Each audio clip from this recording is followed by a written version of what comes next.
Well, it's a summer scorcher in the city of brotherly love. The temperature's rising on the East Coast in the U.S., and it takes our TCL team boxing action to one of the fabled combat settings on the East Coast.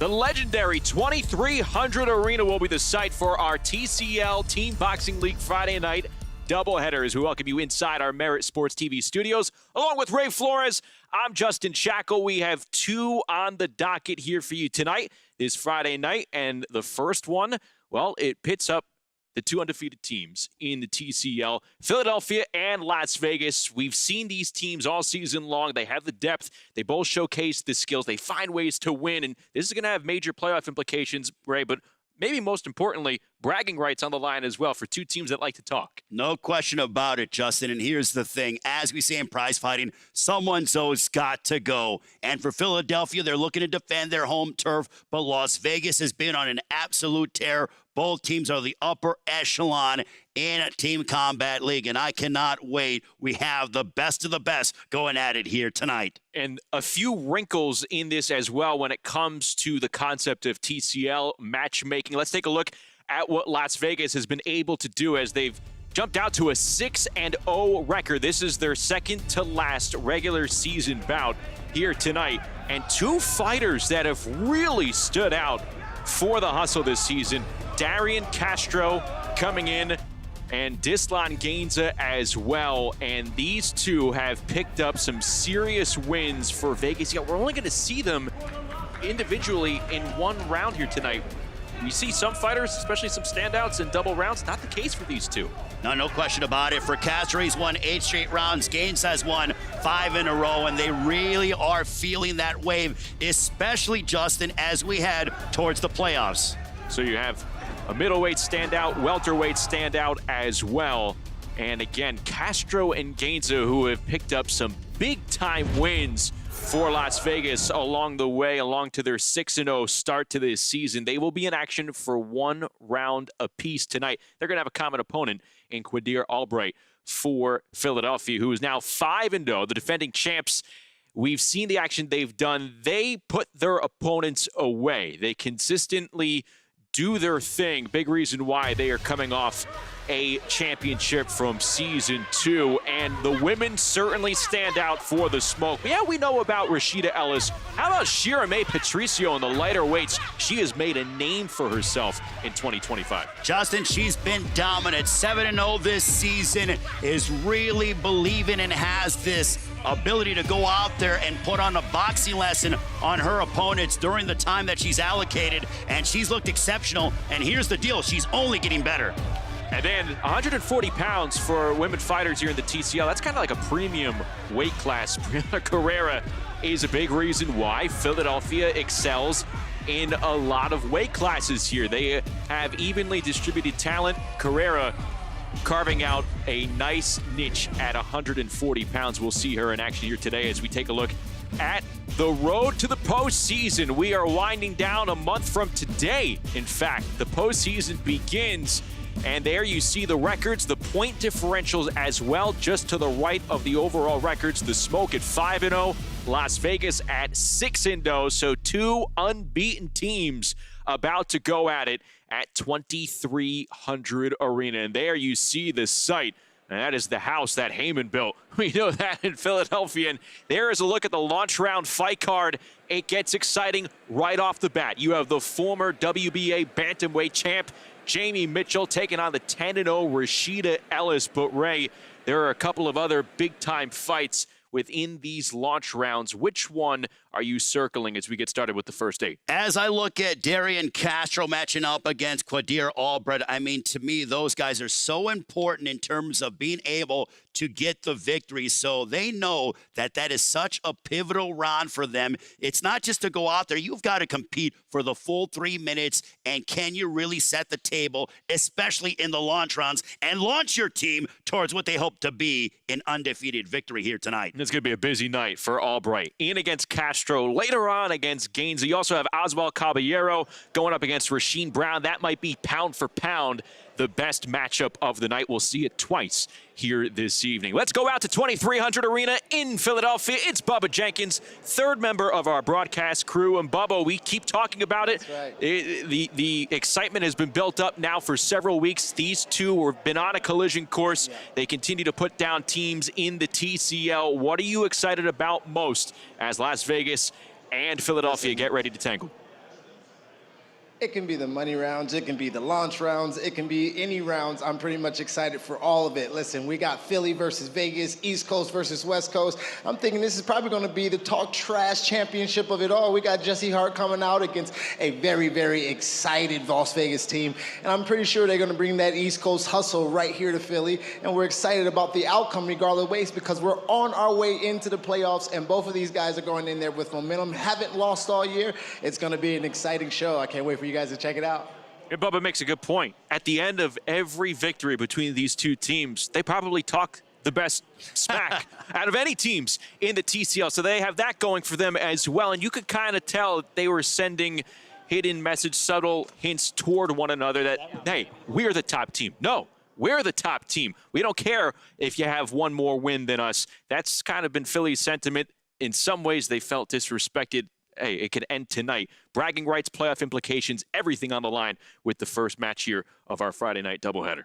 Bubba, if we still have Bubba, I'm curious to know, Bubba, your mentality. So, or from Bubba's standpoint, as we move forward with that, how big of a statement this is for either team? Because, yes, they're both going to make the playoffs and both be the top two seeds. But to be able to get the victory and to show the other, listen, if you meet us in the playoffs or potentially in the championship, we have that victory over you. So that's what I'm curious to see here tonight, Justin. And it happening so close to the postseason, it could stay with the loser from a mental standpoint. It's very interesting that these two teams are meeting one another less than a month to go to the playoffs. When we return, we will meet both teams, Philadelphia and Las Vegas. They make the ring walk fighter introductions, and then it's the beginning of the launch rounds. Philadelphia and Las Vegas, two unbeatens, clash at 2300 Arena when we come back.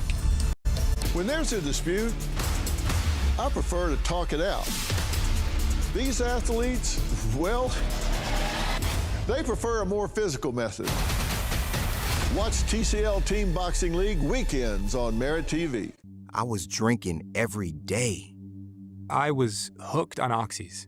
My husband turned into someone I didn't recognize. The addiction crisis. Worse than a pandemic, we have a growing epidemic. There are approximately 20 alcohol and drug-related deaths per hour every single day. Addiction is a disease. Like any other disease, it may have serious harmful effects and may lead to death if left untreated. Introducing Serenity Springs Recovery Center, a place of recovery and rediscovery. We understand the unique challenges men face in their journey to recovery. Set on 38 private acres, our state-of-the-art facility offers a safe, supportive environment for healing and growth. Our team of dedicated professionals specializes in evidence-based treatment, providing our patients with the tools to overcome addiction and achieve long-term sobriety. If you or a loved one needs to make a change, call us today at 386-423-4540 or visit us online at serenityspringsrecovery.com and reclaim your life. Dr. Phil's Merit TV, it's defining the story. Our country is going to be based on merit again. From the front lines of the inauguration to the heart of the issues, Dr. Phil, trusted, accomplished, always when it matters. Balance of Nature is a proud partner of TCL Team Boxing League. As a preferred customer, get 35% off your first set when you use code FIGHT. Go to balanceofnature.com or call today. Weekend getting started in Philadelphia. We are ready to go between Philly and Vegas. Into the ring with Patrick Creighton. Fight fans, we welcome you and thank you for joining us here at the 2300 Arena. We'd like to thank the Executive Director, Ed Kunkel, and the Pennsylvania State Athletic Commission for hosting tonight's event. These bouts are approved and sanctioned by the Pennsylvania State Athletic Commission. Chairman at ringside, Rudy Battle. Executive Director, Ed Kunkel. Our officials for tonight, the judges are Steve Weisfeld, Glenn Feldman, Kevin Morgan, Dewey LaRosa. Our referees are Sean Clark and Dave Braslow. Our timekeeper is Alice Grady. And our physicians at ringside, Dr. Tunle Alamin, Dr. Alberto Giardini. We'd like to thank our sponsors for tonight's event. Climax Moonshine Fire number 32, Balance of Nature, Serenity Springs Recovery Center, HotelPlanner.com, and Tim Smith Spirits. First up, let's meet the Las Vegas Hustle.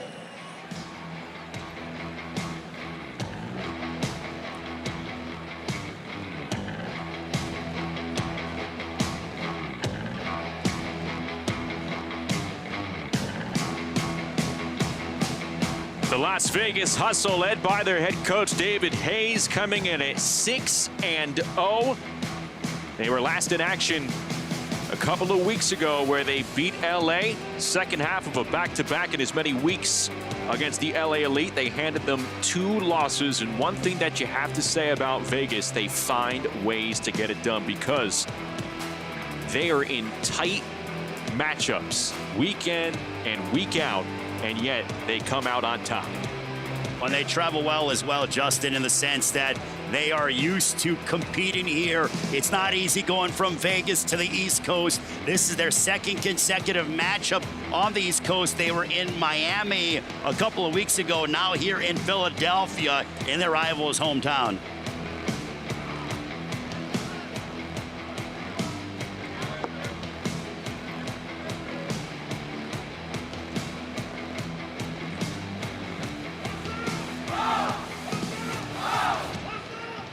From Coach David Big D Hayes, Las Vegas Hustle. Former WBA Bantamweight Champion, Featherweight, Jamie Mitchell. Former Pan American Games, World Series of Boxing, and multi-time Cuban National Champion, Featherweight, Osvel Caballero. Multi-time Cuban and Russian National Champion, Lightweight, Yusniel Abrahante. Super Lightweight, Florencia La Matona Britos. Multi-time Cuban National Champion, welterweight, Darian Castro. Super welterweight, Reiner Salgado.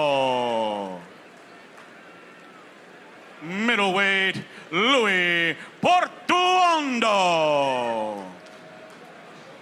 Heavyweight, Kai Brooks. Lightweight, Aiden Garcia. Welterweight, Tislan Gainza.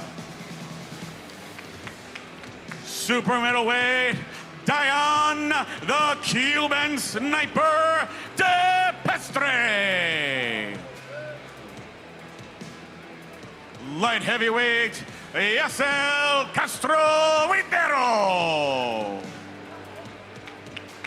Heavyweight, Eric Ruiz Cordoba.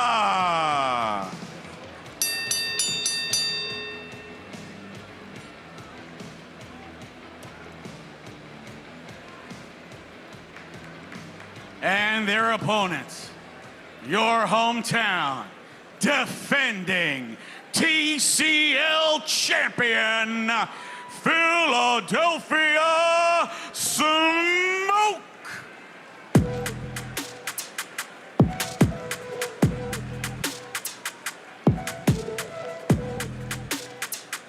Well, at 5-0 and defending their TCL Team Boxing League Championship, somehow, someway, the Philadelphia Smoke still feel counted out, disrespected.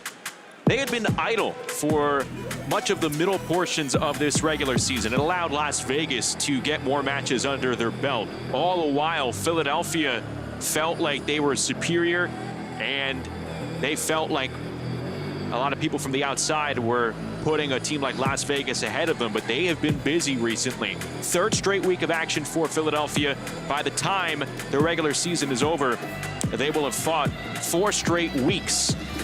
And that could only help a strong team as they get back in action here on their home soil. Well, Justin, ask and you shall receive. This is a quick turnaround, just 6 days removed from their last matchup. So they are getting active and showcasing their ability. It's one thing to be the champion. It's another thing to prove, hey, we're the cream of the crop. They've heard the noise with Las Vegas, and now they get that opportunity to show why they truly are the champions of TCL from last season. From Coach Bob Kane's defending TCL champion, Philadelphia Smoke. Multi-time national champion, 2020 U.S. Olympian, featherweight Rashida Ellis. Featherweight Rasheen Sugar Sheen Brown. Lightweight Francisco Cisco Kid Rodriguez. Multi-time national champion, 2024 U.S. Olympian, super lightweight Shira May Patricio. Welterweight Quadir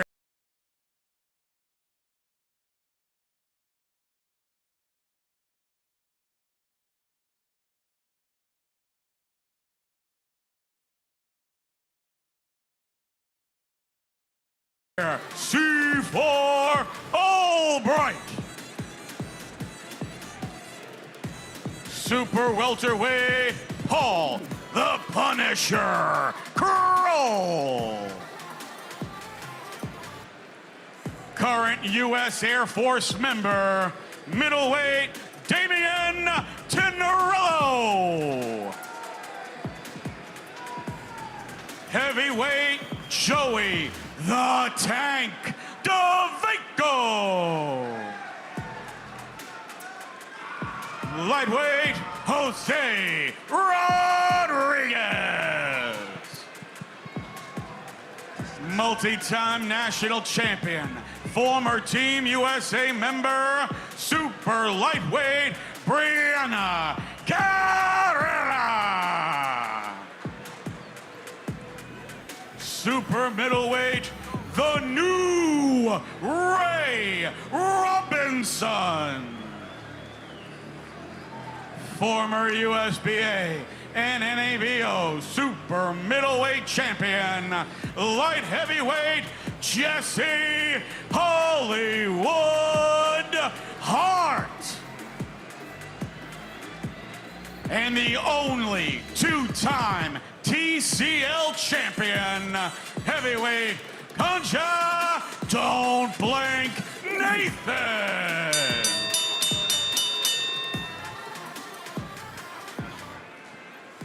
At this time, we ask that you please rise and remove your hats and give a warm welcome to the Philadelphia Smoke Zone WBC USA Silver Superleggers champion, Nahir Albright, as he performs our national anthem. Oh, say, can you see by the dawn's early light what so proudly we hailed at the twilight's last gleaming, whose broad stripes and bright stars through the perilous fight o'er the ramparts we watched were so gallantly streaming. In the rocket's red glare, the bombs bursting in air gave proof the our flag was still there.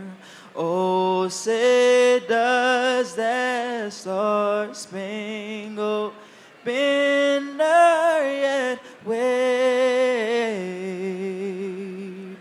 o'er the land of the free and the home of the brave. Fight fans, Nahir Albright. How about Nahir Albright, fresh off his win over Kelvin Davis on June the 7th over in Norfolk. He's back in the ring at 2300 Arena, singing the anthem. Wonder if we'll see Nahir for the smoke before this season's all said and done. Does a good job on the mic, though.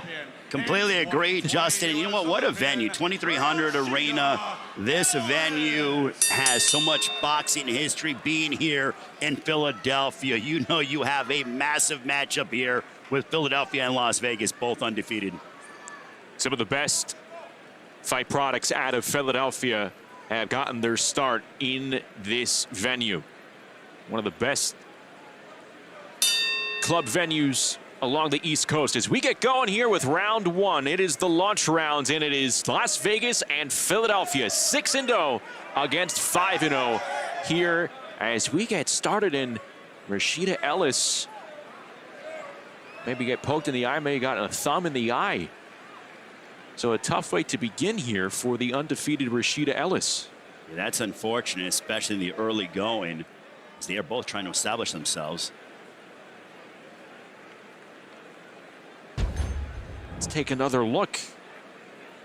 Again, inside the first 15, 20 seconds, and it was a headbutt, a clash of heads as Jamie Mitchell came inside, and she knew it right away. You can see the expression on Mitchell's face. Well, already some drama in our opening round here in the launch round.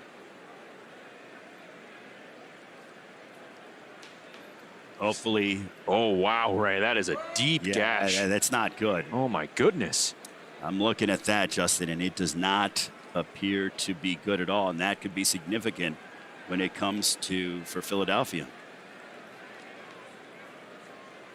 So these two women were scheduled to fight here in round one and in round 9, and it was one of the more intriguing matchups because Rashida Ellis, maybe not young in age, young as a pro, highly successful. She's taken the TCL by storm, and Jamie Mitchell is a former WBA bantamweight champion. Her pedigree is through the roof. She has the skills, but you're going to see these two go in for 2 rounds. I don't know if that's going to be happening now with the deepness of that cut. That certainly seems to be the question at the moment. But, you know, for Las Vegas, how, and it's being waved off, it appears. So round one has come to an abrupt ending in just the first 15 seconds, Justin. This is not the way, obviously, Philadelphia wanted to start this fight here. And, I mean, you don't want to speculate, but as we move ahead, and look, you and I, we've seen plenty of cuts on fighters' faces through the years. That might be a one that could keep you out of action for a while. And Rashida Ellis is a standout for the Philadelphia Smoke.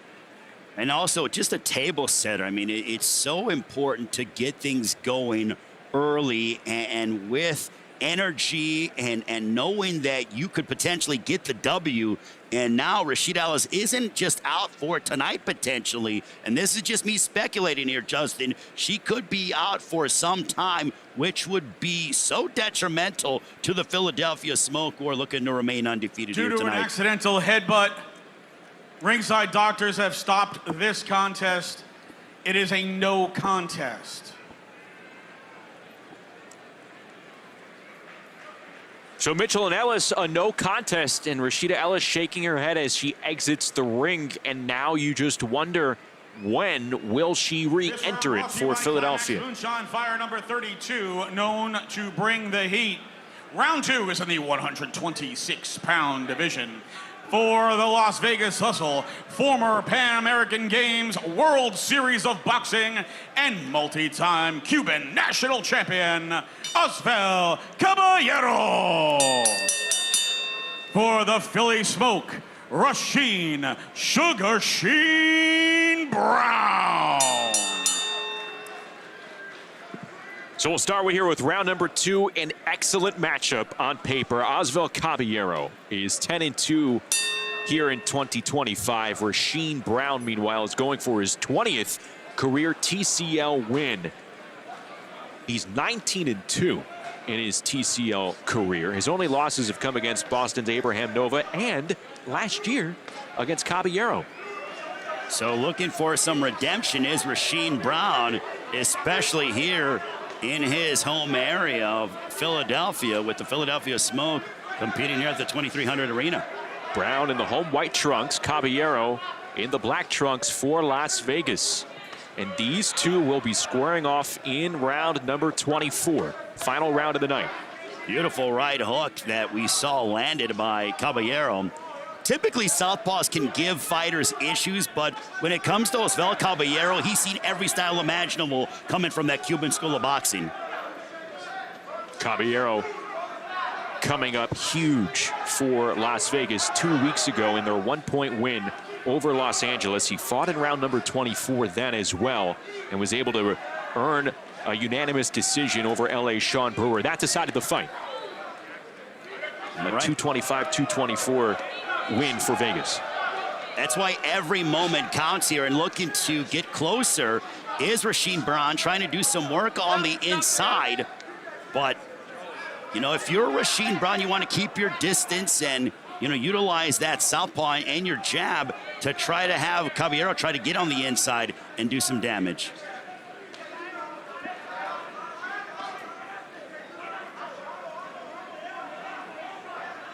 More emphasis on the second round, too, Justin, with the fact that, you know, the first round was a no contest. And you're not going to have a round 9 now because Ellis and Mitchell were scheduled to fight then to start the middle rounds. Neither man has landed anything significant that catches the eye of the judges. So in this final minute, this round could hang in the balance. Who will be able to capitalize inside the final 60 seconds? You only need a sequence or two in a tight round like this to capture the eyes of the judges. That's what I love about TCL. The margin for error is so thin, especially as we head towards the postseason. As far as what is on the line between these two teams facing off in week 12 of the season. Again, a battle of undefeated. Likely the winner here getting the top seed in the postseason. Caballero with some aggression here as he's pressing Rasheen Brown to the perimeter of the ring.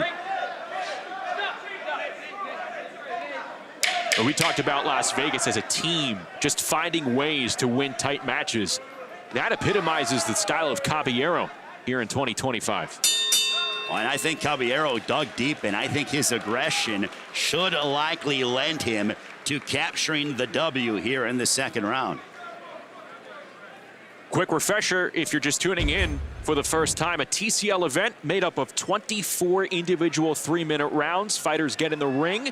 They have 3 minutes to impress the judges, earn points for their team before the next round with different fighters begin, and judges award the winning fighter a standard 10-9 score for a decision, a 10-8 score when a fighter records a knockdown. The winner of this round by unanimous decision by the score of 10-9. In the red corner for the Philadelphia Smoke, Rasheen Sugar Sheen Brown. So Rasheen Brown picks up career win number 20 here in TCL. So they must have liked his work early, Justin. I thought it was Caballero's aggression in the final minute, but the judges must have seen that body of work by Rasheen Brown that led him to the victory in the second round. I'm with you. For the Philadelphia Smoke, Francisco Cisco Kid Rodriguez. Francisco Rodriguez in action for the Philadelphia Smoke against Yusniel Abrahante, another fighter that has consistently bit down, put in the work, and has found ways to win fights. 8-1-1. Francisco Rodriguez, though, for Philadelphia in the white trunks. A young 21-year-old from South Jersey. It's off to a 5-0 start. Well, and if you're Abrahante, you want to hand Rodriguez the first loss of the season. You know that coming in, and yes, numbers could be that, but you know that this guy has been perfect this season, and you want to be that lone stumbling block that you can put on his record. Philadelphia came away with a win last week against Miami. Good right hand there by Rodriguez. And he was able to dispatch Claudio Marrero for Miami, an impressive fighter. And that says a lot because Marrero has been in there against some upper echelon competition, former world champion as well. Rodriguez coming to us from Spain. Shocking for position.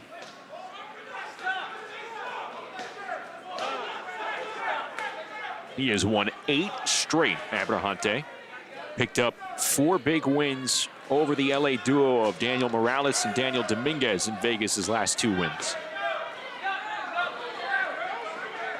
Well, this is the kind of matchup here in this third round, Justin, where we're seeing, you know, it's conventional against southpaw, and sometimes you get these where they're wrestling and they're jockeying for positioning, and the referee has to separate them. So literally 1 or 2 big clean punches could make the difference on whether or not you're going to take home the 10-9.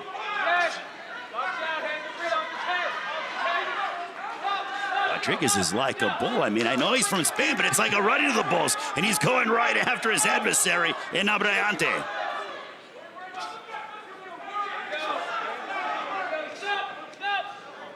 Some body work that we just saw from Abrahante. Left counter from Rodriguez, and Abrahante continues to move forward. This has been pretty chipper, pretty physical here, and that's exactly right. The referee warning for the headbutts. You got to watch out for that, especially what we saw in round 1. Well, Abrahante's got to be careful because when he came forward, he ate a couple of right hands, and he can't just go in with this reckless abandon.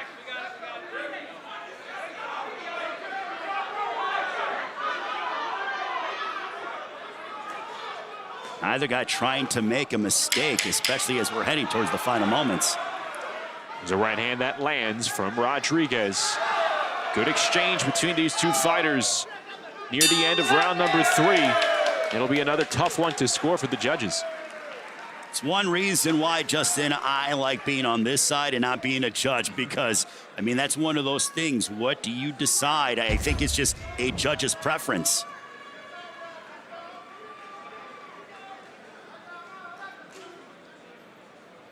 Abrahante getting a bit too overzealous, and he got caught with that counter left hand from Rodriguez.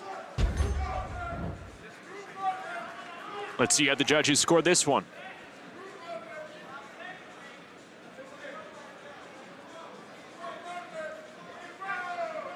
The winner of this round by unanimous decision by the score of 10-9. In the blue corner for the Las Vegas Hustle, Yusniel Abrahante. We are tied at 19. This round brought to you by Balance of Nature, proud health supplement partner of TCL. Round 4 is in the 140-pound division for the Las Vegas Hustle. Florencia La Matona Britos. For the Philadelphia Smoke, multi-time national champion and 2024 U.S. Olympian, Shira May Patricio. Well, Ray, here's what's interesting about this one. For much of this season, we have seen Philadelphia Shira May Patricio, who's in the white trunks, compete at 118 pounds. Here we are at super lightweight, 140 pounds, and she has gone up in weight multiple classes as she takes on Florencia Britos here. Let's take a closer look at Shira May Patricio.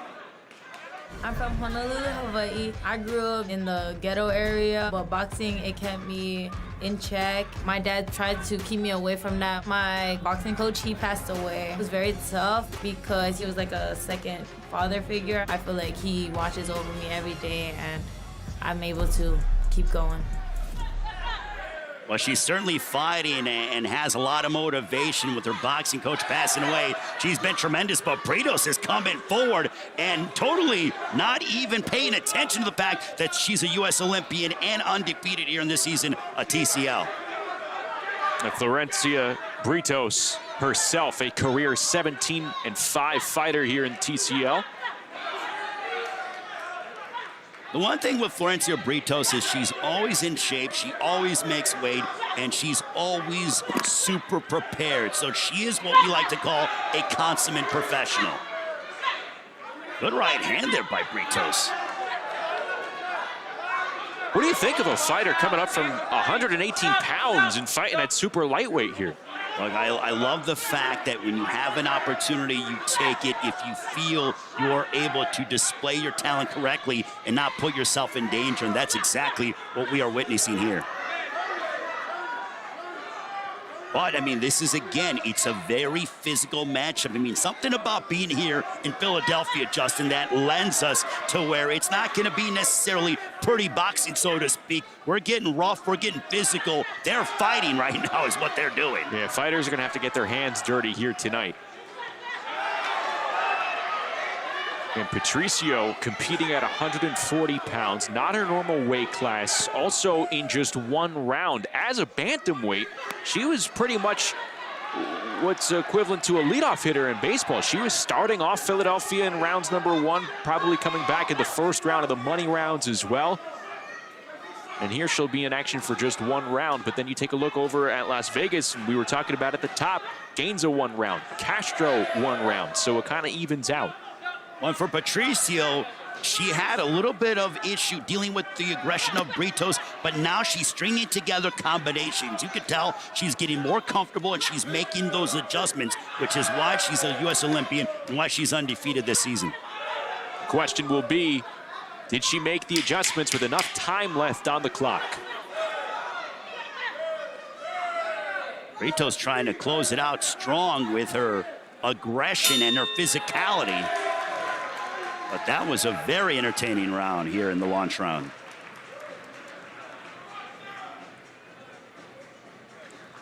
They certainly went after it. Britos not allowing Patricio to have much room to operate, but Patricio took a half a step back, and then she was able to unload and uncork those combinations that I think propelled her to the W. I think you might be right. Patricio might be moments away from receiving her first loss of the season. We shall see. I think it's clear in the first couple rounds that fans, we have a split decision. Our first judge scores this round 10-9.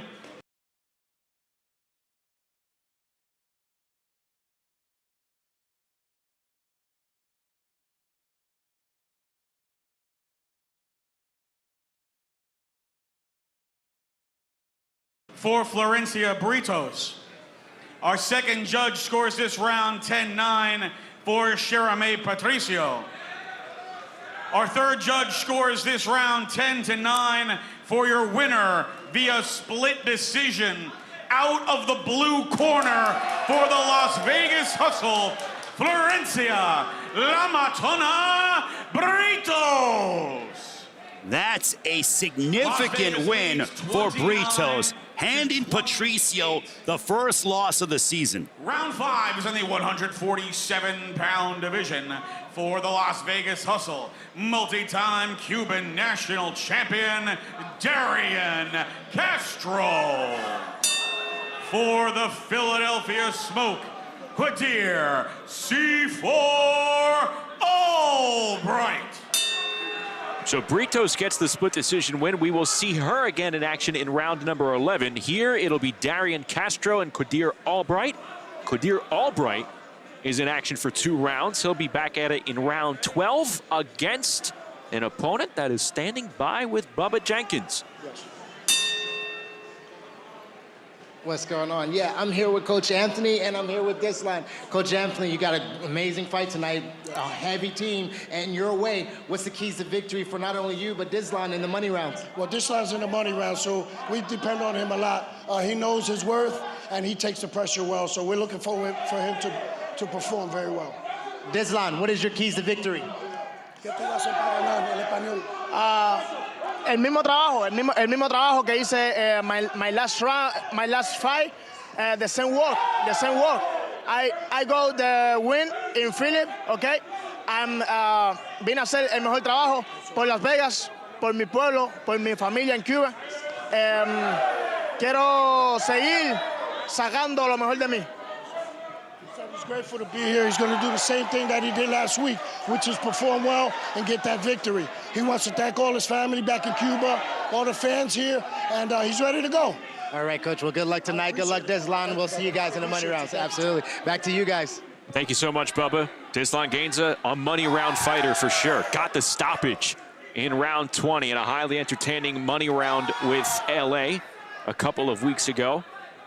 Like we mentioned, handcuffed to one round here tonight. Very true, and we'll see if he decides to push it. Right now, Quadir Albright doing some dancing, but it has been Darian Castro who has been doing the majority of the damage.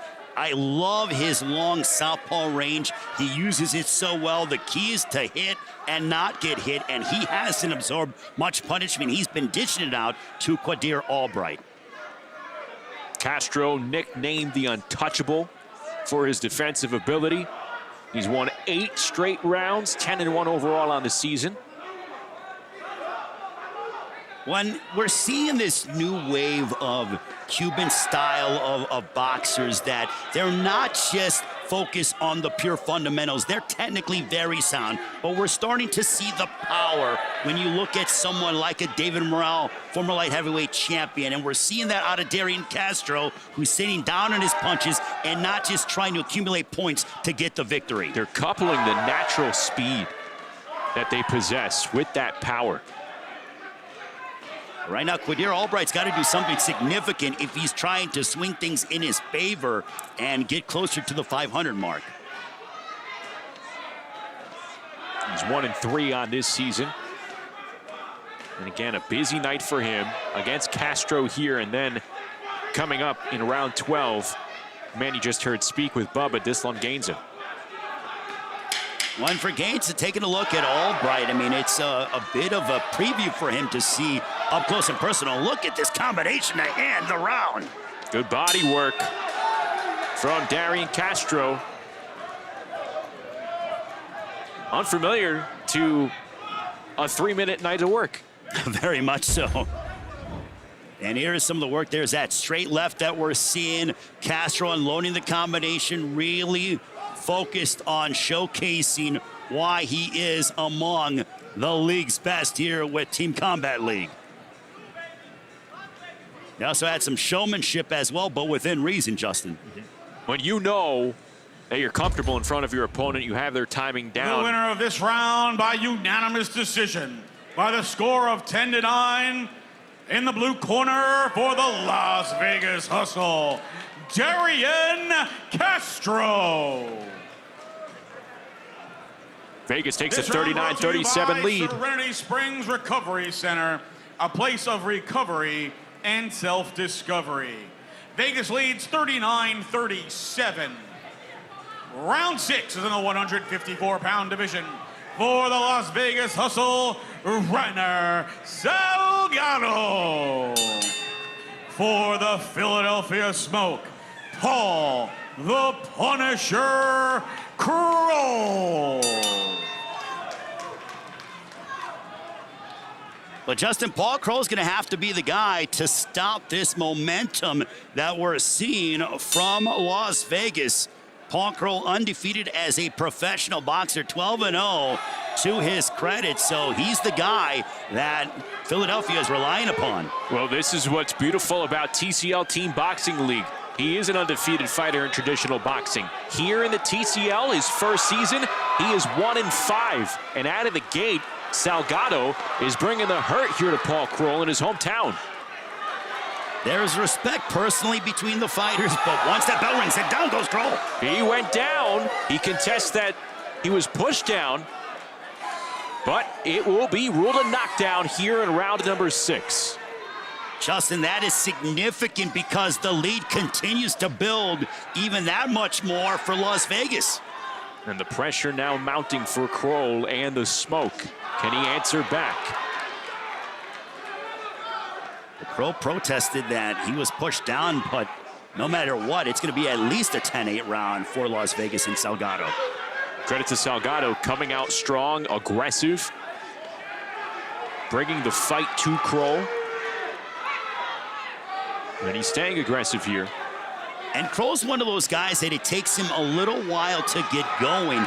You cannot wait even 1 minute or even a couple of seconds. You have to go and really jump on your adversary from the get-go. There is no feeling out sequence in 3-minute rounds here in TCL Team Boxing League. You can't get to know your opponent. The urgency is sky high from the jump. When first Salgado, I mean, you're looking at your teammates go out and do well and sort of start to take that lead, and to be able to get a knockdown here in Philadelphia, in the home of the defending champion, I think that speaks volumes. Vegas already with a 2-point lead. In many ways, they've knocked out Rashida Ellis. Very true. Again, if you're just joining us, round number 1, Jamie Mitchell, Rashida Ellis, ending in a no contest due to a headbutt and a large, deep gash on the forehead of Rashida Ellis. You wonder what her status will be moving forward past tonight. But now, if you're Philadelphia, you have to look at another table setter because she was supposed to lead off the middle rounds, and that's just so important. You know, the table setter and the final matchup of the rounds, every round's important, but especially as the table setter and the conclusion. As long as Salgado remains upright, Justin, he's going to take this home with a 10-8 and add to this what is going to be a sizable Las Vegas lead. Salgado, a 23-year-old Cuban southpaw. He's feeling himself here at the end of round number 6. Good performance here. Danced his way to a victory, a little bit of a Philly shuffle that we saw here in Philadelphia. Add an insult to injury. I'm not going to say it's necessarily, and look at some of this action. That was a punch. Yes, it was. That was a punch. I mean, I know that Kroll. Look at the back arm of Kroll. He was simply knocked down hard. That was not him sort of losing his balance or momentum. That was a punch, and he was placed. The winner of this round by unanimous decision by the score of 10-8. In the blue corner for the Las Vegas Hustle, runner Salgado. Las Vegas leads 49-45. Round 7 is in the 160-pound division. For the Las Vegas Hustle, Louis Portuondo. For the Philadelphia Smoke, current U.S. Air Force member, Damian Tinarello. Damian Tinarello is a middleweight in his first season. He made his TCL debut a couple of weeks ago, and he looked like a frustrating opponent. He ended up splitting a pair of rounds against Adolf Stevens, who entered the night at 18-1 in his TCL career. So Tinarello picked off a standout in this league, and then he came back out last week, dropped a pair of rounds to Miami's Pedro Vietia, who we're going to see later on tonight when Miami takes on Boston. Miami trying to keep its postseason hopes alive. And he's also a standout fighter in this league. So Tinarello's proving his mettle despite a 1-3 record.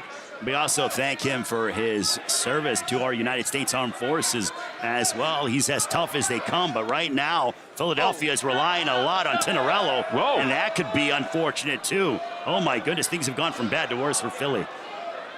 Another injury here for a Philadelphia Smoke fighter. Tinarello visibly in pain here as that right shoulder's just dropped.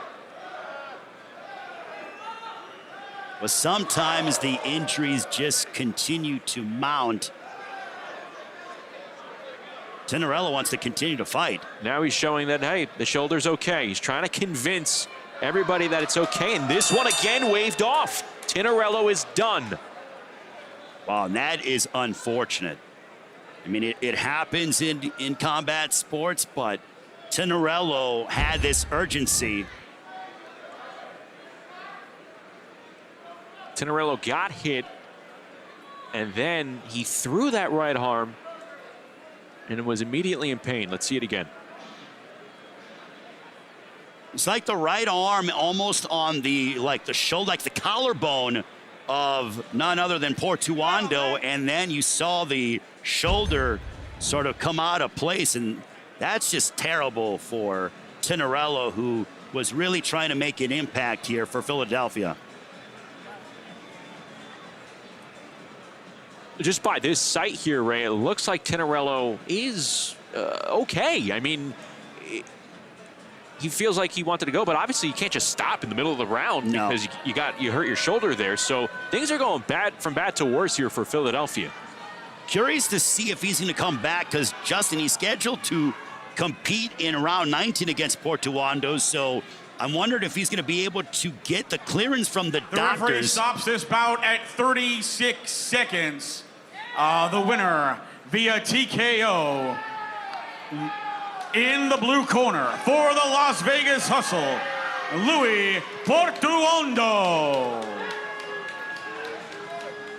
The significance of that too, Justin, because it's a TKO. So it's a 10-8 round, so that's another sizable advantage for Las Vegas as they are building on this lead. The lead is mounting. The smoke are quiet, and that is something that cannot often be said about the reigning champs. This has been a disastrous launch round phase for the Philadelphia Smoke. Las Vegas leads 59-52. Round 8 is in the 205-pound division. For the Las Vegas Hustle, Kai Brooks. For the Philadelphia Smoke, Joey the Tank DeVaco. Well, if you're Philadelphia, if there's one guy you want to really rely upon, it's Joey DeVaco, who this guy's fought anybody and everybody in a variety of different combat sports disciplines, and he has to have a monster round here as Las Vegas is on top by a sizable margin. DeVaco going up against the Vegas resident and the 6'4" heavyweight in Kai Brooks. I'm with you. I mean, if there's any Philly fighter here for the Smoke that kind of embodies what 2300 Arena is all about, it's that man right there, Joey DeVaco. No question about it. Now, with a 7-point lead for Las Vegas, if you're Philadelphia, you just got to be thinking, we need to win. Just focus on one round at a time and try to get back in this as we head towards the middle rounds. That round number 7, a TKO, so it's a 10-7 round for Vegas. They have a 7-point lead after 7 rounds. Incredible. Yeah, so the bonus points have certainly been going in favor of the Hustle, but now DeVaco's got power. Make no mistake about it. The last thing to go with a fighter is power. He's going to have to sit down in his bunches and try to unload some big power shots to affect Kai Brooks. Kai Brooks, 30 years of age, 5-0 as a fairly young pro in traditional boxing. DeVaco, meanwhile, 3-3 on the season. He's won 2 straight. Trying to close out the launch rounds on a high note for Philadelphia. If you're Kai Brooks, you need to be able to utilize your jab, because if you allow Joey DeVaco to have time to assess you and not throw anything his way, he's going to find a way to hurt you, because, like it or not, he's got big power shots and has thunder in both hands.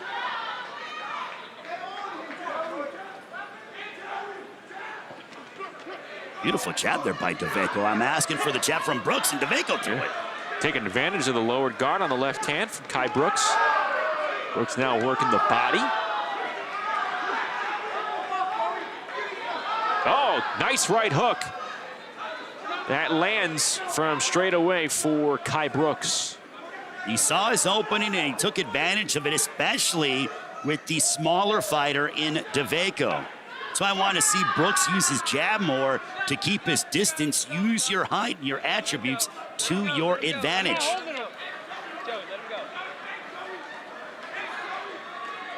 Did we get a wink from DeVaco after he said, I'm not holding him? I believe we did. Potentially.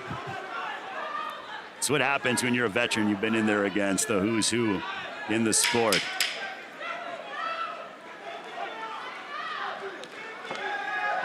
Now they fall to the floor. No knockdown there. Well, the Las Vegas Hustle have certainly taken the home crowd out of it here at the 2300 Arena.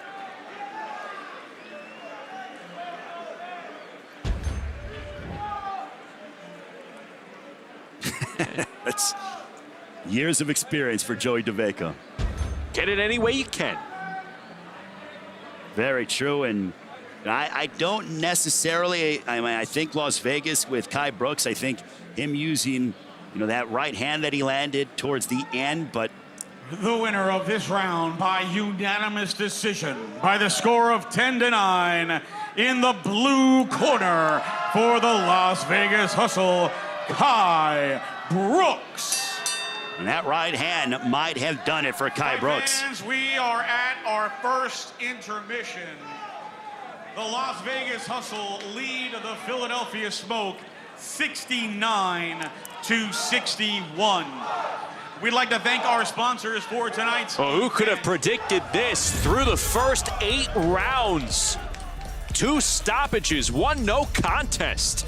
Philadelphia in some major trouble as the 5-0 Smoke are down by 8 against the undefeated Las Vegas Hustle.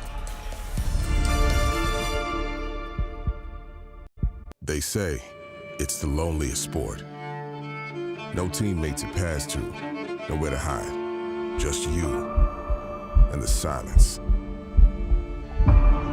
To survive here, you must evolve. To win, you must become something more. Because now, one fighter ignites the team. One heart unites the city. When Balance of Nature came out, it intrigued me not just by what it is, but by what it is not. Patients began asking me about it. Hey, doc, have you tried this? I'm just curious about it. And I thought, understanding what it is, I should try that. So I tried it. And it's been a great experience. I trust Balance of Nature because I trust the simplicity of what it is. Get 35% off your first set by using discount code FIGHT.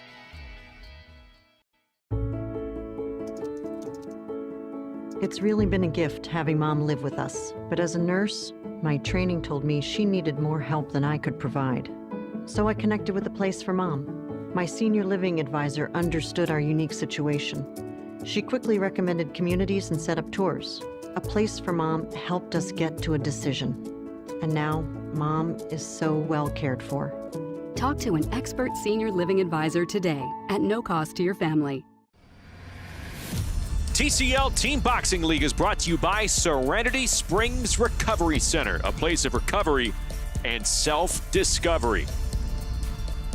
Las Vegas coming into the city of brotherly love at 6-0, throwing its weight around, getting some good breaks as well in the launch rounds as Las Vegas has a 69-61 lead over undefeated Philadelphia through the first 8 rounds. Back here in our studios, Ray Flores, Justin Shackle with you. We're talking about the 2 undefeated teams going at it. We thought it was going to be a nice nip and tuck first 8 rounds. Right out of the gate, we get a headbutt, a no contest. There's some stoppages. And through 8 rounds, Ray, we have an 8-point lead for Las Vegas. Well, things have gone from bad to worse for Philadelphia, and Las Vegas is surging. They have the confidence, they have the momentum, and they're taking advantage of these injuries and the opportunities, along with a knockdown that we saw that was exceptional to Paul Kroll. So it has been a stellar performance in the early rounds for the Las Vegas Hustle. And you know what else it's created? It's created a subdued environment in Philadelphia, something you can't often say about sporting events in Philadelphia. Let's take a look at the launch round highlights brought to you by Balance of Nature. We go to round number 6. Rainer Salgado, Paul Kroll And right out of the gate, Salgado exercising his might. This was a pure knockdown here. Beautiful left, putting down Paul Kroll. Kroll continued to protest, saying it was a push, but it was clear as day the punch landed for Salgado, putting down Kroll. That resulted in a 10-8 round, and then the very next round, Portuondo and Tinarello. Damian Tinarello injuring his right shoulder. It seemed like he recovered fast, but it doesn't matter. The referee and the doctors, they saw enough. They had to wave it off. So Portuondo comes away with the TKO. A 10-7 round scored for Las Vegas. And right there, 2 rounds creates a 5-point swing. It went from bad to worse for Philadelphia. A lot of bonus points for the Las Vegas Hustle, especially as we head towards the playoffs with the point differential. Every round matters, and if you can get some bonus points, that is going to assist you when it comes to being able to improve your playoff seeding. Las Vegas trying to take a firm hold of that #1 seed as we head towards the postseason. And we were going to have the middle rounds, round number 9 coming up next. I mean, they're still coming up, but Rashida Ellis, Jamie Mitchell was scheduled to lead off the middle rounds. Obviously not going to happen because this is what happened to start the night. Very first round, very first 20 seconds, Ray, we get a headbutt against the former WBA champ Mitchell, and here the undefeated 10-0 fighter Rashida Ellis, and that is a deep cut on the face of Rashida Ellis. And now, again, we don't want to speculate, but there are questions here for the foreseeable future for Philadelphia's standout featherweight in Rashida Ellis. Mainly the immediate future. Again, postseason is about a month away.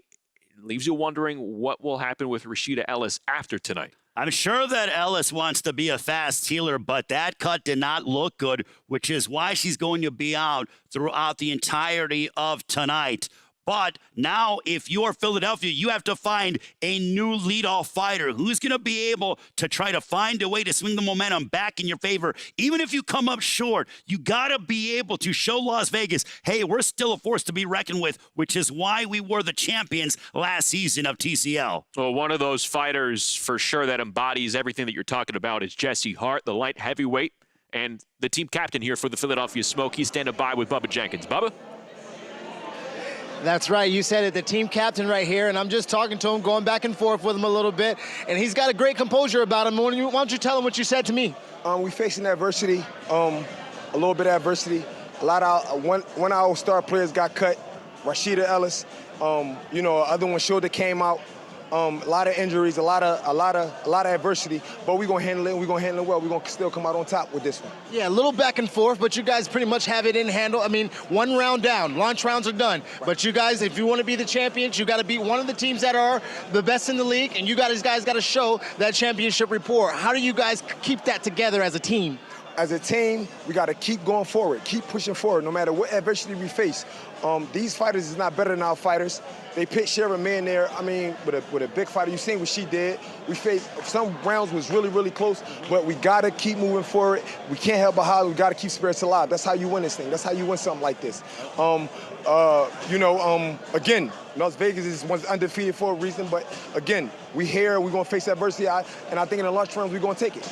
All right, with that Philly heart, that Philly smoke, like he said, they're going to face adversity, and they're going to hit it head forward. Back to you guys. Thank you, Bubba. Yeah, Jesse Hart, as we take a look at the middle round fight card here coming up at 2,300 Arena, rounds 9 through 17.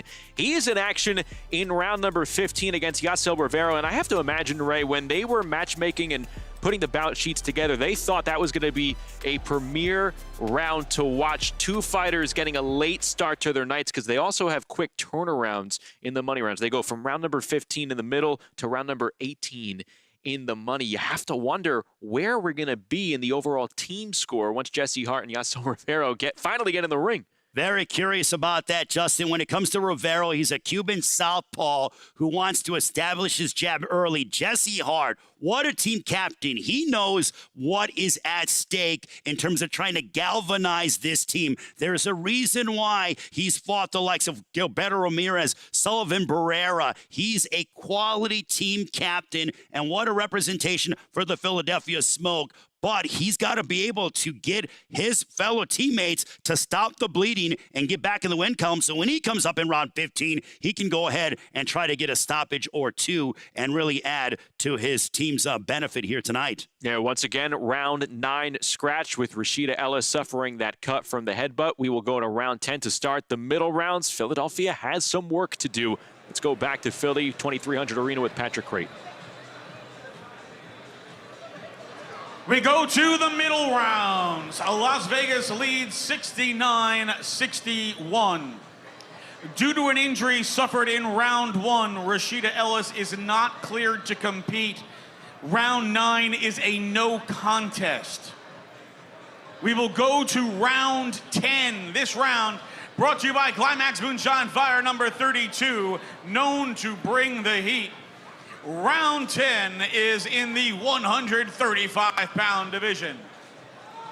For the Las Vegas Hustle, Aiden Garcia. For the Philadelphia Smoke, Jose Rodriguez.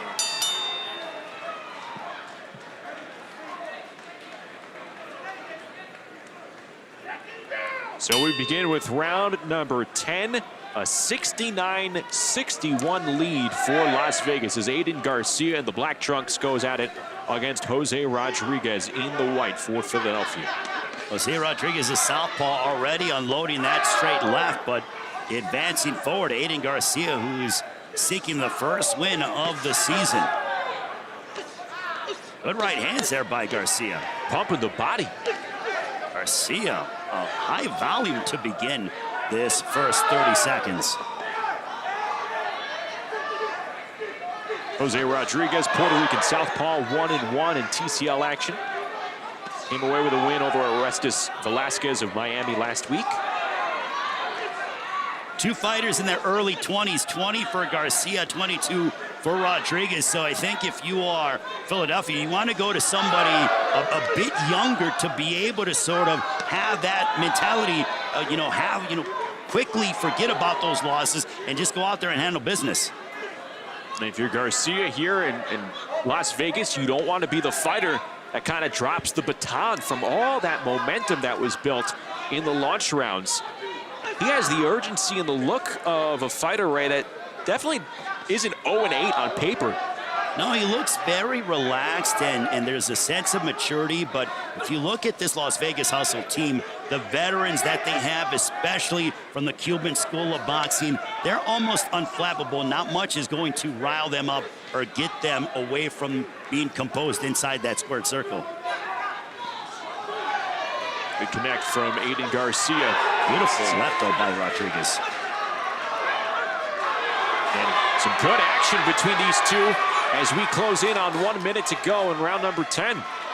Justin Garcia was rocked with that left hand, and he's going backwards. Rodriguez having momentum. There's a left hand and another straight left coming right down the pike by Rodriguez. Maybe this is the burst of energy that the Philadelphia Smoke were waiting for, and it comes compliments of Puerto Rico's Jose Rodriguez. Rodriguez taking full control of round number 10 within the last 60 seconds or so.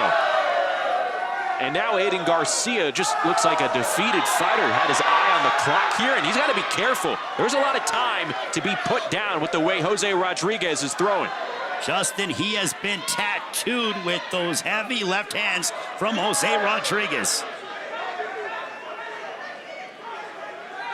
This is the spot where young fighters get an opportunity to make a name for themselves. You know the names like Jesse Hart. Big right hand there by Rodriguez. And when it comes to Rodriguez, he made a statement for himself.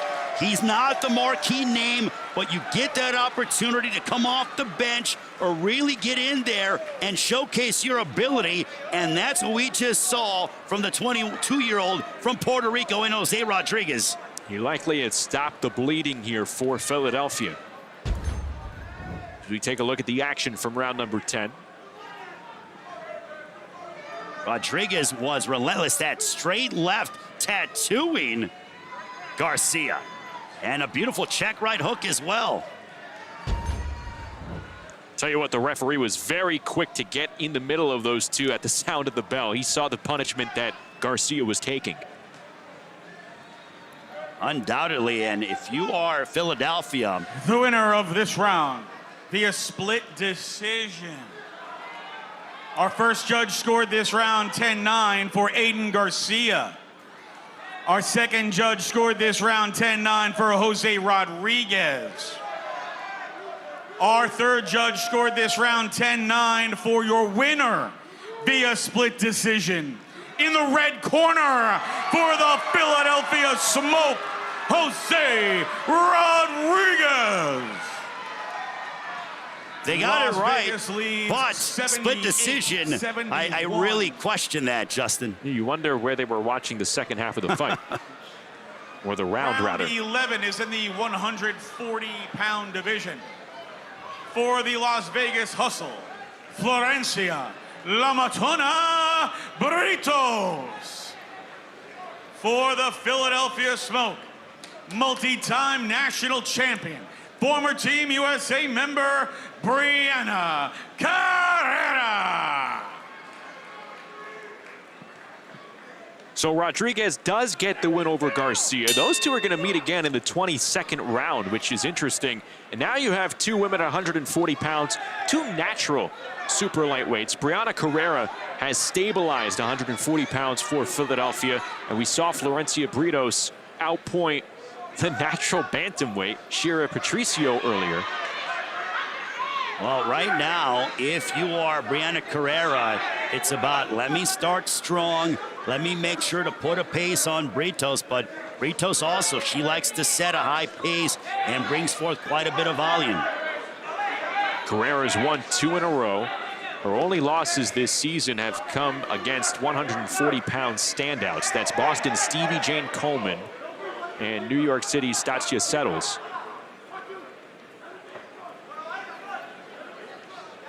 Well, for Carrera, looking at what your teammate just did in Jose Rodriguez, can you follow it up? And every point is so significant when it comes to Team Combat League.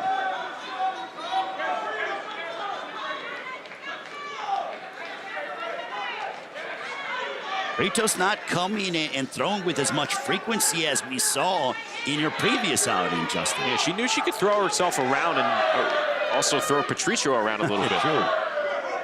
This is a much bigger opponent in front of her in Brianna Carrera. Well, her approach, and this is what I love, one of the many things I love about Team Combat League is you're fighting a different fighter, someone who's smaller than you, and you have one approach. Now you're dealing with someone who's bigger than you, same weight class, mind you, but you have to be able to change your tactics.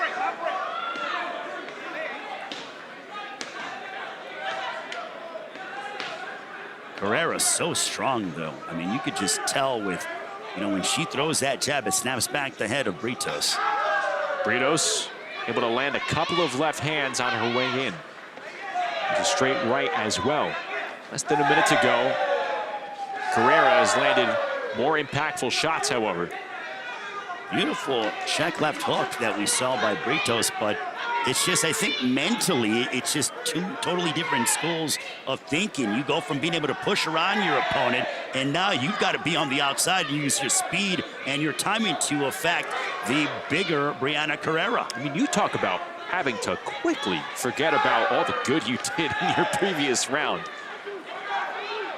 And literally, we went from the launch rounds right here into the middle rounds, so it's not like you had much time to be able to devise a game plan and mentally prepare yourself. So that's what happens. It's nonstop action here when it comes to Team Combat League. Florencia Britos hanging tough with the larger Brianna Carrera in front of her, handing out some hard punches. She likely came away with a victory in this round, but we will see. Well, for Carrera, can you go ahead and follow it up with 2 straight W's for Philadelphia?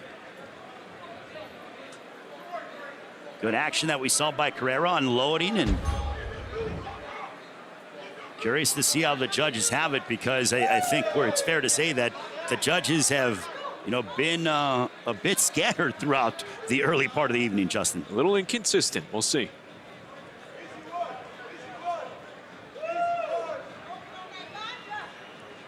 Fight fans, we have a split decision. Our first judge scores the round 10-9 for Britos. Our second judge scores the round 10-9 for Carrera. Our third judge scores the round 10-9 for your winner via split decision. In the blue corner, for the Las Vegas Hustle, Florencia La Matona Britos. Two Las big Vegas wins leads for Britos tonight. 280. And from two totally different opponents stylistically and physically, Justin. That should put her right in the mix for fighter of the night honors. Round 12 is in the 147-pound division. For the Las Vegas Hustle, Dislan Gainza. For the Philadelphia Smoke, Quadir C4 Albright. And it is backed into an 8-point lead for Las Vegas after Florencia Britos comes away with a split decision victory over Brianna Carrera. Well, that was a bit surprising to me, Justin. I thought Carrera did enough to be able to get the victory. Split decision. We talked about how the judges have been, doing things and in their own way. I'm not to say that they're wrong, but that was a major win for Britos to be able to upend Carrera, and Las Vegas regaining control as they have throughout the entirety of the evening. And so Britos hands Patricio a loss back in round number 4, and then against the natural 140-pounder and one of the better 140-pounders in the league in Carrera, she gets the split decision win there. A 2-0 night for Britos. It illustrates how everything has gone Vegas's way early on. Well, and I know you're a New York guy, I hate to bring this up, but this reminds me of the Pacers and the Knicks last year in Game 7 when Jalen Brunson goes down and everything came crumbling upon the New York Knicks. I mean, that's what's been happening when it comes to Philadelphia Smoke. Couple of injuries, a knockdown or two, and things have just gone completely the way of the Las Vegas Hustle. When it rains, it pours here. Right now, Las Vegas trying to really showcase why they are the elite team with Team Combat League. Again, a single round tonight for Dislan Gainza. It's a good shot in there on the left side against Quadir Albright, who fell to Darian Castro back in round number 5. Justin, I know you mentioned about how Gainza, this is his only round performing, but how nice is that from a Las Vegas standpoint? The depth that they have, that you can just throw Gainza out for one round when it comes to how impressive he's been all season long. Yeah, who would have thought, if you are even on Las Vegas's bench right now, and if you were David Hayes, the coach, I mean, taking some truth serum, would you think you'd be up 8 at this point as you have one of your best fighters competing in their lone round in the 12th? Probably not. No, especially being in the hometown of the Philadelphia Smoke 2300 Arena. That building reeks of Philadelphia boxing royalty, and they are putting it on the Philadelphia Smoke here tonight. There is David Hayes. Look, it's the mark of winning teams. You take advantage of some opportunities that open up for you. It's exactly what Vegas has done. Albright trying to make some noise here, less than a minute to go in the 12th. What I like about Las Vegas as well, Justin, is as they came in with this cool, calm, collected confidence. Like, we know we belong there. Big shots there that were seen by Gainza. Gainza coming straight through with that left hand. Quadir Albright has some significant issues ahead of him with Dislan Gainza. Final moments. Again, a smile on a Las Vegas fighter. There in the driver's seat.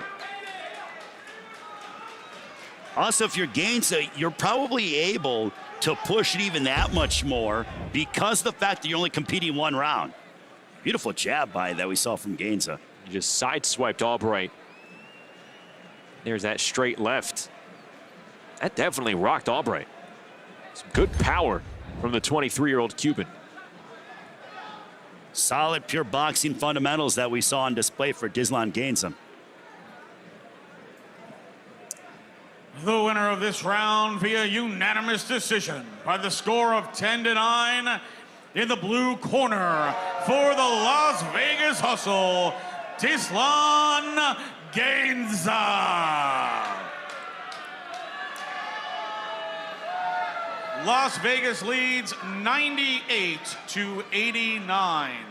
This round brought to you by Balance of Nature, proud health supplement partner of TCL.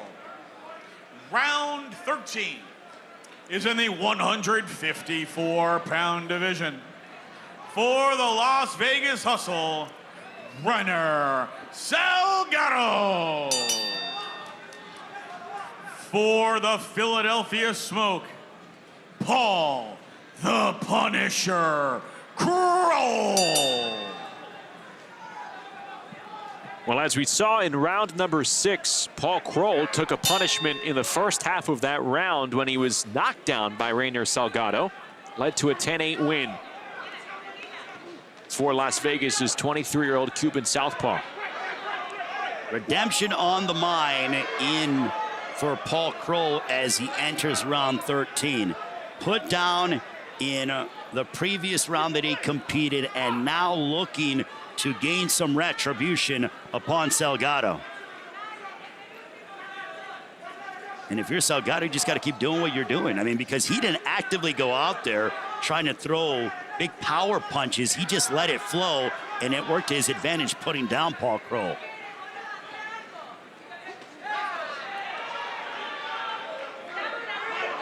I like to see Kroll establish his jab more, double up on the jab.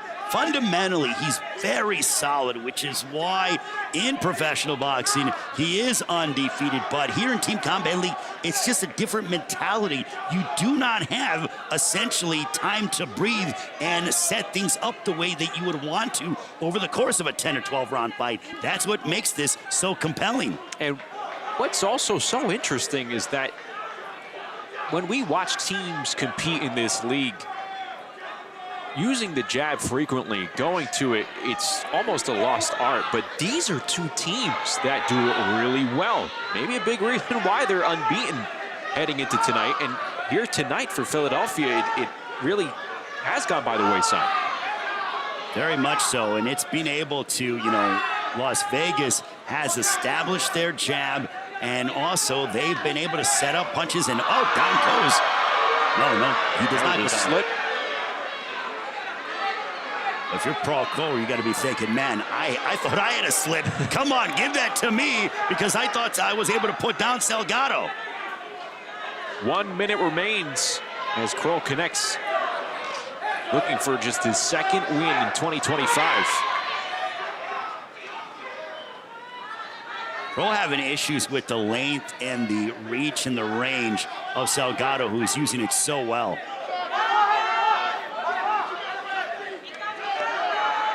I like how Salgado has put more emphasis on keeping his distance compared to Kroll, who's trying to do stuff like this, getting it on the inside. Kroll with Salgado in the corner, gets a left hook in that connects on the Cuban. Philly Smoke trying to get back in this fight. They are trailing by 9 points here in round 13. Saw some body punching for Paul Kroll. I'd like to see more of that. For Philadelphia, you got to go back to the basics. Use the jab, attack the body, and then see how things fall from there. It was a more competitive round between Kroll and Salgado here in the 15th. 13th, rather, as we take a look at that slip. He lost his footing, tripped over Kroll's foot. Right away, the referee in charge waved it a slip and said no knockdown.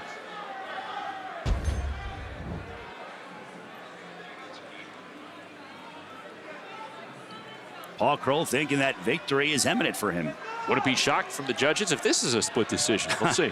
We might be headed down that route, Justin. We have a split decision. Our first judge scores the round 10-9 for Salgado. Our second judge scores the round 10-9 for Kroll. Our third judge scores this round 10-9 for the winner via split decision. Out of the red corner for the Philadelphia Smoke, Paul the Punisher Kroll. The hometown fans showcasing and finally being able to have some noise here at 2300 Arena, Justin, with that win. And now the first 4 rounds here in the middle rounds, split between Vegas and Philly. For the Las Vegas Hustle, Diane the Cuban Sniper de Pestre. For the Philadelphia Smoke, the new Ray Robinson.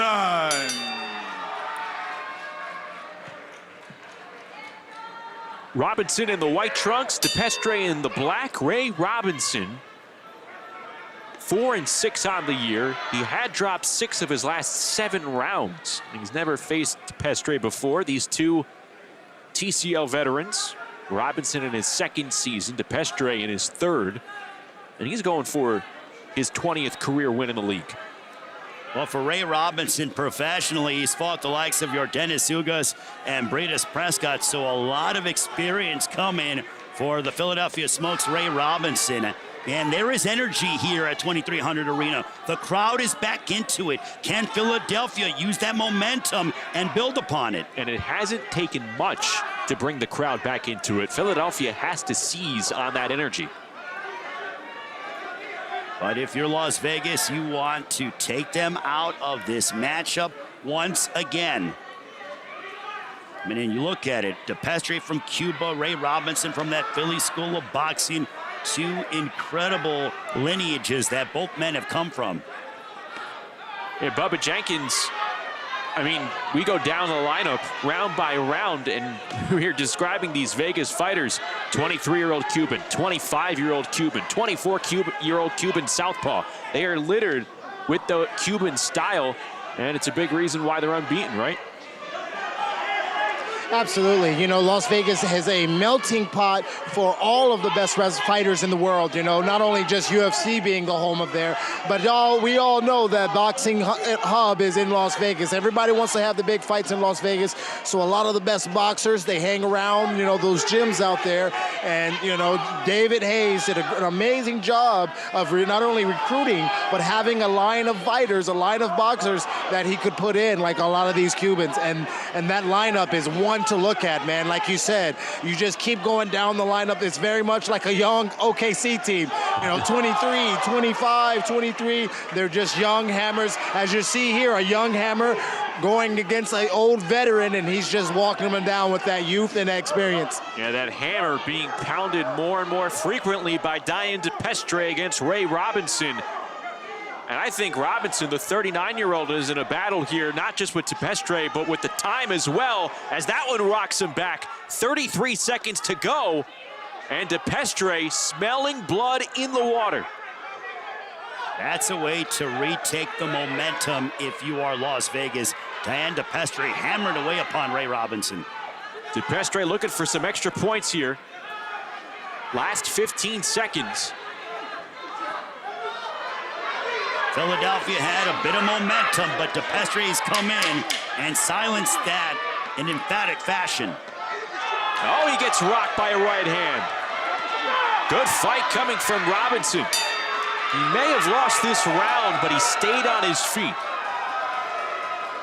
Well, Ray Robinson, from a mentality standpoint, sometimes when you're losing at the moment, you need to be able to find some way to urge on your teammates, and that little bit of a flurry for Ray Robinson at the end, along with the trash talking, might allow Philadelphia to have even a little bit of momentum. You got to look for those small mental victories here at the moment if you're Philadelphia, who's down by a considerable margin.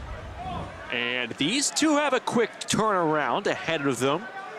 Just finished round 14. They'll lead off the money rounds, round 17. The winner of this round by unanimous decision by the score of 10-9. In the blue corner for the Las Vegas Hustle, Diane the Cuban Sniper DePestre. Las Vegas leads 117-108. This round brought to you by Serenity Springs Recovery Center, a place of recovery and self-discovery. Round 15 is in the 175-pound division. For the Las Vegas Hustle, Yasel Castro Rivero. For the Philadelphia Smoke, former USPA and NABO super middleweight champion, Jesse Hollywood Hart. Round number 18, first action of the night for both Hart and Rivero. Jesse Hart, Philadelphia's team captain, a standout at 175 pounds, and the pressure mounting here for the 35-year-old out of Philadelphia with his team now trailing by 9. At this point, Justin, for Jesse Hart, the team captain of the Philadelphia Smoke, lead by example. Show the rest of your teammates why you are the team captain, why you have been in the upper echelon of the sport for such a long time. A world-class fighter defending his home city of Philadelphia. He wants to go and showcase, here is how we find a way to get the job done, and he started extremely aggressive here in round 15. Let's get to know Jesse Hart. One of the toughest obstacles I had to deal with coming up was my brother getting killed. He was tragically murdered. That's the roughest thing that I've ever had to deal with. He's been there since the start. He was a big, big part of my boxing career. It motivates me to want to do my best, to keep me focused, to know that he wants me to do good. I just really feel like he's an angel over my shoulder, watching over me. He's a proud family man, is Jesse Hart, you know, with the passing of his brother, and right now we're seeing this intensity that is resonating from the face of Jesse Hart. And Bubba, when your team is in this position, how slow of a heartbeat do you have to not have things speed up on you?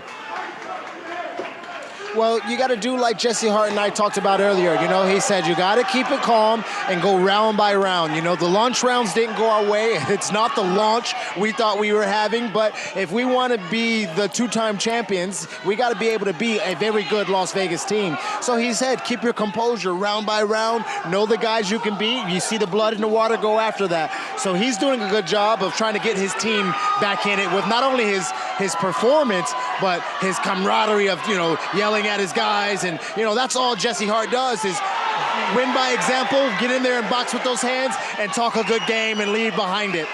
Now this is an angling clinic being put on by Jesse Hart. Just has the faster feet over Yasel Rivero.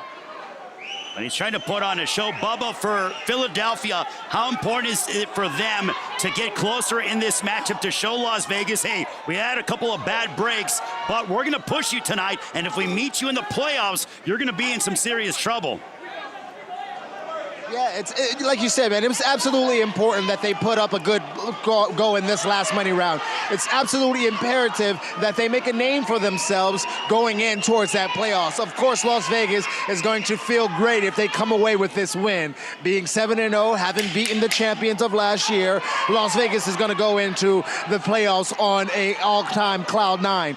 But if Philly can do a good job with all the things that they went through, with all the adversity that came their way. Rashida Ellis being knocked out. I mean, 5 seconds into the round, she getting a cut, and a lot of other things, what a dislocation. Things that normally don't happen, literally an act of God is what makes them so far back. So if they can put something on it, they can definitely give them something to fear with a better performance later in the playoffs. Jesse Hart, full of energy after round number 15 against Yasel Rivero. They'll do it again in round number 18. Let's hear what the judges had to say about this round. The winner of this round by unanimous decision, by the score of 10-9, in the red corner for the Philadelphia Smoke, Jesse Hollywood Hart. That's a statement for Jesse Hart, the team Las captain. Vegas leads 126-118. Round 16 is in the 205-pound division. For the Las Vegas Hustle, Eric Ruiz Cordoba. For the Philadelphia Smoke, he is the only two-time TCL champion, Conja Don't Blink Nathan.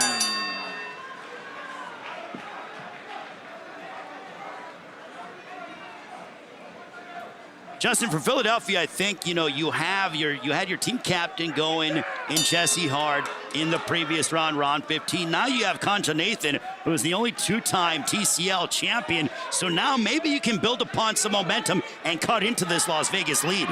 Conja Nathan, the most valuable fighter in season number 2. Won the Mega Brawl with the Smoke. You're up against a very game first-year heavyweight and Eric Cordoba. 5-2 in his first TCL season. He has dropped 2 straight rounds. He's looking for his first win since May the 10th. There's been some inactivity for the Cuban heavyweight. When it comes to, combat sports, you want to be able to develop a rhythm and utilize your timing. And right now, what better time than to be able to collide against somebody who's as battle-tested as Conja Nathan. Nathan 4-2 this season. These two will meet again in round number 23. Or check that, they will be in action in the money rounds, but against different opponents. Nathan will go in round 20 against Kai Brooks. Eric Cordoba will face Joey DeVaco in round number 23. Len, what a luxury if you're Bob Kane, the head coach of the Philadelphia Smoke, to be able to have Conja Nathan, the two-time TCL champion, and, and as we see the Philadelphia bench, they are focused very much on what Nathan is doing. But the experience is a significant factor to a team that is dealing with some adversity in Philadelphia. Not just Nathan. We've talked about DeVaco. You have 2 experienced heavyweights who've also tasted the highest successes in this league. It all matters. Every moment counts. Beautiful left hand from Cordoba. Cordoba inching forward. Pounding away with that left hand. Nathan is looking for his opening as a counterpuncher, but he knows all too well you can't wait too long when it comes to TCL. I like the adjustment Cordoba made with that left hand, threw it from a different angle. And now he feels like he's got the advantage in these final under 30 seconds to go, as his athleticism seems to be giving Nathan some issues. He popped that straight left twice. This would be a big win for Cordoba to be able to defeat a two-time champion in Conja Nathan. Tell you what, you were mentioning it moments ago. It looked like Nathan was closing the gap, maybe getting the timing down of that left hand from Cordoba. And what did the Cuban do? He varied up the positioning, the angling in which he was throwing that shot. And that might have just thrown Nathan off completely, because Cordoba came away really winning that last minute. He looked exceptional, and Nathan was sitting down in his punches, but it was Cordoba who was staying out of the range, especially in the last minute of that round.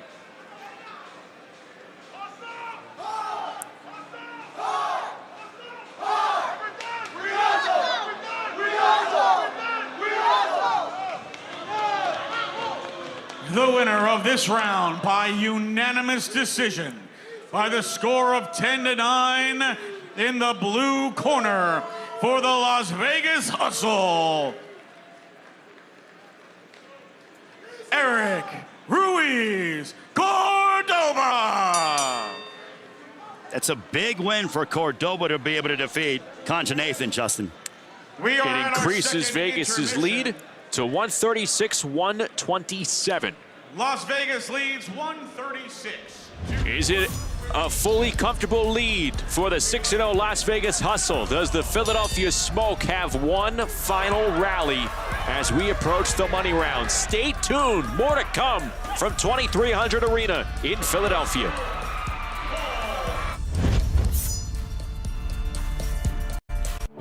We're not going to just tell stories. We're going to go inside the minds of these killers. He told me his name was Ted and he was a law student. Let's break this down for a minute. This was a man who'd make the devil blush with his sins. I want you to walk in the shoes of both perpetrator and prey. Mystery and Murder. Subscribe on your favorite podcast service. I was drinking every day. I was hooked on oxys. My husband turned into someone I didn't recognize. The addiction crisis. Worse than a pandemic, we have a growing epidemic. There are approximately 20 alcohol and drug-related deaths per hour every single day. Addiction is a disease. Like any other disease, it may have serious harmful effects and may lead to death if left untreated. Introducing Serenity Springs Recovery Center, a place of recovery and rediscovery. We understand the unique challenges men face in their journey to recovery. Set on 38 private acres, our state-of-the-art facility offers a safe, supportive environment for healing and growth. Our team of dedicated professionals specializes in evidence-based treatment, providing our patients with the tools to overcome addiction and achieve long-term sobriety. If you or a loved one needs to make a change, call us today at 386-423-4540 or visit us online at serenityspringsrecovery.com and reclaim your life. When there's a dispute, I prefer to talk it out. These athletes, well, they prefer a more physical method. Watch TCL Team Boxing League weekends on Merit TV. Fans, visit a TCL Team Boxing League event live and in person. Just scan the QR code on the bottom of your screen to purchase tickets. Next week, we head back to the desert heat of Arizona as the Atlanta Attack take on the LA Elite, and then we see the Las Vegas Hustle battle the hometown Phoenix Fury. Sunday, another exciting doubleheader as we head back to the Newtown Athletic Club to watch a playoff implication matchup with the Philadelphia Smoke playing host to the NYC Attitude, and the San Antonio Snipers take on the Boston Butchers. See all the action live or catch it right here on Merit TV. We welcome you back inside our studios. Ray Flores, Justin Shackle with you. A 9-point lead for Las Vegas over Philadelphia as we conclude the middle rounds. Everything breaking Las Vegas's way at the moment, but maybe the lead is insurmountable, Ray. It's still extremely important for Philadelphia to make Vegas know that there are certain things that maybe didn't fall their way and that it might not happen again if they meet up in the postseason. It hasn't happened often for Philadelphia, but they do have some building blocks. The launch rounds were very much in favor of Las Vegas, and Las Vegas was in control in the middle rounds. But you did get some quality performances. Jesse Hart showing why he's a team captain. Some younger fighters, Jose Rodriguez, coming to the forefront and looking outstanding. So there is momentum. There are things that Philadelphia, as we head towards the money rounds, can hang their hat on. And I'm very curious to see, because this is not over yet by any stretch of the imagination. And the point difference is so critical when it comes to Team Combat League. Let's take a look at the middle round highlights brought to you by the Balance of Nature. We go to round number 10. Pair of young 135-pounders, Jose Rodriguez, Aiden Garcia. Rodriguez just took over second half of this round. The 22-year-old was landing that straight left with quite a bit of frequency and started to walk down Aiden Garcia, getting his hand raised. Very impressive performance from the 22-year-old in Jose Rodriguez. Then in round number 14, Diane DePestre setting the tone and bringing the momentum back in Vegas's corner. Very much like a young Breaking down Ray Robinson. We're going to see these two again.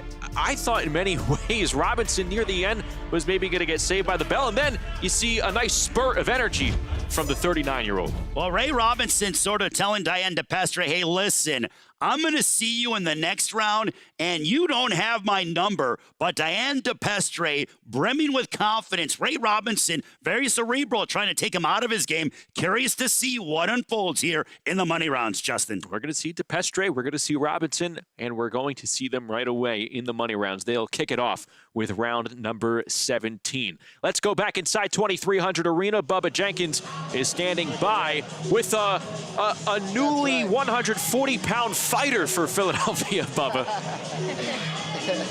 Yeah, we're here with Patricio. They're talking about you moved up a weight class.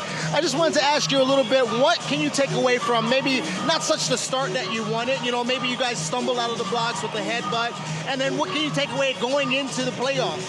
I just want to say that we could focus on like how we're, because they changed up the lineup, so we gotta watch out for like the dirty, like how dirty they find us. We just gotta keep ourselves safe and just stay sharp.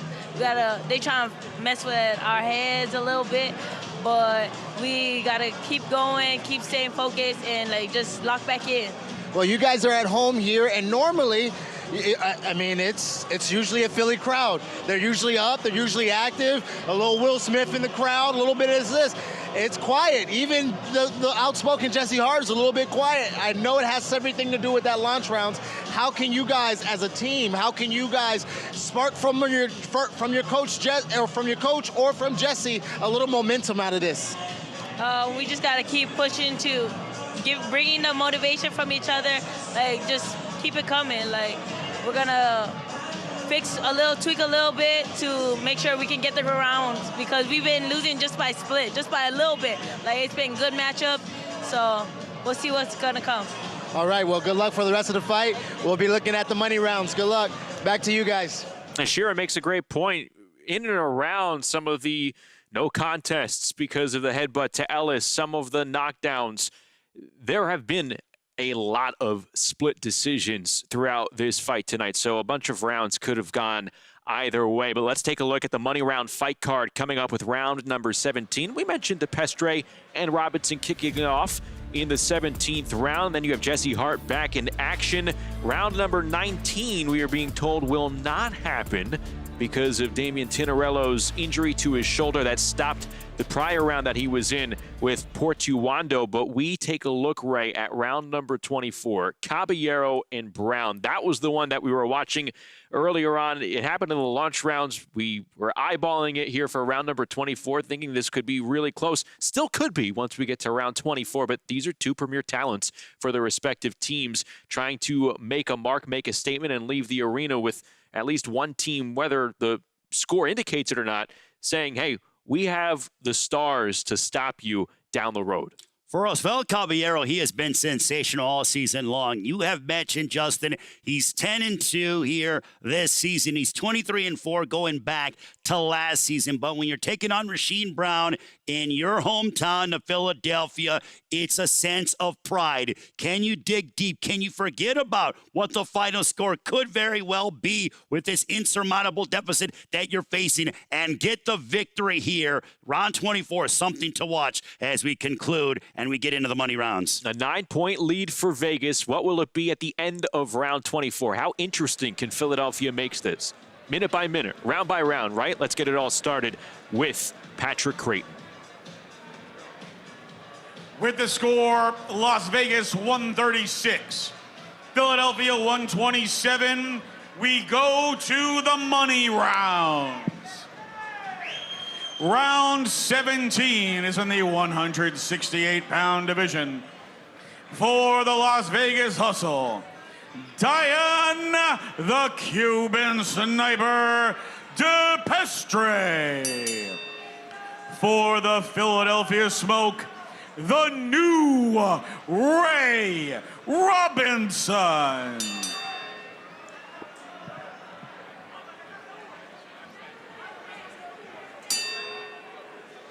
Credit Ray Robinson for fighting back near the end of round number 14 when it looked like he might have been on some wobbly legs at the hands of Diane DePestre, but we will see what the Cuban sniper can do to start here in round number 17. Will it be a continuation, or will Robinson be able to fight back over the long haul of these 3 minutes? Ray Robinson showed a lot of fight. Not that he didn't in the early part of the round, but he got the engine going towards the tail end of his previous outing.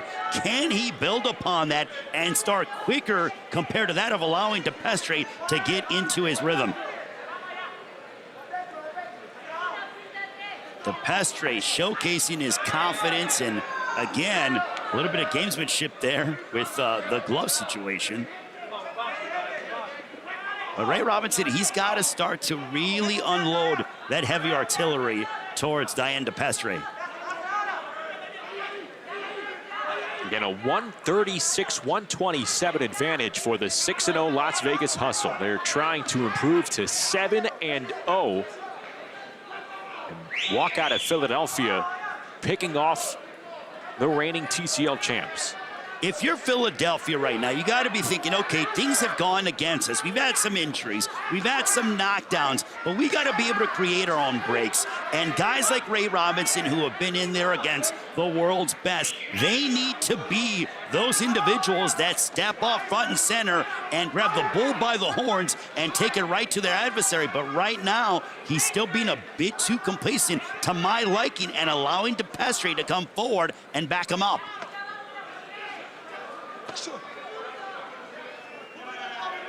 Las Vegas with Diane DePestre searching for his 9th win. They are ahead by 9. Can they add to that lead at the start of the money rounds? Well, right now, DePestre he's in control, but neither man. There's a nice left that connected for Ray Robinson. But it's been too few and far between for Ray Robinson.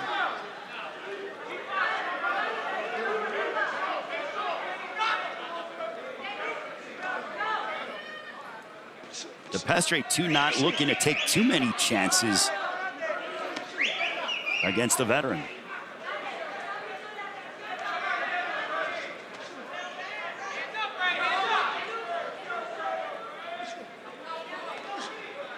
Philadelphia has not dropped an event since week 4 of last season.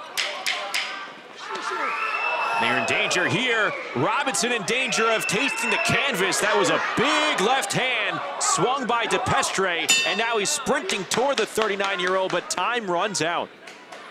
Well, that was a lapse in concentration for Ray Robinson. DePestre saw it and took advantage and made Ray Robinson pay, which will likely send him to a 2nd consecutive victory over Ray Robinson.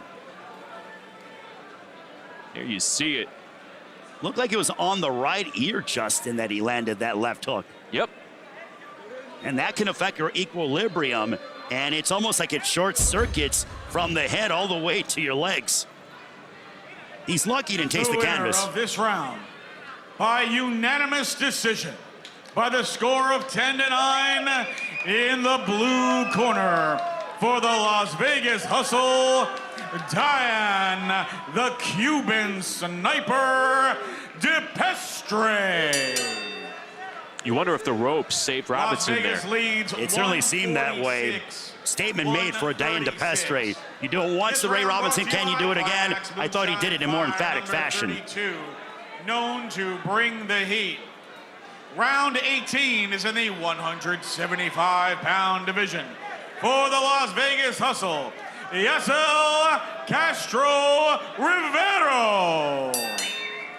For the Philadelphia Smoke, former USPA and NABO super middleweight champion, Jesse Hollywood Hart. Las Vegas now up by 10. Its largest lead of the night. At this point, if you're Jesse Hart, you need to go out and do exactly what you did, but maybe even in more convincing fashion. You know, there are a lot of fans here at 2300 Arena. They are making noise, and they're looking for that momentum, even a little bit when they were down by 8 or 7. You heard how loud they were. They want that noise to be made, something to be able to hang their hat on. Jesse Hart needs to be that guy, being the team captain of the Philadelphia Smoke. Yeah, in that sequence right there, Ray, you saw Hart able to connect, but it was almost as if he was tapping Rivero to score the connects. It's the hurt business, so right now you want to see Jesse Hart go out there and really try to hurt Rivero and put him down on the canvas, especially being down by 10 points. Bubba, what's the balance like between having the urgency to get more points for your team when you're down versus not trying to chase results and let them come to you? Yeah, you never want to chase results, and you got to be smart no matter what's going on, no matter what the scorecard is telling you. And right now, Philly isn't in the position that they would like to be in. So of course they got to look forward to the next round, they got to look forward to the next fight, and they got to look forward to the fact that the playoffs are starting. Well, I think that ignited a spark right there for Jesse Hart as Rivero goes down. And I don't know if the referee knows exactly what happened. Now he's counting, finally.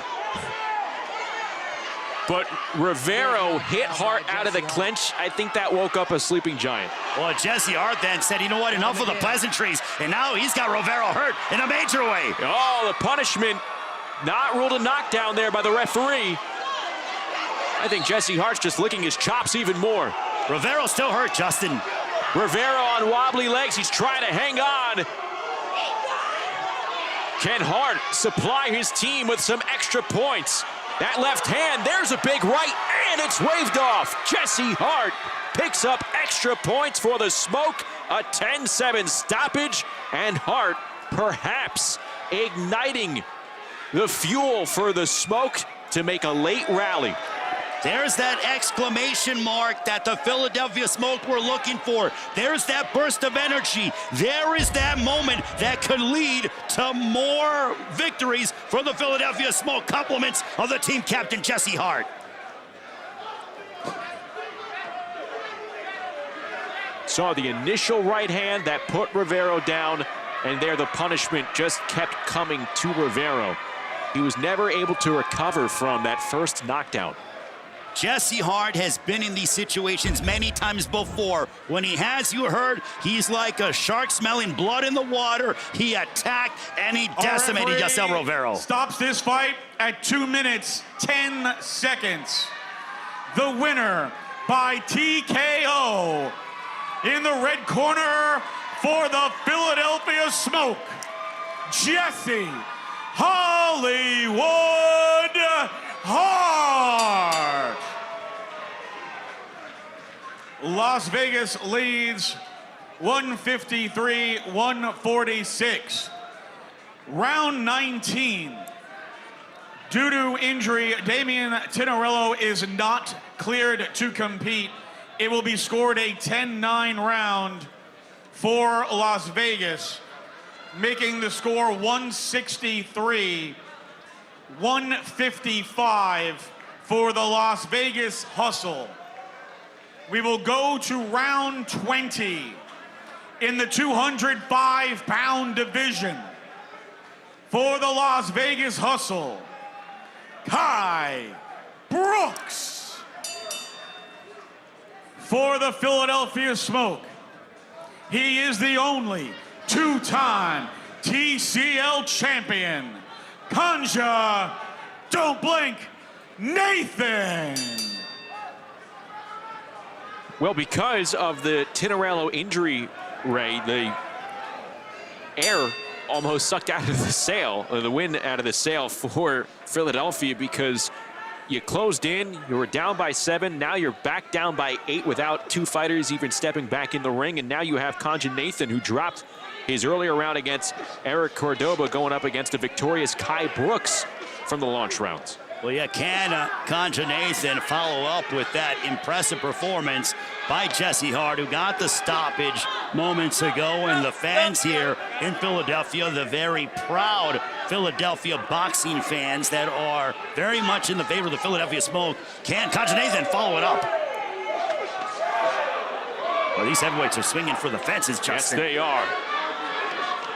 They're looking to put in some short work in the 20th round, not go the full 3 minutes. Well, I think Concha Nathan saw that he was a bit too complacent against Eric Cordoba in his last outing, and now he's coming out really throwing caution to the wind and sitting down on his punches.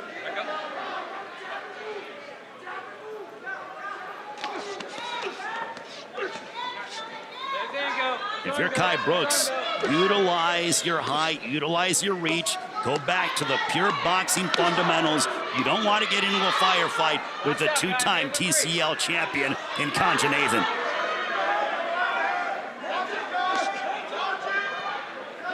The referee allowing these two to fight out of their clinch. Good exchange. These two heavyweights punching with each other for most of the 20th round. And it's not easy when it comes to heavyweights, and I do appreciate how all the referees tonight are allowing the fighters to fight, not breaking them up, allowing them to find a way to break on their own.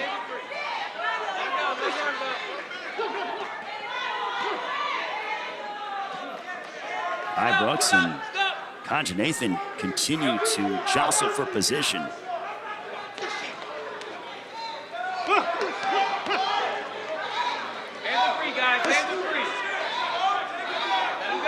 And with Kai Brooks, he needs to be able to separate, use your jab, try to have Concha Nathan at the end of your punches. You have the reach advantage. You have the physical tools that are in your favor. Do not try to get on this inside kind of a battle that favors Concha Nathan. 15 more seconds to go. Big swing and a miss from both fighters. This is an old school Philadelphia kind of a matchup that you see here that is customary at the 2300 arena between Kai Brooks and Concha Nathan.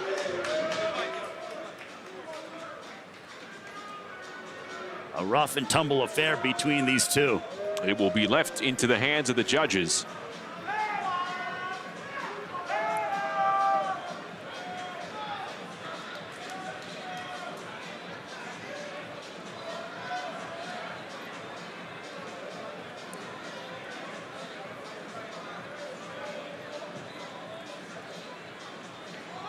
See the Las Vegas Hustle standing up, cheering on their teammates. The winner of this round, by unanimous decision, by the score of 10-9, out of the blue corner for the Las Vegas Hustle, Kai Brooks.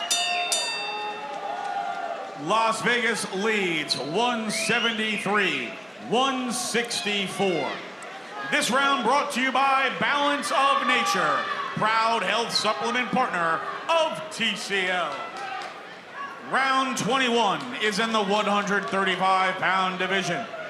For the Las Vegas Hustle, multi-time Cuban and Russian national champion, Yusniel Abrahante.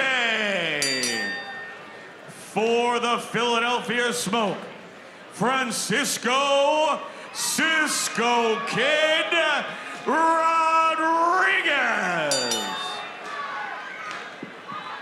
You know, there has been a lot that has not broken Philadelphia's way in this matchup tonight, but you do have to obviously give credit to the winners for Las Vegas. Fighters like Kai Brooks, fighters like Florencia Britos in 2 rounds of action against 2 different opponents tonight, coming up 2-0.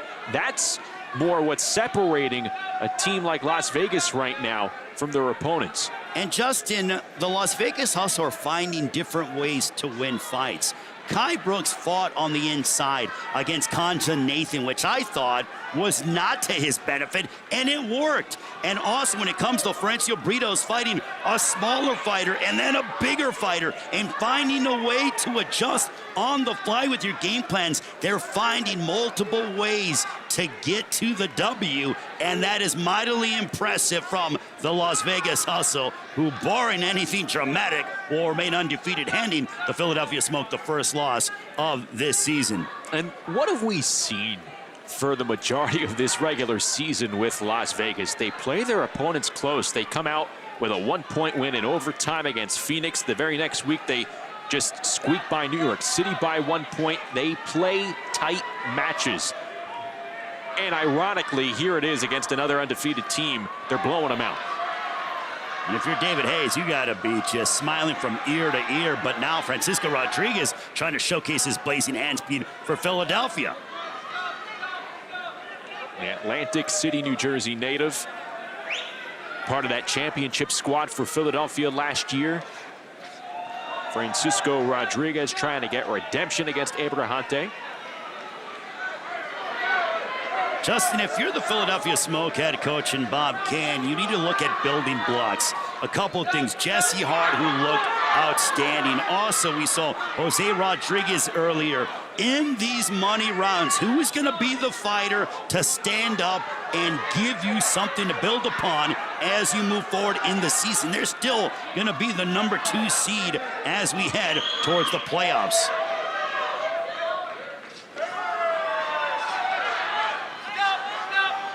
It is round number 21. Philadelphia has 4 more rounds to really, as Francisco Rodriguez connects with a big right hand, to just think about the potential if they rematch in the postseason.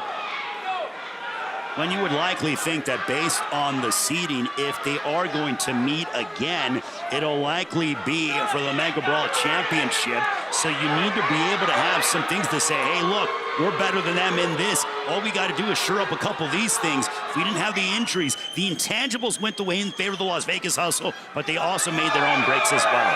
Abrahante and Rodriguez getting pretty chipper.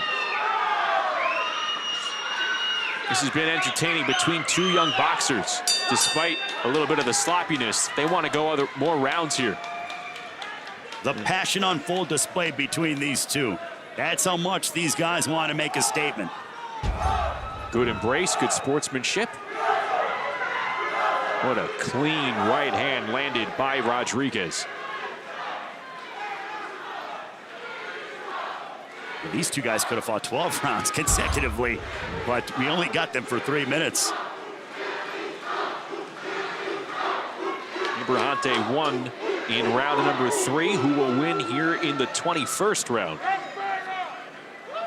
The winner of this round by unanimous decision by the score of 10-9, out of the red corner for the Philadelphia Smoke, Francisco Cisco Kid Rodriguez. Listen to that ovation from the fans here at 2300 Arena. Leads 182-174.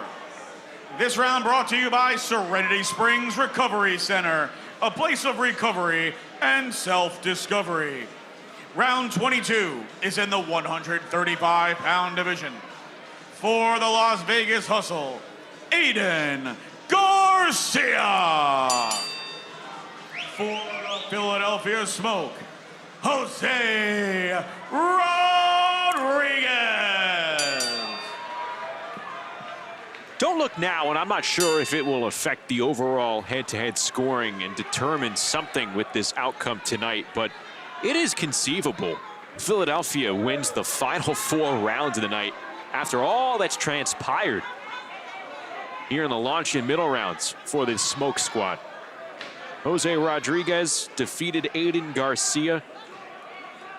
That came back in round number 10. That was a split decision. You have DeVeco and Cordoba, who didn't face one another earlier in the night, going toe-to-toe. And then Rasheem Brown beat Osvel Caballero way back in round 2. Can he do it again? two youngsters here at 135 pounds go at it in round number 22. And Bubba, we heard just the announcement of Francisco Rodriguez being the victor, getting his hand raised, how much of a spark was created at 2300 Arena. These Philly fans are aching for something to cheer for, no? Yeah, like I was saying, you know, they really have a great crowd here, and Las Vegas hustled them out of their contention, out of what they normally do, out of how they normally sound. Now, don't get it twisted. Jesse Hart put some fans in the stands, and he definitely got it done with his amazing knockout that he was talking about. And this round here is definitely getting them sparked up. We could have another knockdown and a knockout on the way. Jose Rodriguez punishing Aiden Garcia. Now Garcia trying to fight back. And it's a tale of two tapes, because every time Aiden Garcia comes out, he comes out very strong, very fast. He comes out leading the punch, being first, you know, really getting his offense going. And then as the clock ticks down, Rodriguez seems to find his range. He finds the punches that he wants, and then he goes on his onslaught. And it's usually at the end to where he now has the crowd and the judges. And I do agree that his punches are probably doing a little bit more damage than Garcia's. Yeah, I don't know if I've seen a fighter tonight who has broken down to their opponent more and more as the seconds come off better than Jose Rodriguez has done against Garcia. Another big right hand. Bubba, how impressed are you from Rodriguez, who played a pivotal point to give Philadelphia some momentum in those middle rounds? I'm absolutely very impressed with them. Listen, Las Vegas came out here and torched them in the launch rounds, literally got the best foot forward and came out. And then it looked like Rodriguez seemed to have been caught by those lights that not only Aiden Garcia was throwing at him, but the hustle of Las Vegas. And then as the round went on, I would say probably about the 1 minute and 50 mark, maybe about 2 minutes left, Rodriguez landed a punch, and then from then on, he had an onslaught of offense that Las Vegas hustled, and Garcia could not answer. So it just wins the game here in this next round, but he's landing heavily, and his crowd and his fans and friends are very, very involved when he gets in there. Credit the chin of Aiden Garcia staying up. He took some big-time shots flush from Jose Rodriguez. And their earlier round, it was a split decision, at least scored that way. Didn't look at it from the anchor desk here between Ray and I, but I don't think Jose Rodriguez left any doubt here in round 22. That was as conclusive as we have witnessed all night long. Round, by unanimous decision, by the score of 10-9, in the red corner for the Philadelphia Smoke, Jose Rodriguez.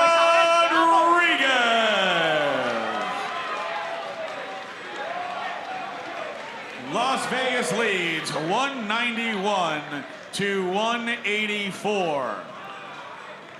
Round 23 is in the 205-pound plus division. For the Las Vegas Hustle, Eric Ruiz Cordova. For the Philadelphia Smoke, Joey the Tank DeVico. So with that decision in round 22, it's decided Las Vegas is going to win this head-to-head event and improve to 7-0. They have a 7-point lead with 2 rounds to go. Doesn't matter if Philly gets 2 straight stoppages to close out the event, but it would surely mean a whole lot to the psyche of both teams if DeVico and Rasheem Brown, who's in the on-deck circle, could close out a stretch where Philadelphia wins 4 straight rounds to end the show. Well, and who else is going to step up for the Philadelphia Smoke? You look at Jesse Hart, the team captain, getting the stoppage earlier, and we've seen Jose Rodriguez, who has been sensational for Philadelphia. That's pretty much been all that they wrote when it comes to benefits and things to hold your hat on if you're Philadelphia. But will it be Joey DeVico? Will it be Rasheem Brown in these final 2 money rounds?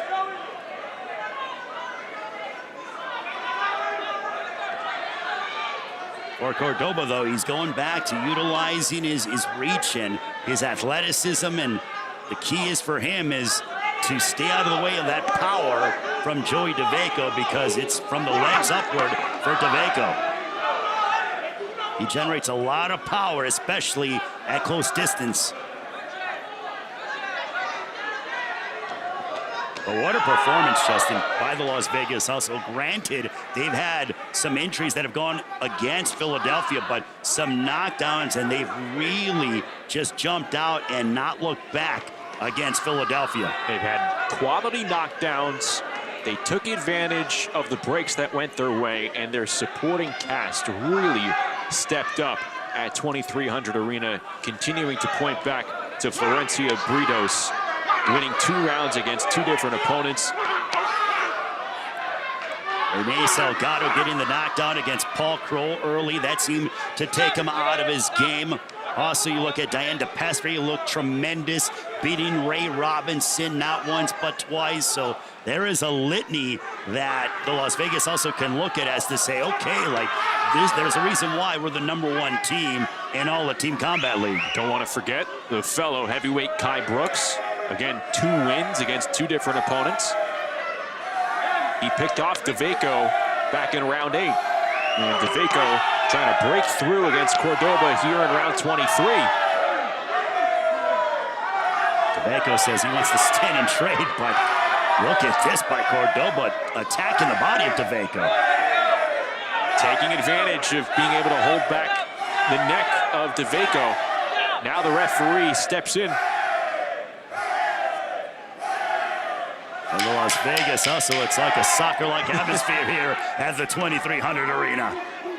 They're cheering on their teammate. That looks like a Cuban baseball dugout. Never Very mind much a Cuban so. corral for TCL. Well, Cordoba looked outstanding once again. Las Vegas has just waves of fighters that they can throw at you.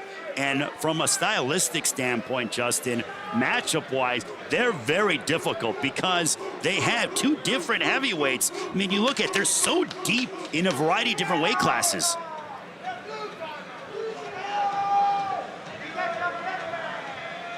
And that has been illustrated brilliantly tonight on a night in which Philadelphia's depth has taken a hit. Unanimous decision by the score of 10-9 in the blue corner for the Las Vegas Hustle, Eric Ruiz Cordoba. Las Vegas leads 201 to 193. Round 24 is in the 126-pound division for the Las Vegas Hustle. Former Pan American Games, World Series of Boxing, and multi-time Cuban national champion, Osvel Caballero. For the Philadelphia Smoke, Rasheen Sugar Sheen Brown. We have reached round number 24.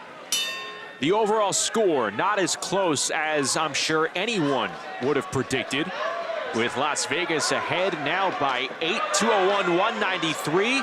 Caballero trying to fight back and put an exclamation point on this performance for Las Vegas. But Bubba, going into the night, this was the premier matchup, not only of this head-to-head event between these 2 teams, probably over the last several weeks in TCL play league-wide.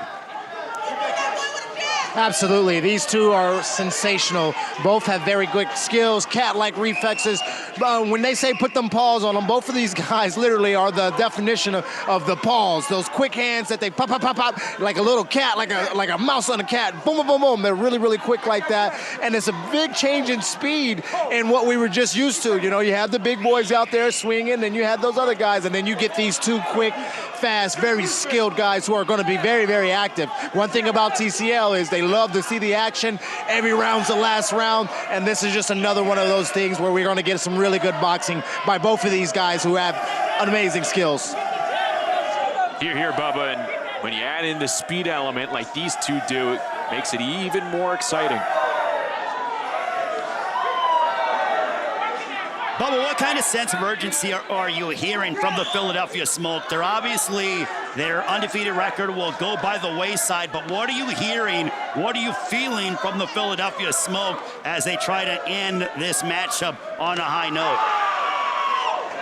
Well, I'm hearing that they're still in it, but I'm feeling that they've conceded. I'm hearing them still get their crowd involved. I'm hearing them still, be very, very adamant about their other fighters doing what they need to do. You saw Jesse Hart get a big knockout, but I'm feeling they have conceded. It hasn't been their night. Rashida Ellis got a cut. You got an injury earlier that kind of put things out, and it kind of, the stumbling out of the blocks of the launch round really kind of put them behind the ball. And with a team like Las Vegas, you're just not going to hustle or get back into it when their name is the hustle, and they hustle hard every day, right? So it's a really, really hard thing for Philly to have to have done to come back. But it's really beautiful to see not only the way they ended in that money round, winning a lot of those rounds, but it's good to see the spirit of them. Even though we're going into the playoffs, we're going to be able to see what Philly is made of, as they were last year's champs, and they have now dealt with some adversity.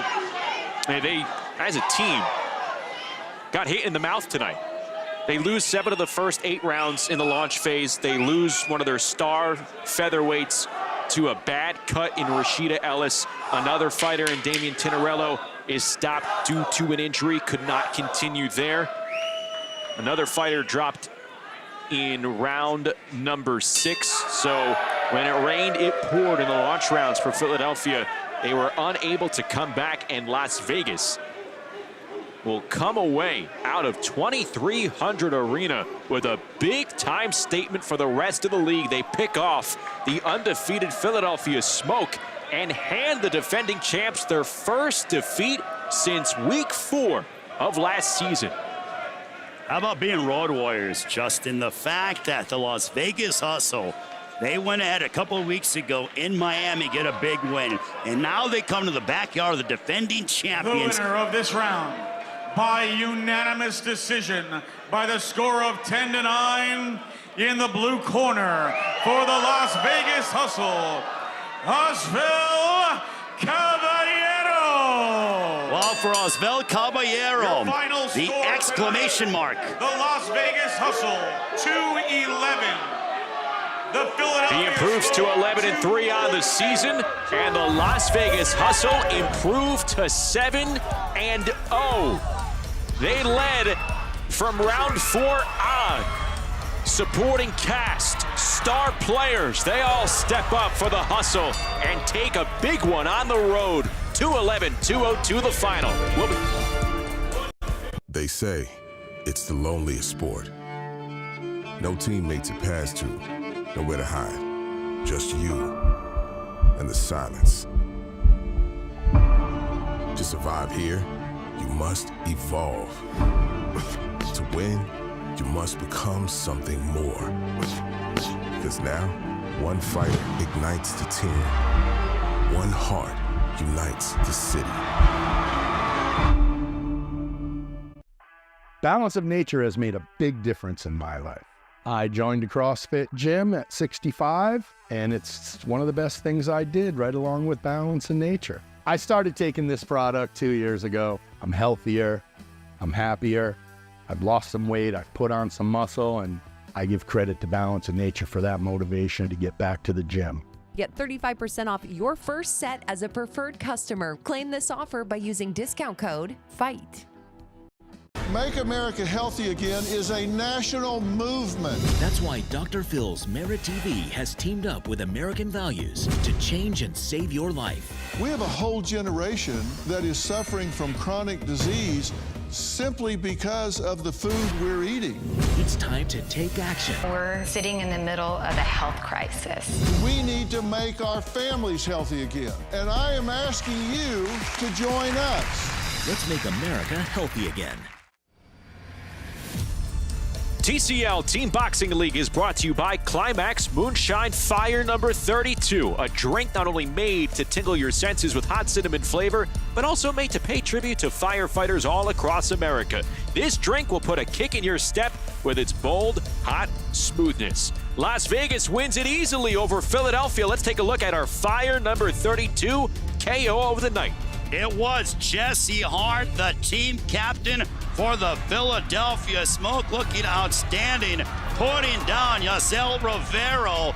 Big power shots had him hurt. Look at that right hand, and that'll be all she wrote as Jesse Hart putting on a statement win for the Philadelphia Smoke, a reason why he's the team captain. One of the lone bright spots for the Smoke tonight. Let's go back inside 2300 Arena to Patrick Creighton. Your final score tonight in the battle of the undefeateds. The Las Vegas Hustle defeat the Philadelphia Smoke 211 to 202. Our third star of the night from the Philadelphia Smoke, Jesse Hollywood Hart.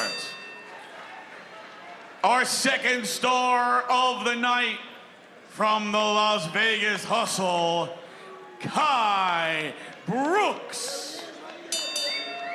And our number one star of the evening from the Las Vegas Hustle, Reiner Salgado. Our round of the night goes to round 10. Aiden Garcia and Jose Rodriguez.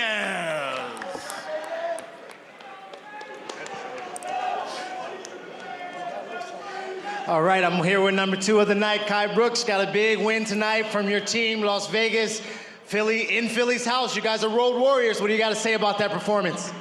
Man, I just went out there and had fun, and I couldn't let my team down, so I had to do what I had to do. How do you guys feel about going into the playoffs with such a big statement? Man, this is huge for us. It's just all the momentum going forward, man. First fight in the TCL, this is your debut? Yes, sir. Congratulations, good job tonight. Thank you, My man. All right, we're here with the number 1 guy of the night. Congratulations, got a big knockdown earlier. You was in there, was going back and forth. Looked like he caught you a little bit. How you feel about your performance? Fue una noche bien grande para ti, tú hiciste magnificent. Cogió en uno, pero tú viniste para atrás y la ganaste. ¿Cómo tú sentiste de lo que tú hiciste esta noche? Yo me sentí súper que bien, gracias a mi equipo, gracias a mi coach y gracias a mi equipo que nos mantenemos invictos y somos los número 1 en la liga. He says, I feel great. I want to give thanks to my coaches. He is more than happy to accept this award, and he wants everyone to know that we are the number 1 team in the league. That's how we do it. That's right, the number 1 team in the league. With the number 1 team, you got to have a coach that has some kind of leadership. What are you saying to these guys? What are you implementing to these guys? What are you doing to get these guys to go to 7-0, the only team that's undefeated, none touched? Yo, first of all, I want to thank all of Philly for coming out, repping they Philly Smoke. Man, I don't even know what to say. We came out here, we came out hot. We told everybody we coming out hot. They're going to have to beat us. We're not going to lay down. Yeah. Well, I said to you, hey, good luck tonight, and you said, Bubba, you go ahead and take that good luck back with you to the room because they're going to need it. What made you so confident that you guys could get the win tonight? Yo, I'm confident every night, no matter where we at, no matter how we got to do it, we going to win. All right, congratulations again, Dave. Las Vegas Hustle. By the way, we're not done yet. We got to go back west and cook those birds. Congratulations, Las Vegas Hustle. Thank you so much, Bubba. David Hayes hinting at a matchup coming up against the Phoenix Fury. That will take place coming up next weekend. That's going to be the final regular season event for the now 7-0 Las Vegas Hustle. Look, a lot broke their way tonight, but they also stepped up, took care of business. They had some standout performances up and down the bout sheet. I mean, they are just a complete team. The fact that they could throw multiple heavyweights your way. They have the Cuban School of Boxing with guys like Diane DePestre. You have Osvel Caballero as well. Dizlan Gainza, who only had 1 round tonight. Their depth is on another level. And also, I love what we heard from head coach David Hayes in the sense that they love going on the road. They love being battle-tested. Now, next week, they go into the Phoenix Fury's house to go in Arizona. But this is what they thrive upon. And also, they don't beat themselves. They handle business, focus on the fundamentals, and then the breaks will come. And that's exactly what happened here tonight, Justin. It's so interesting because what did we see this entire season with Las Vegas? A handful of their matches decided by fewer than 4 points. Tonight, they take out the defending champs by 9 as we take a look at the money round highlights brought to you by the Balance of Nature. Round 21, Francisco Rodriguez starting a nice stretch for Philadelphia, gets redemption against Abrahante, and then in round number 22, it was Jose Rodriguez putting the hurt down against a young Aiden Garcia. And even in defeat, aside from Jesse Hart, this young man, the 22-year-old Jose Rodriguez, is someone that you can build upon and say, okay, we found something here. We have that surge that we're looking for in the lighter weight classes. Jose Rodriguez stepped up in a major way, despite the fact that Philadelphia came up short here tonight. Las Vegas, the lone undefeated team in TCL Team Boxing League, 7-0. They will try to go to 8-0 next weekend in their regular season finale against Phoenix. Philadelphia still in terrific standing at 5-1. They'll be in action next weekend against the NYC Attitude as you take a look at the playoff picture with the regular season winding down. Las Vegas improves to 7-0, a 211-202 victory. Stay tuned, still to come another matchup with playoff implications right after the break. Miami takes on Boston. Action still continues from Friday in Philadelphia. We'll be back in a moment.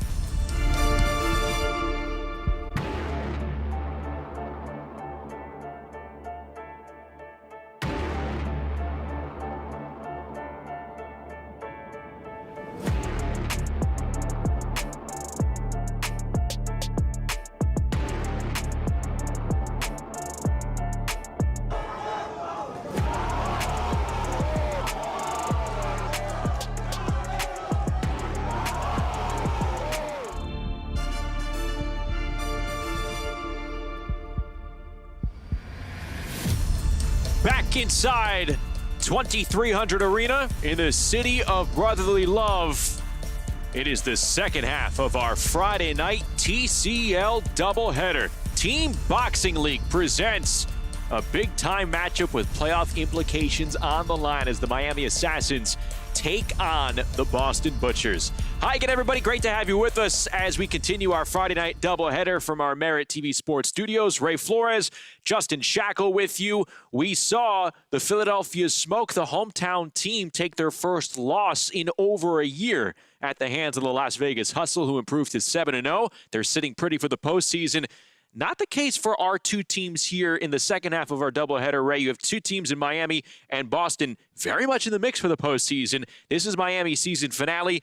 A big win here could set them up nicely for playoff seeding. But for Boston, this is a team that probably has to look desperate. They need to win out. And you wonder, Team Boxing League, what does a boxing team look like when it's desperate? Well, it means that they are at their most dangerous. And when you look at the entire complexity of what we're seeing with Miami and Boston, Miami wants to end their season above 500, 5-3. They want to avoid matching up against the likes of Las Vegas or Philadelphia. Their road to the championship could be easier if you avoid matching up against those two teams. For Boston, it is win or go home from your standpoint. So both teams critically need a win, and for Boston, they really have to come out and showcase why they are among the elite here with Team Combat League. Both teams need a win, Boston more so than Miami, but Miami knows if they want to have a long run in the playoffs, they got to get a win tonight in their season finale. There's a little wrinkle here for the Boston Butchers as we take a look at a couple of standout performers here in 2025. They are led by two fighters in the middleweight classes, Rashidi Ellis and Jaye Brown. Well, Rashidi Ellis is going to be in action in Lowell, Massachusetts tomorrow night in a traditional boxing match. That takes him away from the Boston Butchers matchup with Miami tonight. So their leading performer, Rashidi Ellis, will not be a factor in tonight's matchup against Miami. They are going to be missing a whole lot of speed and success without Speedy Ellis. But they do have Jaye Brown, who picked up 2 victories in last week's victory over New York City, as he defeated Johnny Estella in 2 rounds. And Jaye Brown will be in 2 rounds here tonight against another standout in Pedro Vitia. But, you know, when you need to win out, and again, this is the second to last regular season event for Boston. They have this one tonight. They have another one against San Antonio. You know what's stacked up against you. You need all your chips. They don't have it. So it'll be fun to see how a team responds with adversity right in front of them. Well, you need to just look at what's in front of you. Focus in on the rounds. The launch rounds, focus on that. Then when you get to the middle rounds, you do that. Then when you get to the money rounds, do that. Don't look at it too much as a whole. Focus in segments and really put your attention on the task at hand. Miami, meanwhile, 4-3 on the season. Look, they're sitting nicely right now in the playoff picture. And again, this is the regular season finale for the Assassins at 4-3. And they have some talent that's distributed up and down with weight classes. At heavyweight, they have the likes of this man right here in Yunieski Gonzalez, a big-time heavy hitter, as you see the overhand right doing wonders in Miami's victory, or beg your pardon, their loss against Philadelphia last week, but a big knockdown and knockout right there. And then Victor Abreu, the veteran, yeah, he's 1-1 over his last 2 fights, but this is a career TCL fighter at 15-7. He's going to be in action for 2 rounds tonight. He is one of the big-time featherweights that you're going to see between these 2 clubs as they go at it at 2300 Arena. Here's a look at the latest TCL Team Boxing League standings as the road to the postseason continues. We mentioned Las Vegas improving to 7-0.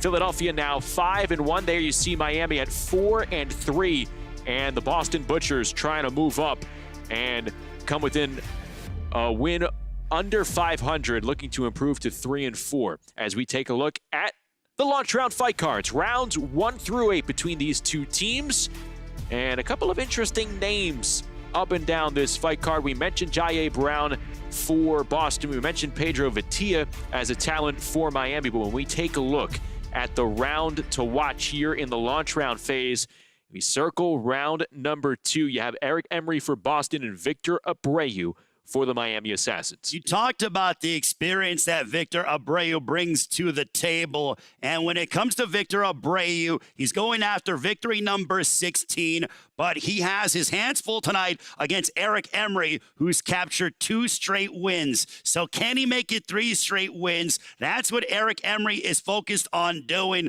but that's going to be something to watch. And it's round number 2 of the launch rounds, which I can't wait for. We really get heated rather quickly here when it comes to these 2 teams in Miami and Boston. So Abreu and Emery in round number 2 of the launch rounds. Let's go back out to 2300 Arena with Bubba Jenkins. So Bubba, we saw in our first head-to-head matchup, we saw a very confident Las Vegas team. We saw a fighting Philadelphia squad that faced a lot of adversity early. Now we have 2 teams really fighting for a playoff spot. Those 2 other ones, they have their positioning firmly set in place. But when you have Miami, you have Boston, and I asked Ray what desperation might look like for a boxing team. What do you envision desperation and urgency looking like for a boxing team fighting for its playoff life? That's a great question, and I think that desperation looks like, urgency looks like somebody coming out here and really scratching at the eyes and really trying to get it done. Miami and Boston are not rivals, but they're definitely 2 desperate teams that are definitely going to have to come in here and act like they want to get into the playoffs. Miami season ends tonight, but they have a good chance of not only sitting in the playoffs, but not getting to that last seed and having to go against who Las Vegas is, who we just saw Las Vegas to be. But Boston is sitting in a must-win situation. They got to get the job done, like you guys were saying, and like I was just saying, 2 desperate teams, 2 desperate fighters, definitely going to let us have an amazing night of boxing right here in the TCL. Both teams are going to act like every round is a must-win, because it is. Bubba, you know during the postseason anything can happen. How important is it for Miami to be able to get this win so that they avoid matching up against Philadelphia, who you know is going to have a chip on their shoulder after losing earlier, or Las Vegas, because your focus is to find the easiest way or the path of least resistance towards making a deep playoff run? Yeah, well, it's vital because, you know, like you said, Las Vegas is on fire.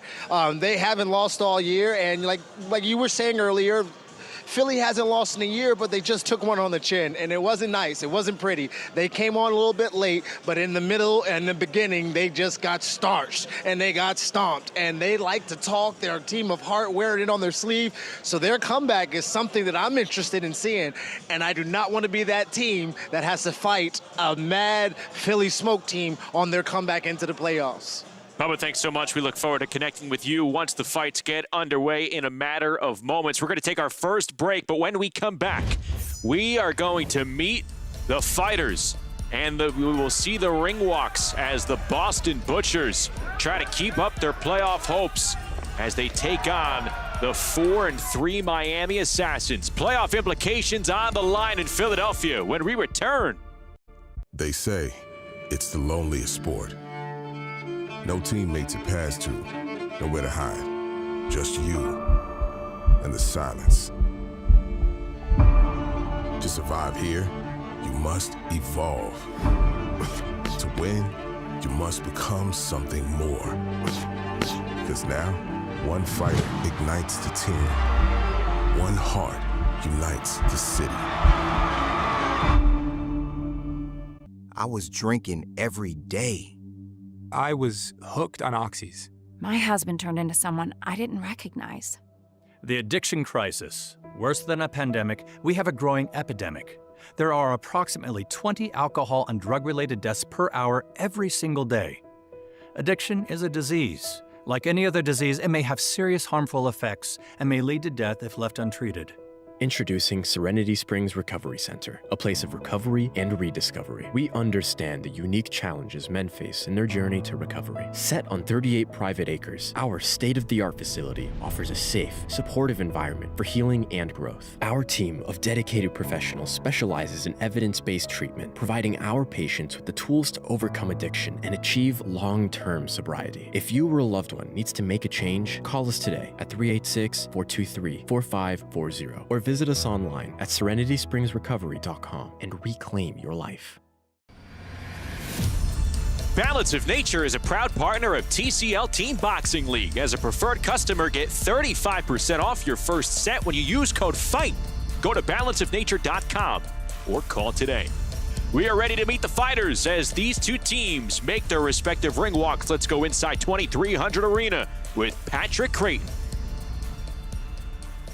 Fight fans, welcome to the 2300 Arena. We thank you for joining us tonight. We'd like to thank Executive Director Ed Kunkel and the Pennsylvania State Athletic Commission for hosting tonight's event. These bouts are approved and sanctioned by the Pennsylvania State Athletic Commission. Chairman at ringside, Rudy Battle. Executive Director Ed Kunkel. Our officials for tonight, our judges, Steve Weisfeld, Glenn Feldman, Kevin Morgan, and Dewey LaRosa. Our referees tonight are Sean Clark and Dave Braslow.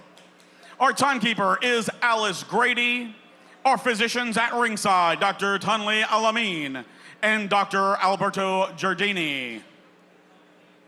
We'd like to thank our sponsors for this evening, Climax Moonshine Fire number 32, Balance of Nature, Serenity Springs Recovery Center, HotelPlanner.com, Tim Smith Spirits. First up, please welcome the Miami Assassins.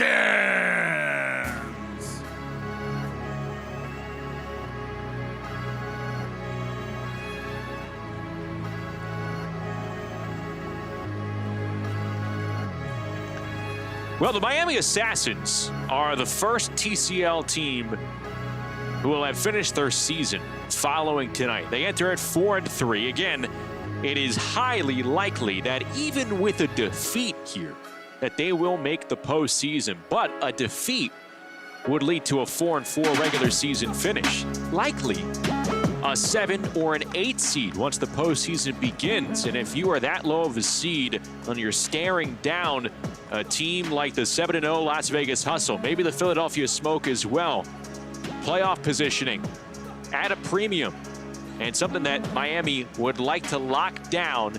They have a chance to finish at 5-3, rest up, and watch the rest of the playoff chase unfold. When Miami has one tremendous leader in their head coach, Herman Caicedo, the former trainer, or he trained former world title challenger in Luis King Kong Ortiz. So Herman Caicedo has been in the trenches in big fight situations, and this is as big as it's going to get right now for the Miami Assassins.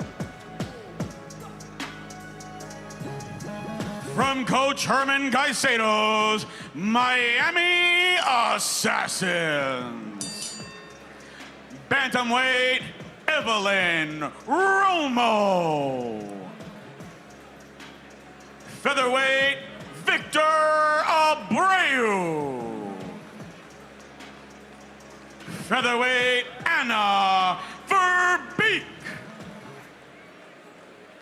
former Olympian and WBA IPO featherweight champion, lightweight Claudio the Matrix Marrero, welterweight Charles the Ghost Holmes, super welterweight Raheem Davis, middleweight Pedro Valdivia, heavyweight Russell Beltran, featherweight Ali Paqueo, lightweight Orestes Velasquez, super lightweight Natalia Spies, welterweight Esteore Suero, super middleweight Yusmel Ruiz, light heavyweight Ronnie Alvarez, two-time light heavyweight title challenger, cruiserweight Yunieski the Monster Gonzalez, heavyweight Nestor Santana,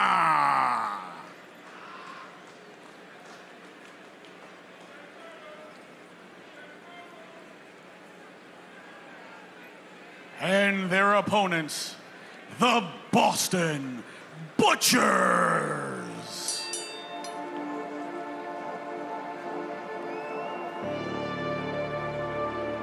All my life I had to win. Give everything I At 2-4 on the season, it is a must-win mentality for the Boston Butchers, as in they must win to have a playoff shot. Not just this week, but also next week in the regular season finale against San Antonio. And what will it look like to have that desperation in the eyes of every fighter as they enter the ring, knowing that tonight is a must-win scenario?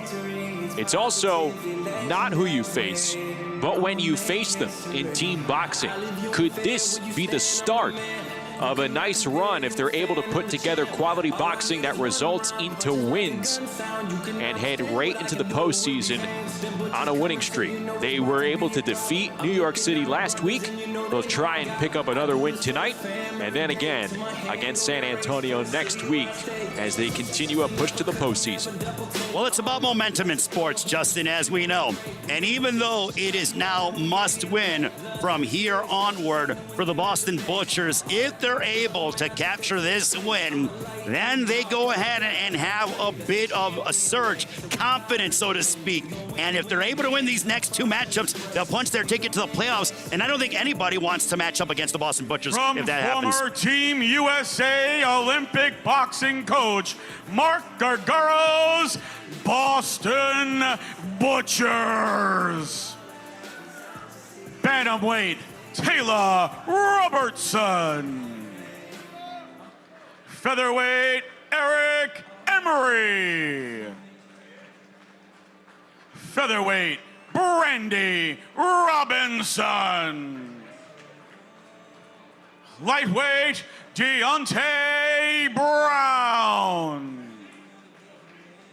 Welterweight Mike Kimball. Super welterweight Yorman Guerrero. Middleweight Jaye Golden Child Brown. Heavyweight Michael Coffey. Featherweight Camila Panada. Former WBA, NABA Super Featherweight Champion, lightweight Abraham Nova.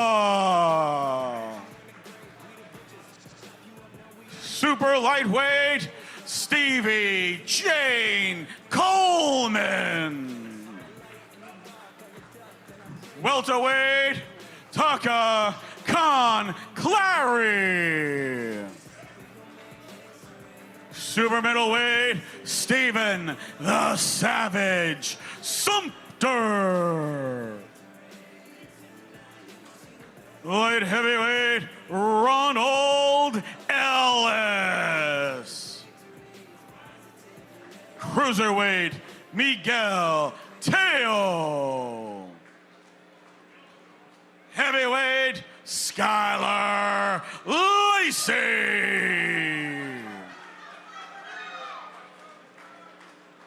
Fight fans, welcome to the launch rounds. Round one is at 118 pounds. For the Miami Assassins, Evelyn Romo. For the Boston Butchers, Taylor Robertson.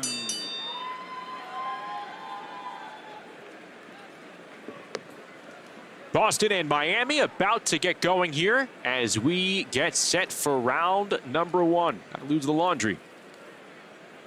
Two bantamweights, Evelyn Romo on your screen for the Miami Assassins, trying to win their regular season finale and go into the postseason at 5-3, taking on the Australian bantamweight and TCL newcomer Taylor Robertson for Boston. She fell in her TCL debut, had a split decision against New York's Christina Cruz, but just me saying that illustrates how tough of an opponent Robertson could be. We know what Cruz has been able to do in her TCL rookie season. Absolutely, and it's so key to get things started on a high note for either team. It's just so important and vital to get that first or second round victorious, to be able to get that and really have confidence to build upon. I mean, it is an individual sport, but it's also a team sport, and that's so critical. Love the jab that we're seeing from Evelyn Romo. She's throwing it. She's keeping her head off the line. Good check right hook from Robertson. Robertson is more in a counter-punching mentality, and I think that jab of Romo has her a bit flustered. Romo now 1-6 after dropping 6 straight rounds, 4 of which came against Michelle Morales of Nashville. Originally from Mexico, now lives and trains in Jupiter, Florida. Robertson, ironically, like we mentioned, from Australia originally, she lives in South Florida. Trains under Javier Centeno. I would have thought now she's a member of the Boston Butchers. It just all, depends on where they have the best opportunity for you. And Robertson in the starting lineup, so to speak, and, showcasing her ability. There's a nice right hand there by Robertson. As the seconds go by, Ray, I think she's timing Romo better and better. Yeah, Romo sort of got a bit complacent, threw her jab out there lazily in the second half of this round, and Robertson has made her pay on a couple of occasions. That's what is so compelling about Team Combat League, is that you could see a fighter come out and dominate 45 seconds, and then immediately the adversary comes and takes it the other way, and it's back and forth seesaw action. Clash of heads. Both fighters acknowledge each other for that. Final 30 seconds to go in round number 1. Boston needs a win. Good combos from Evelyn Romo here. And in a close rounds, perhaps those sequences stand out the most to the judges.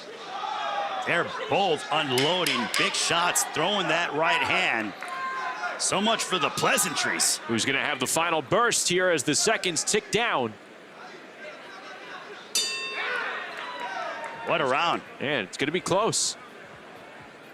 Well, do you favor the jab and the boxing generalship of Evelyn Romo, or do you favor the big power shots, the counter punching ability of Robertson?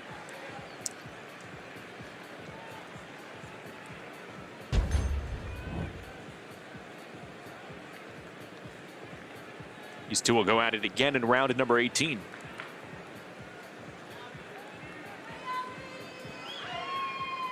The winner of this round by unanimous decision by the score of 10-9 in the red corner for the Boston Butchers, Taylor Robertson.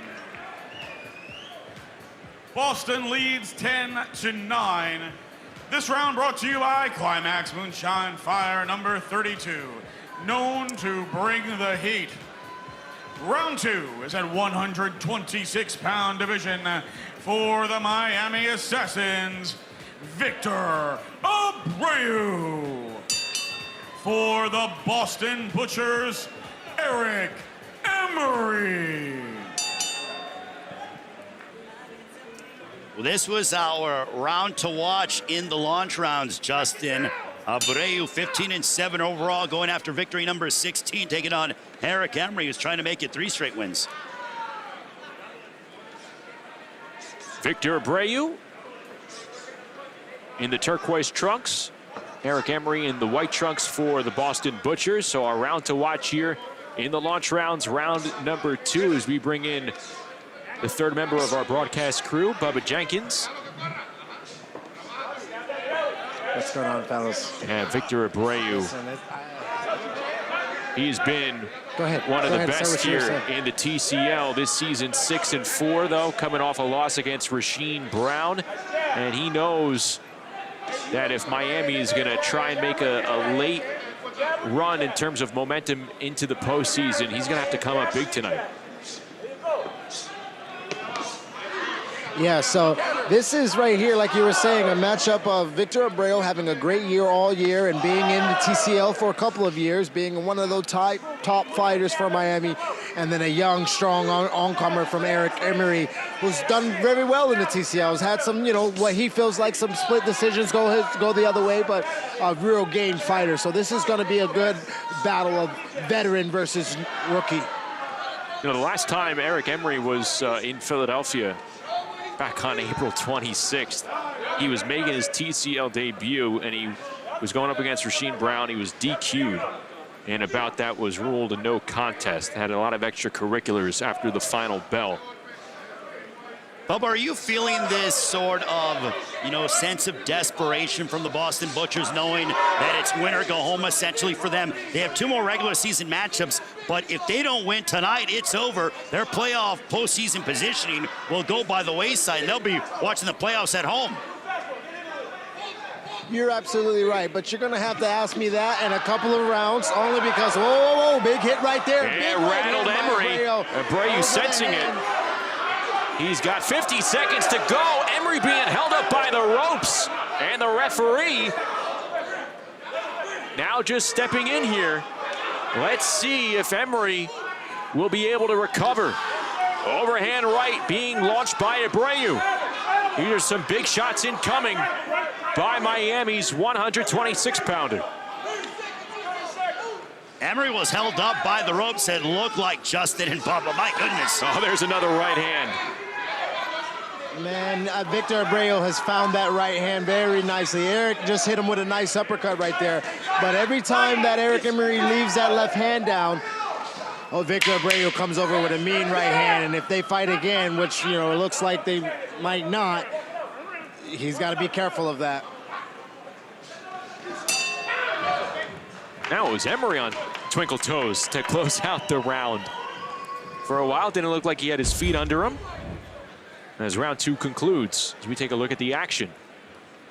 Big right hand. We're seeing the onslaught being thrown by Victor Abreu, having Eric Emery hurt. I don't know how he remained upright. There's a reason why he has 15 wins in his career with Team Combat League. The winner of this round by unanimous decision by the score of 10-9 in the blue corner for the Miami Assassins, Victor Abreu. We are tied at 19. Round 3 is in the 126-pound division. For the Miami Assassins, Anna Verbeek. For the Boston Butchers, Brandy Robinson. Here we go with round number 3. Anna Verbeek, Brandy Robinson, who you see on your screen. 2 featherweights in round number 19 as we are tied at 19 apiece. And as we get going here with round number 3, we are going to see Michael Kimball in round number 5 for Boston coming up. But right now, he's standing by with Bubba Jenkins. That's right. I'm here with exciting newcomer Mike Kimball. Listen, you guys are in a must-win situation, and I was asked earlier if there's a little bit of urgency in your crew over here. Do you guys fight with a little bit of urgency? Are you guys going to feel that desperation from your side? You know, we got a lot on the line, but as a team and as individuals, it's a blessing and it's a great opportunity to just be out here and do what we do. So we're going to have fun with it. Absolutely. Well, it's going to come down to it. It looks like it's going to be close. How do you feel like you can get the hand raised in this? Hey, I go out there, I have fun, I be sharp, intelligent, and just go to work. You got 3 minutes of work, and that's what I'm going to do. I'm going to go to work.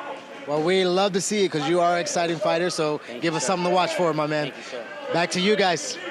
Hey, Kimball won his TCL debut last week, beating Lionel Colon of New York City, Waterbury, Connecticut native, joining this team as it continues its final push for the postseason. Justin, I like what I heard out of Kimball in the sense that, is this the most ideal position for the Boston Butchers? No, but it is an opportunity, and they seem to be, at least at the moment, in the early part of the launch rounds, thriving and really relishing in this opportunity that they have in front of them, taking on the Miami Assassins.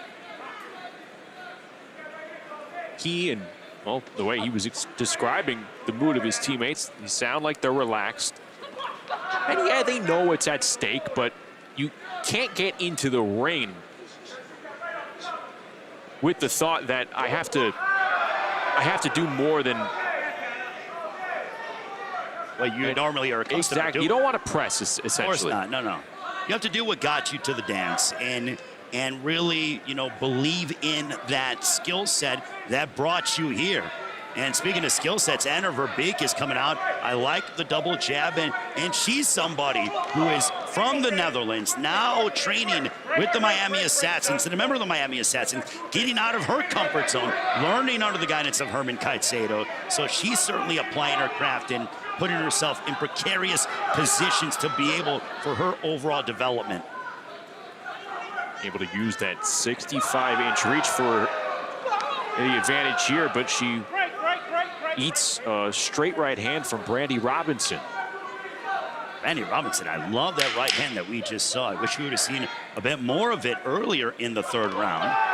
There it is again.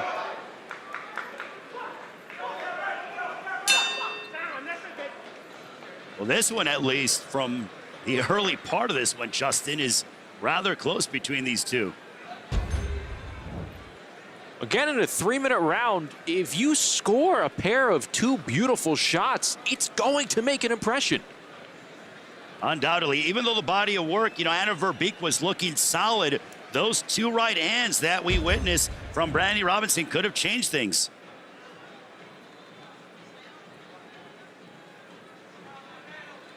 The winner of this round by the score of 10-9 via unanimous decision in the red corner for the Boston Butchers, Brandy Robinson.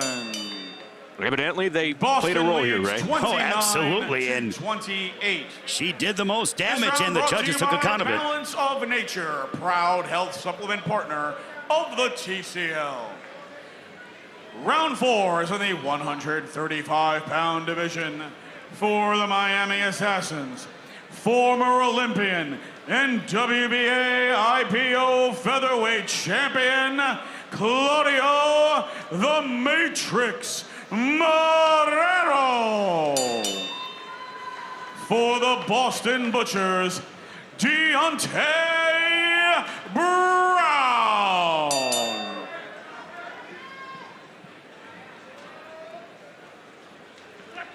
135 pounds showcased in round number 4. Claudio Marrero for Miami, Deontay Brown for Boston.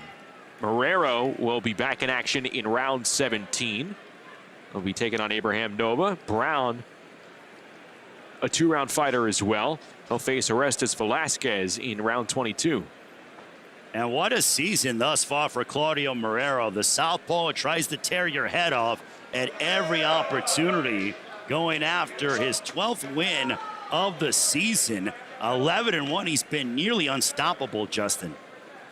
Conversely, Brown's won 4 straight, 4-2 on the season in his 4th event of 2025.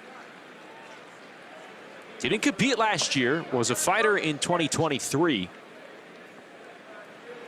Deontay lay him down Brown, out of Morgan City, Louisiana.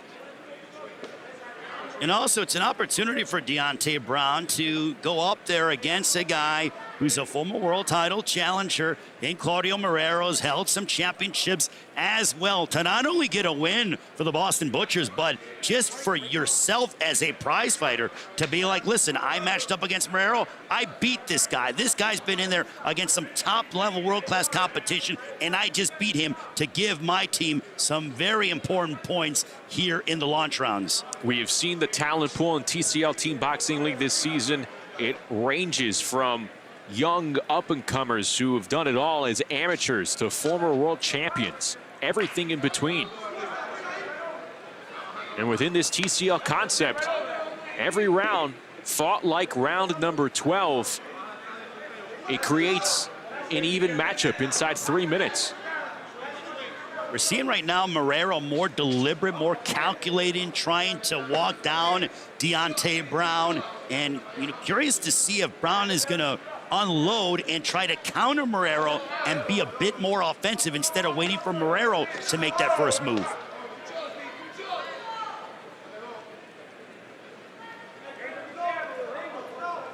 Marrero perhaps feeling a bit confident, knowing that he has the range figured out from his opponent, Deontay Brown.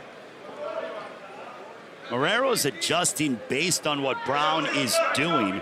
As in his career professionally, he has a 70% knockout percentage. So Brown knows he can't make even half of a mistake. If so, he'll pay dearly. Not too many punches being thrown, let alone landing, between Brown and Marrero.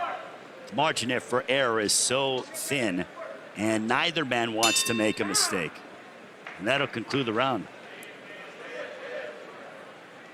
Well, that'll be a tough one to score due to the inactivity over the last 60 seconds or so. I think you have to go to the ring generalship, and I would, gather that it favors Marrero based on the fact that Marrero was the one dictating the pace and the tempo as to where things were going. I'm with you.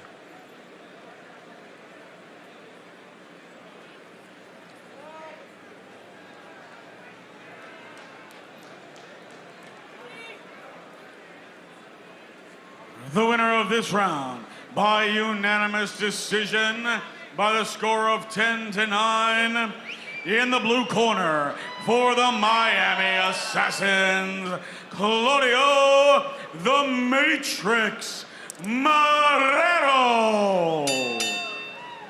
We are tied at 38. Round 5 is in the 147-pound division. For the Miami Assassins, Charles the Ghost Holmes. For the Boston Butchers, Mike Kimball.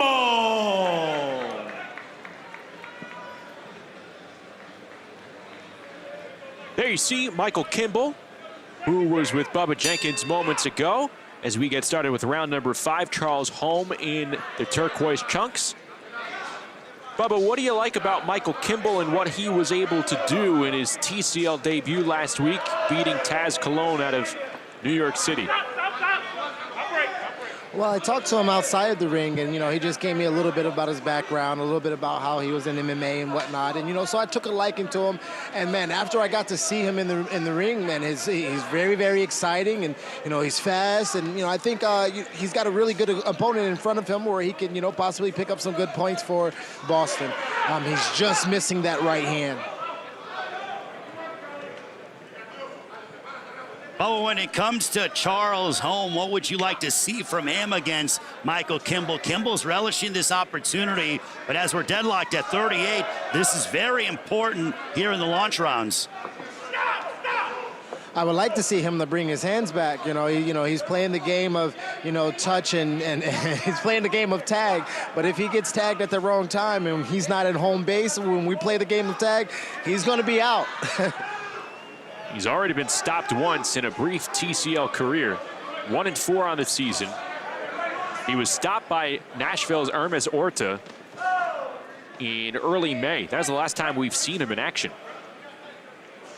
Yeah, and that right hand that Kimball is throwing, he seems to be going low, going down to the body, and then he's coming up over top, and he's just missing it. So if he can, throw a distraction out there, get a jab going high, get a jab going low, and then throw that right hand when he doesn't see it, I think he can do some really good work. Good punches there. And Kimball largely getting out of the way, showing good head movement. Good variety that we're witnessing too, Bubba, from Michael Kimball. Say that again, I'm sorry. I was watching that body shot that he just took. Well, good variety that we're seeing from Michael Kimball when it comes to the placement of his punches. Yeah, absolutely. Good creativity, good variety, and that's one thing about the boxers. When you're sitting ringside and you're watching a boxer after boxer throw a punch after punch, it's really about those creative punches. Right there, he went outside, and then he went up the middle underneath. So it's a little bit about the creativity, how you see the guy set it up, what makes you a fan of these guys, and that's and women as well. Some of the women don't even have a setup. They just go get it. Sometimes that's what you like to see, but a lot of these guys and women have different creative things that they do that's what you love to see in the nuance of the sport. Yeah, this has been a round in which Michael Kimball has created his shots with that right hand. He also went to southpaw as well towards the tail end of this round, so certainly variety is what we have witnessed from the Boston Butchers, Michael Kimball. He feels confident that he did enough for a victory. Like that left uppercut. That was beautiful on the inside. Step forward, got some nice leverage behind the punch as well. Kimball mentioned with Bubba, this is an opportunity. We're going to thrive on this. And he certainly blossomed right before our very eyes here at the 2300 Arena. We have a split decision. Our first judge scores it 10-9 for Charles Holmes. Our second judge scores it 10-9 for Mike Kimball. Our third judge scores it 10-9 for your winner via split decision out of the blue corner for the Miami Assassins, Charles the Ghost Holmes.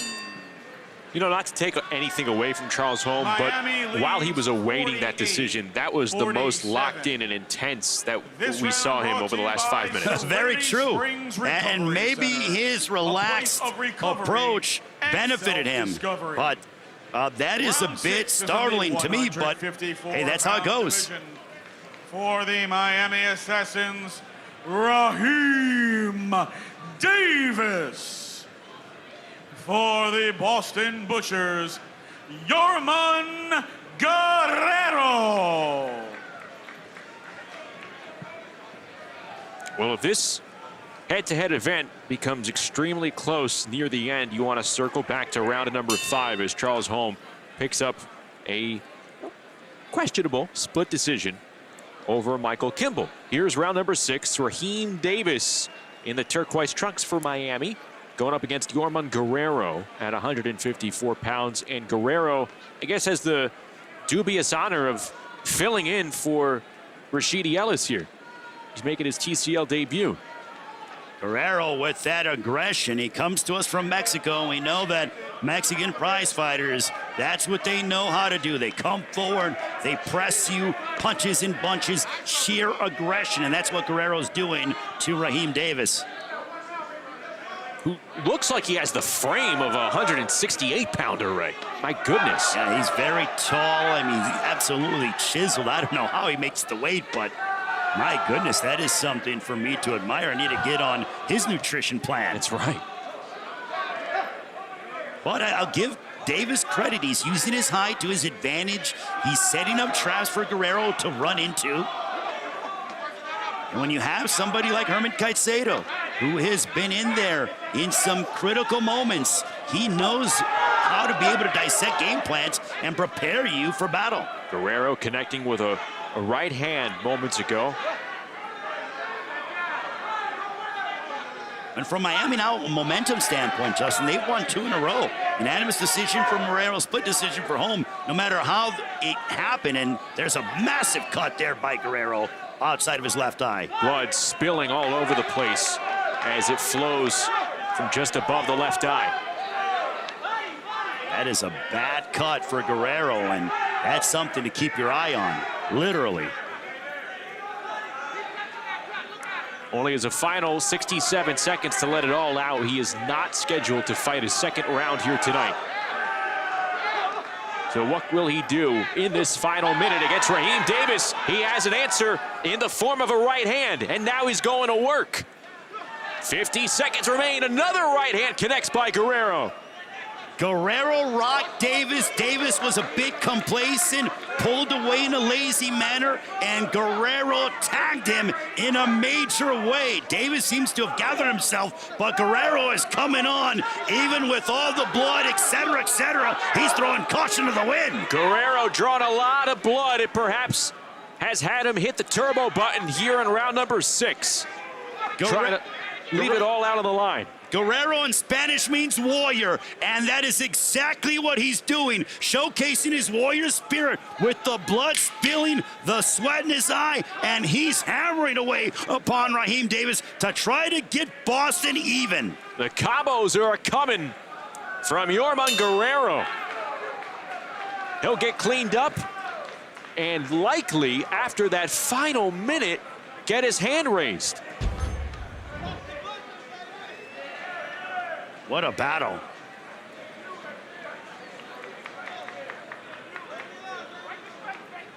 I'm trying to pinpoint where that cut was created. I think it was that check right hook. 2 right hooks in succession that caused the laceration. But there is the right hand that buckled Raheem Davis, and Guerrero just went right after Davis with this reckless abandon. He's bleeding and still smiling. The winner of this round by unanimous decision by the score of 10-9 in the red corner for the Boston Butchers, Yorman Guerrero. We are tied at 57. Round 7 is in the 160-pound division. For the Miami Assassins, Pedro Viltia. For the Boston Butchers, Jaye Golden Child Brown.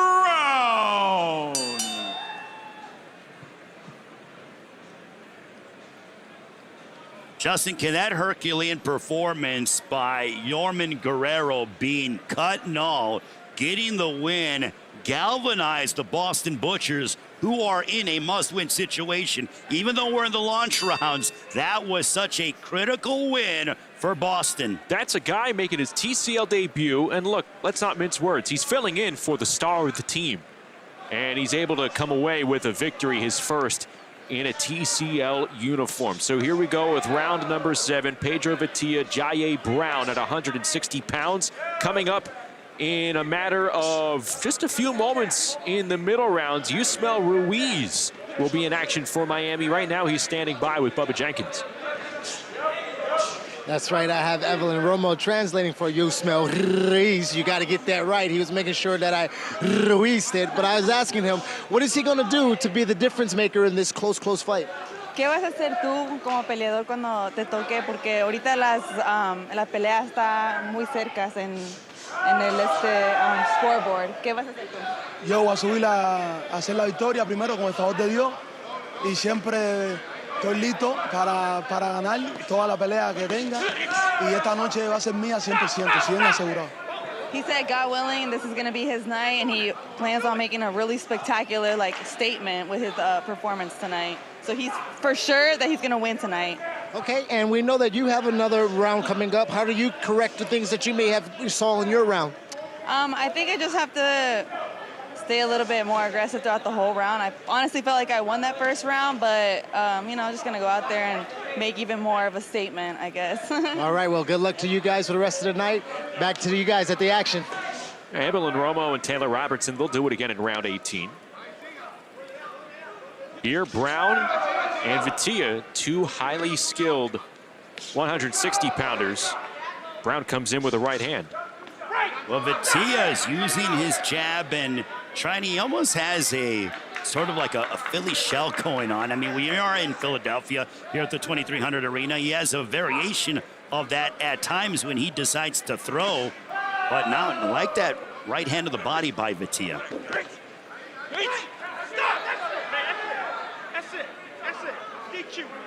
Whoa, Pedro Viltia getting disqualified with 43 seconds to go. Oh my goodness. Ray, did you see a warning before that? Not to my knowledge. I mean, it seemed that apparently when that happens, the referee must mean that it was in a deliberate manner.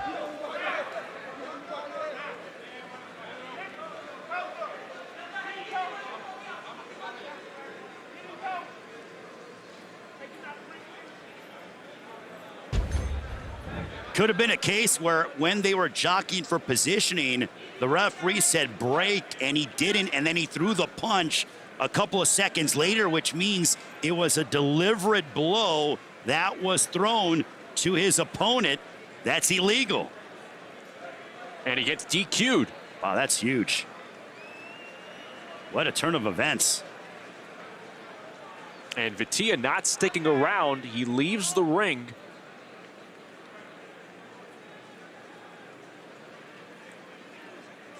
And nothing seemed peculiar aside from that exchange. They really weren't even in the, in close distance where the referee had to separate them much.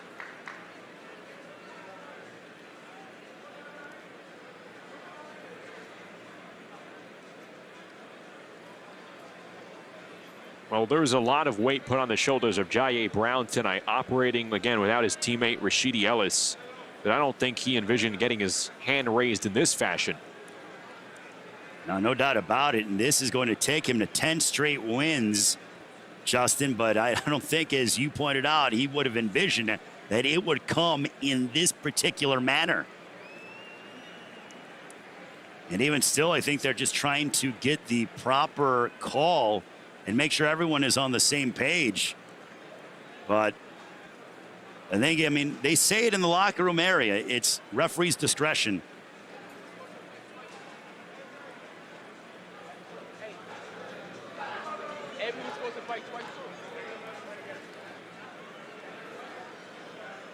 Jai Brown wondering the status of his round later on in this match. It's going to be a 10-7 score here with the DQ.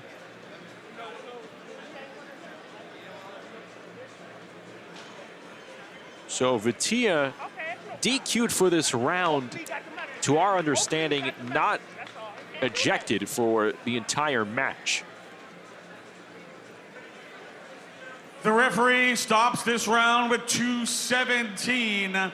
The winner by disqualification, Jai Golden Child Brown. Boston leads Miami 67-64. Round 8 is in the 205-pound plus division.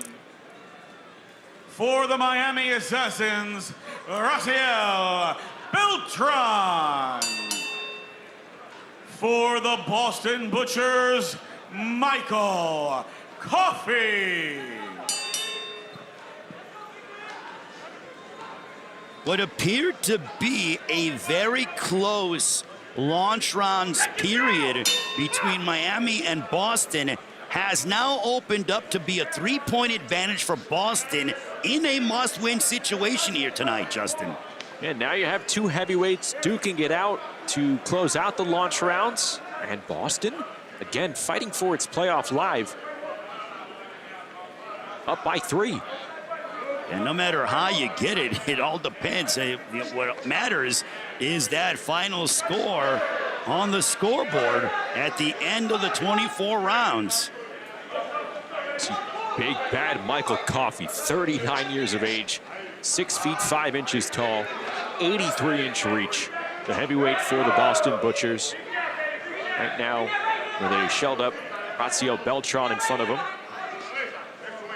Michael Coffey has always been a physical specimen. I mean, this guy has always been in outstanding shape. He's massive, and he throws with a venomous-like intention.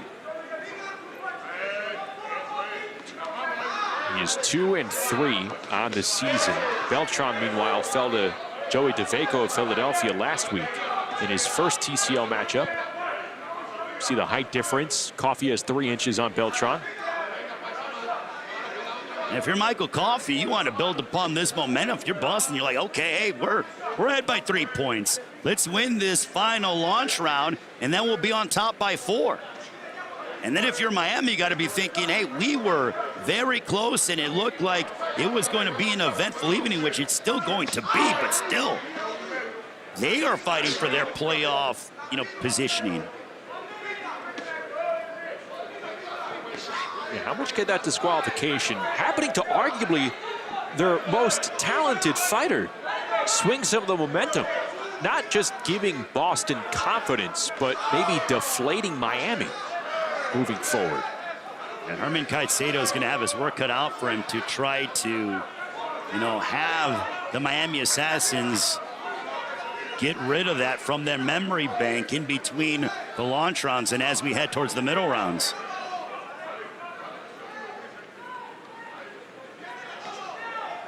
Michael Coffey's just using that jab to his advantage, and he's keeping Beltran at bay.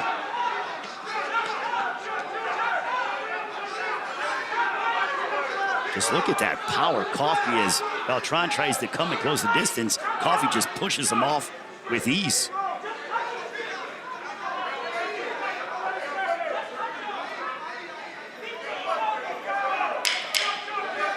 Final 10. Miami has some work to do as we head towards the middle rounds. Good exchange. A little bit of a headbutt there. Yeah, small clash of heads.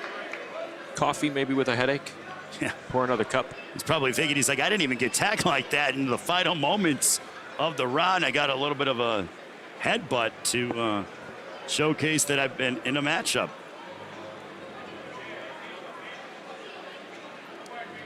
How quickly things can turn when it comes to Team Combat League, and that was a big momentum swing in favor of the Boston Butchers. The winner of this round by unanimous decision by the score of 10-9 in the blue corner for the Miami Assassins, Raziel Beltran. Raziel Beltran picks up a point. First intermission. And we have a 2-point contest as Boston leads it 76-74. A 7th round disqualification of Pedro Vitia opens up the scoring for the Boston Butchers. Fighting for their playoff life, Boston ahead by 2 at the end of the launch rounds. We'll be back after this.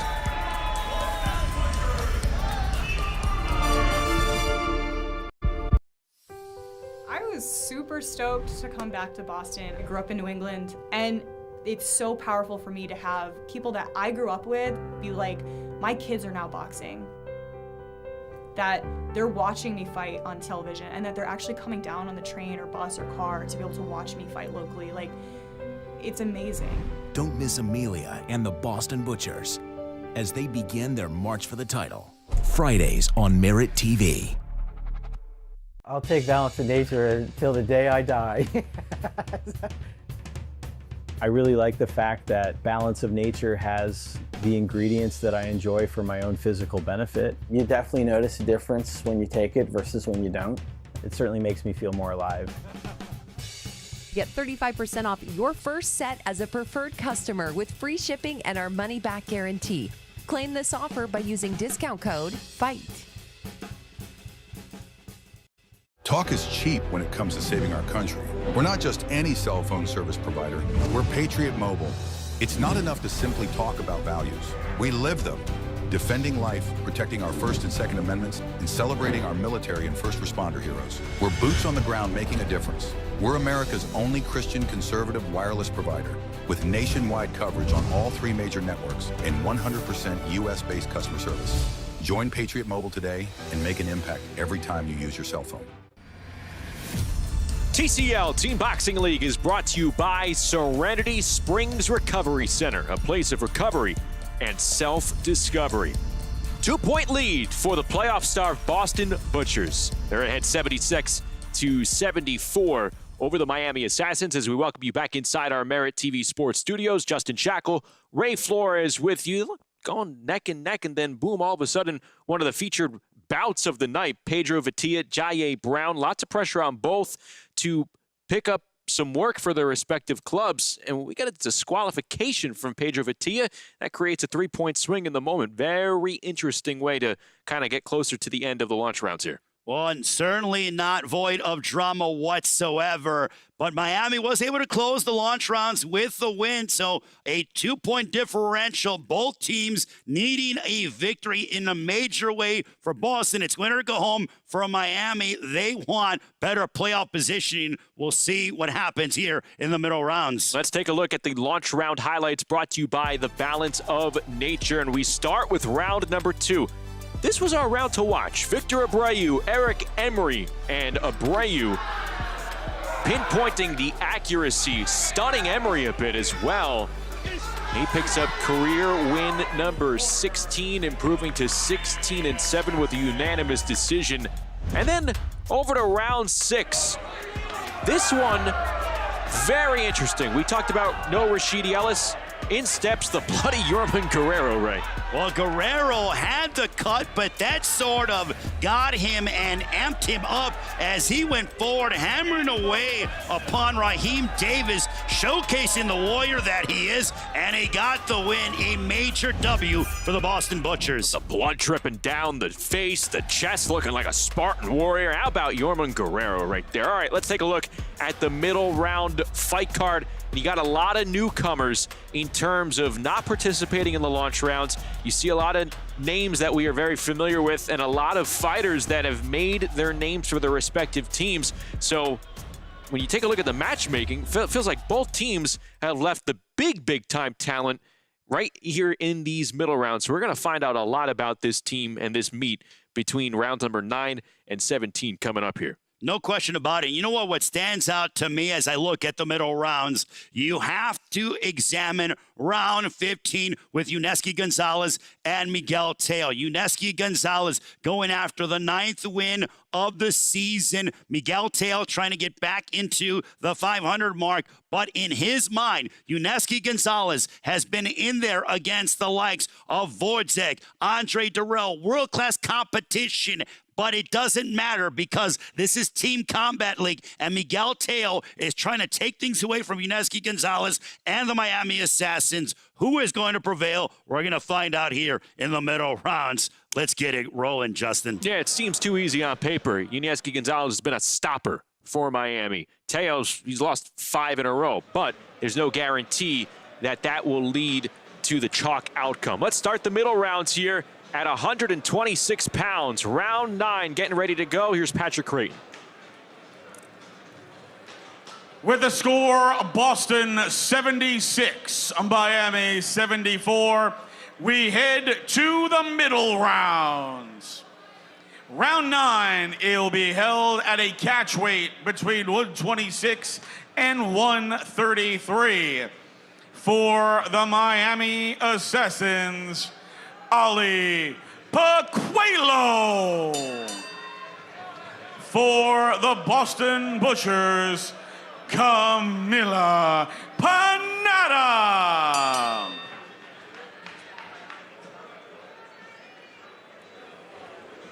There you see Camila Panetta for Boston in the white trunks. Ali Valle in the teal trunks for Miami. Start of the middle rounds, 2-point lead for Boston in the hunt for a playoff spot. They need to win tonight. They need to win in their next event to close out the regular season that happens next Sunday against San Antonio. When we saw, Justin, that even when things are going as planned for a particular team, one particular round can change the trajectory of where you're going as a franchise, and we witnessed that in the launch round. So what are the middle rounds going to provide here at the 2300 Arena in Philadelphia? Valle in her first TCL season. It's been a success, 6-2 so far. She ran into Rashida Ellis last week, lost both rounds there. If you're just joining us here and didn't catch the front end of our doubleheader, Las Vegas took down Philadelphia 211-202. It was a storm for Philadelphia in terms of adversity. Nothing bigger than losing their star featherweight, Rashida Ellis, who has given both women that you see in the ring their fair share of fits. I think off the top of my head, Rashida Ellis is 6-0 against Panetta and Valle combined, but her status moving forward now very much in question. Well, now it definitely leaves room for opportunity. And for Panetta, I like how she's been switching her stances in a variety of different ways and unloads a left hand that connected upon Valle. Camila Panetta, a sound boxer. We've come to notice that. She's 4-6 on the season, but again, 3 of those defeats, they've come against Ellis. And if you're Valle, you got to be thinking, all right, we want to be able to start off the middle rounds with the victory, because once we get back to even, then what we saw in the launch rounds goes away quickly. So that's their mentality, to try to get back to even so they can move forward. This is good back and forth action between Panetta and Valle.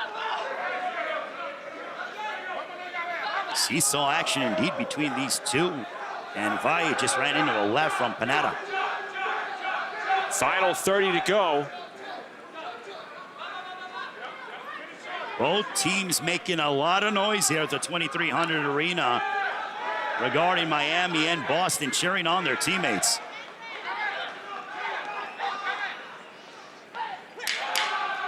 Hyper aggressive, but she got lit up with an uppercut. And there's a right hand from Panetta. And now they go at it. A Peruvian and Italian leaving it all out there to start the middle rounds.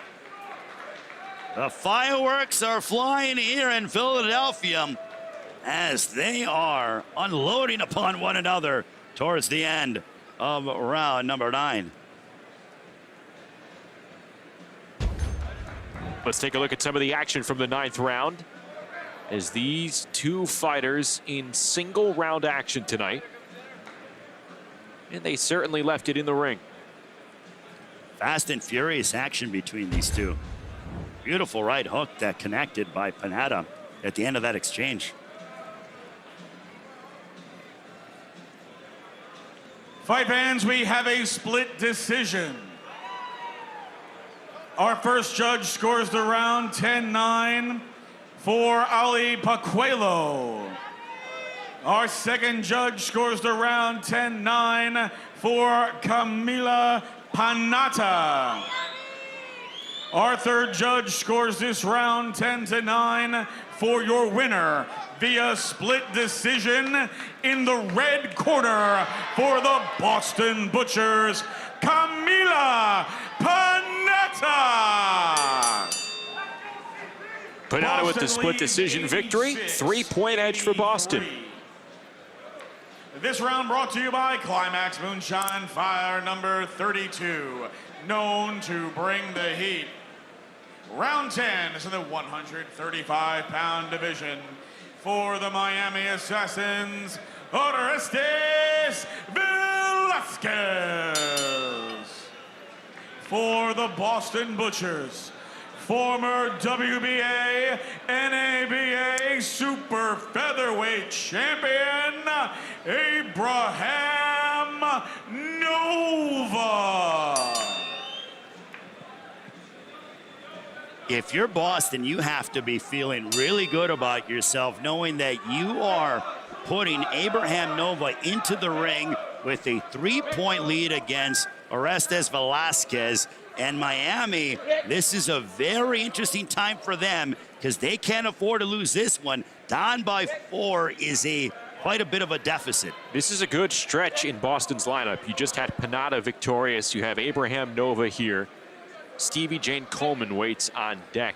Those are 3 strong fighters for the Butchers to start off the middle rounds. Again, this lead created thanks to the disqualification of Pedro Vitia against Jaye Brown, and Bubba Jenkins is standing by with Brown right now. That's right, I'm here with Jaye Brown, the most often picked fighter of the night. Probably not gonna happen tonight. What happened with there? This man was here after I was beating him up badly, you know, he couldn't touch me, he was too slow. You know, he's strong though, I'm not gonna front, he's strong, but he was keep hitting me behind the head. So he got disqualified, so I won a 10-7. Yeah. Well, do you feel that desperation coming out of Miami? It's a must-win. I wouldn't say for both of you guys, but it's everybody's fighting for their chance tonight to make it into the playoffs, not wanting to have a bad seed. How do you feel about the pressure of that tonight? Oh man, I love the pressure. I talk a lot of junk and I come with the pillow, so I've been had pressure on me. Every night it's pressure because I talk a lot of trash. I'm just trying to motivate my team, lead my team to victory. I was telling them, we're all good. You just got to believe in yourself, your instincts, and your ability. All right, right there, Jaye Brown. Pressure is a privilege. Back to you guys with the action. Brown victorious thanks to the disqualification, and it sounds like he will fight Vitia again in round number 21. Well, that's a leader, Justin, that we heard from Jaye Brown in terms of, hey, I'm dealing with pressure. I've dealt with it before. I thrive under it. And also, it sounded like with Vitia that it was very much intentional with that shot behind the head, which led to the referee going ahead and waving it off, thus awarding the round by disqualification to Jaye Brown. But right now also, Abraham Nova has been landing some right hands, which has been affecting Orestes Velasquez here in the 10th round. 2 weeks ago, Abraham Nova picked up a win in regular boxing at Fenway Park in Boston. 1 week ago, he lost a pair of rounds against Ryan Zempel-Tecatl of New York City. So it's been an interesting last 2 weeks. He's facing 2 different opponents tonight. He's also re-dyed his beard. Well, yeah, he's been a busy man, as Abraham Nova, in a variety of different ways. Re-dyeing his beard, you know, fighting at Fenway Park and, coming up short last week. But right now, it appears as if he might be on his way to a victory. And I use the phrase might, or I use the word might because you don't know how the judges are going to score it. But from our standpoint, Nova should be given the victory and take home some and build upon the lead for the Boston Butchers. It would certainly extend the ongoing momentum for Boston. We'll see Nova again in round number 17 against Claudio Marrero. Velasquez will be back in action, trying to get his first win against Deontay Brown. When activity is such a key thing, because Nova jumped into his rhythm from the outset of that round. The winner of this round by unanimous decision by the score of 10-9 in the red corner for the Boston Butchers, Abraham Nova. Boston leads 96-92. Round 11 is in the 140-pound division. For the Miami Assassins, Natalia Spiess.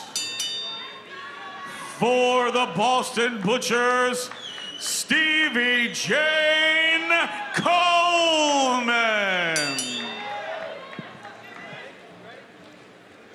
Well, Miami has got some soul searching to do, and they need to do it in a quick manner. Down by 4, you have to stop the quote-unquote proverbial bleeding because they are facing a 4-point deficit here in the middle rounds, Justin. Stevie Jane Coleman, one of Boston's heavier hitters for 140 pounds, taking on a fighter in Natalia Spiess, making her TCL debut and her pro debut tonight.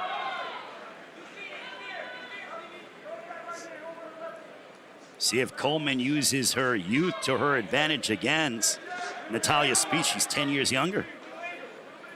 A 24-year-old and a 34-year-old going at it.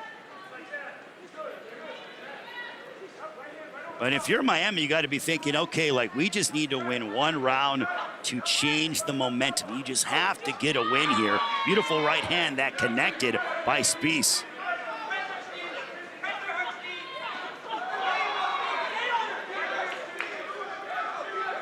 Miami trying to answer back, now trailing by 4. With this being Miami's last of their regular season finale, you do not want to be in a position where you're forced to match up against Las Vegas or Philadelphia, because both teams are the upper echelon in Team Combat League.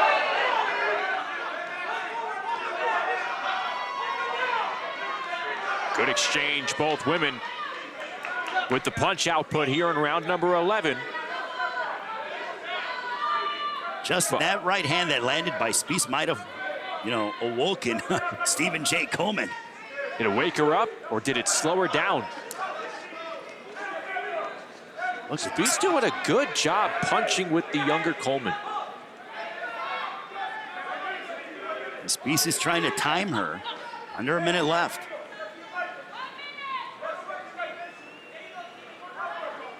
I think both women have had their moments, glimpses, but this one still hangs in the balance. Coleman narrowly missed with the right hand, came back and landed the left. Spiess coming over with the right hand, tried to go with the left.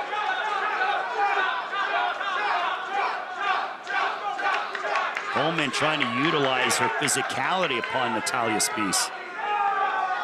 Good combo from Stevie Jane Coleman. That could have punctuated the round for her, Justin. It's a 4-punch combo from Coleman, the daughter of 2 Connecticut farmers. A farmer herself, grew up on a farm. Good right hand to end the 11th. We'll see what the judges think.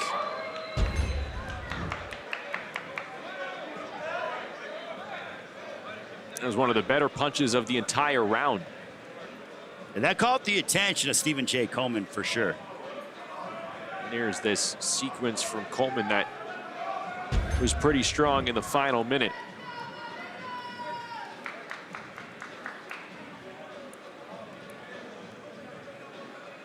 They'll score off again in round 24. We have a split decision. Our first judge scores this round 10-9 for Stevie Jane Coleman. Our second judge scores this round 10-9 for Natalia Space. Our third judge scores this round 10-9 for your winner via split decision in the red corner for the Boston Butchers, Stevie Jane Coleman. Boston leads 106-101. This round brought to you by Balance of Nature, proud health supplement partner of TCL. Round 12 is in the 147-pound division for the Miami Assassins, Esteri Suero. For the Boston Butchers, Tukakan Clary.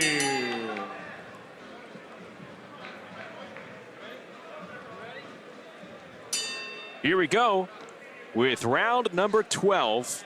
Miami's Esteri Suero and Tukakan Clary for Boston, 147 pounds. This is Suero's second TCL fight.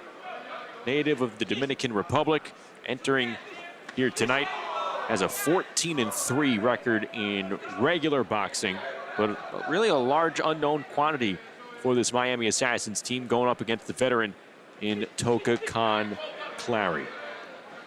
3 straight wins for Boston, Justin, and I believe Bubba Jenkins. Bubba, what are you seeing from Boston and how they're feeling after opening up a 5-point lead? Yeah, you were asking me earlier, is there a little bit of that urgency in there? And you can see that they came out and with the last couple rounds have fought very urgent and have taken control of this night. It's really somber in here for the Miami Assassins. 106-101, a 5-point edge here for Boston.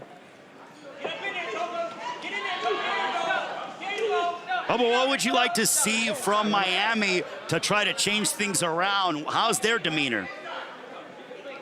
Yeah, well, I'm seeing it from. I don't want to butcher his name. I don't want to butcher his name, but I'm just gonna say the Miami Assassins. I'm seeing it from their fighter right here. He's looking aggressive. He's looking to be on the front foot. He's hunting a little bit, and that's what you need to see from a team that's down and from a team that needs a win. You know, just be aggressive. Just go out there and let it hang. I mean, we're probably halfway through the fight, really, literally, legitimately midway through the rounds, midway through the fight, and we're still in this. They just got to get some momentum, and I believe it starts right here. Esteri Suero, 24 years of age, out of the DR, trying to take down the veteran out of New England in Tukakan Clary. Well, Suero is being first to the punch, and, you know, Bubba, maybe this is what Miami needs in a young upstart in Suero. Yeah, and he comes with heavy punches. He comes with, you know, a menacing look. I mean, he's really, really on the hunt, and this is what I mean. It's optics. He's going to win this round by optics alone, just the way he's looking, but he's really trying to get those extra points and create some momentum. Now, he can't be put his hands down too much there because he's creating the offense. A lot of times when you see these guys put their hands down and start moving their shoulders back and forth like an owl, you know, it's them trying to create that offense and get a little bit of momentum out of that swag that they got going on to get some scoring. But you can't be too careful when your hands are down and trying to create that momentum, because that's when they can strike on you. Yeah, that's a good observation. More emphasis on continuing to do what brought you to that point within the round. And Suero very confident, and he should be. That was a good performance there. Well, I was very impressed by Suero.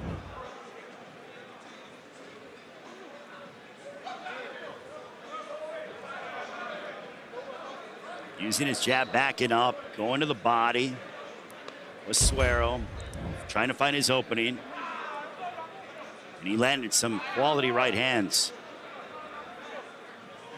The winner of this round by unanimous decision by the score of 10-9 in the blue corner for the Miami Assassins, Esteri Suero.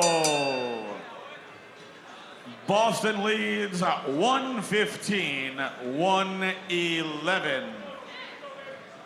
Round 13 will be at a catch weight of 175 pounds. For the Miami Assassins, Yusmel Ruiz. For the Boston Butchers, Stephen the Savage Sumter.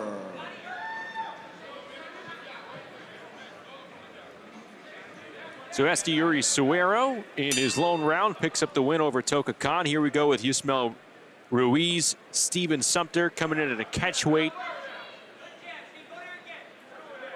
Here in round number 13 at 168 pounds. We talk about desperation.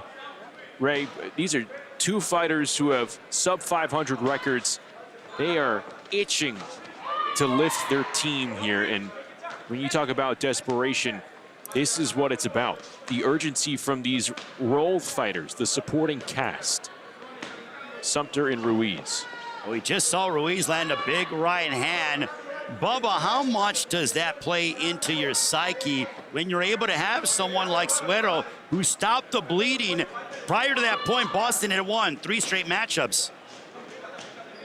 It's everything. It's everything. It's much like a Band-Aid on a cut. You know, it's so important to not mess up the rest of the night for you. Like I was saying, we're midway through here, and just to get back on track, just to get the mindset, just to get the momentum, as you're seeing more of the Miami Assassins standing up, and more of them are involved in rooting for their fighters. And this is a good fight here. So this is going to go right down the middle. As we got an interview with him earlier, he said he's going to change the momentum, and he got that in the last round. So we're going to see if he can actually mean it. And he's got the look of a determined fighter right now. He's backing it up with that right hand, just hammering away on Stephen Sumter. I don't know how many of those landed, but they were thrown with bad intentions, Bubba. Yeah, it might not land it, but the optics of it look good. You get Miami behind you, and you're feeling good. This isn't a 12-round fight. You got 3 minutes, and if you're huddled up or balled in a corner for a minute and a half, it's going to not play well on your cards. Yeah, Bubba, it's so important to have a sense of urgency because you're only given one singular round at a time. Absolutely, and that's the TCL style, baby. That's the way we want it here. It's go, go, go right now. We don't got a lot of time to build. The women get after it. The men get after it. Every round's the 12th round, and it matters. You know, these guys really want to win for themselves and for the people behind them, the camaraderie. Bubba, that's not you yodeling in between our questions, correct? No, that's my man Kimball in the back. Mike Kimball, who didn't like the way that he was judged tonight. He's been one of the biggest referees, biggest judges, and cheerleaders for his squad. He's very, very animated, and he's here for his squad. You know, this is what you would like to see from the TCL. He's happened to be in my left ear, but this is what you want. You want the crowd, you want the teammates involved with each round. How about this barn burner, last 30 seconds or so? Both fighters getting in some big shots, and now Ruiz wants Sumter to meet toe-to-toe right in the middle of the ring. I love how the tensions are rising, and yes, they have respect between the two, but in between bell to bell, the niceties just went bye-bye. Ruiz with big right hands, utilizing his big frame and then just teeing off on Sumter. Sumter, as Bubba mentioned, was shelled up and was eating some heavy leather, even though some of them weren't landing flush, but optically, in the eyes of the judges, I think it made a significant impression, Justin. The winner of this round by unanimous decision by the score of 10-9 in the blue corner for the Miami Assassins, Yusmel Ruiz. Boston leads 124-121. This round brought to you by Serenity Springs Recovery Center, a place of recovery and self-discovery. Round 14 is in the 175-pound division. For the Miami Assassins, Ronnie Alvarez. For the Boston Butchers, Ronald Ellis. Well, here we go. With round 14, two 175-pounders going at it. And Ronnie Alvarez, the impressive 20-year-old Cuban southpaw, has gone 6-0 in his rookie season in the TCL, highlighted by a win over Vegas's Dian DePestre in the earlier parts of the season. He's in for two tonight against Ronald Ellis. Well, I mentioned about the brain trust that Miami has, and credit to the Assassins coaching staff with Herman Caicedo. They're matching up against a quality coach in Jimmy Birchfield Sr., but Miami did not panic after losing 3 in a row. They were down by 5. They've rattled off 2 straight wins, and they're in a position to cut the lead even that much more as we head towards the tail end of these middle rounds, Justin. You have a successful first-year fighter in Ronnie Alvarez right now. You have the heavy hitter, Yunieski Gonzalez, warming up on deck. He's 8-2 on the season. That's right before round number 16, a pair of heavyweights. Nestor Santana, Skylar Lacey close out the middle round. So there is a chance here for Miami to make a big-time move. They've cut the deficit down to just 3. And Ronald Ellis is a veteran. He's been in there against some world-class competition. But if you're Ronald Ellis, you want to be able to capture this victory, to be able to keep what a 4 to 5 point sizable lead in favor of the Butchers. Oh, Ronnie Alvarez with a big thud behind that right hand to the body. Love the punch placement by Ronnie Alvarez. Body punching, I think, especially, you know, collectively, is a lost art form, and we're seeing it on display with Ronnie Alvarez.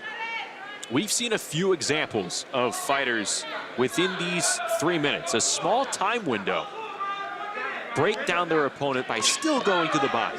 You could still do it and succeed. I mean, you ask many fighters. I mean, even Bernard Hopkins. I mean, we're here in Philadelphia. Bernard Hopkins, the Hall of Famer, said that body punching, when you attack anybody to the body, that is the worst punch to be able to deal with. He put Oscar De La Hoya down a long time ago with the piercing body shot. So that body work is no joke, and Ronnie Alvarez is using it to his advantage. And for Miami, if you're able to cut more into this deficit, I don't think Ronald Ellis has done enough to be able to warrant the judges to give him this round. This is pivotal here during the middle rounds for Miami. This would be a beautiful segue for Miami right into Yunieski Gonzalez. We'll see these two back in action in round number 19 in the money rounds.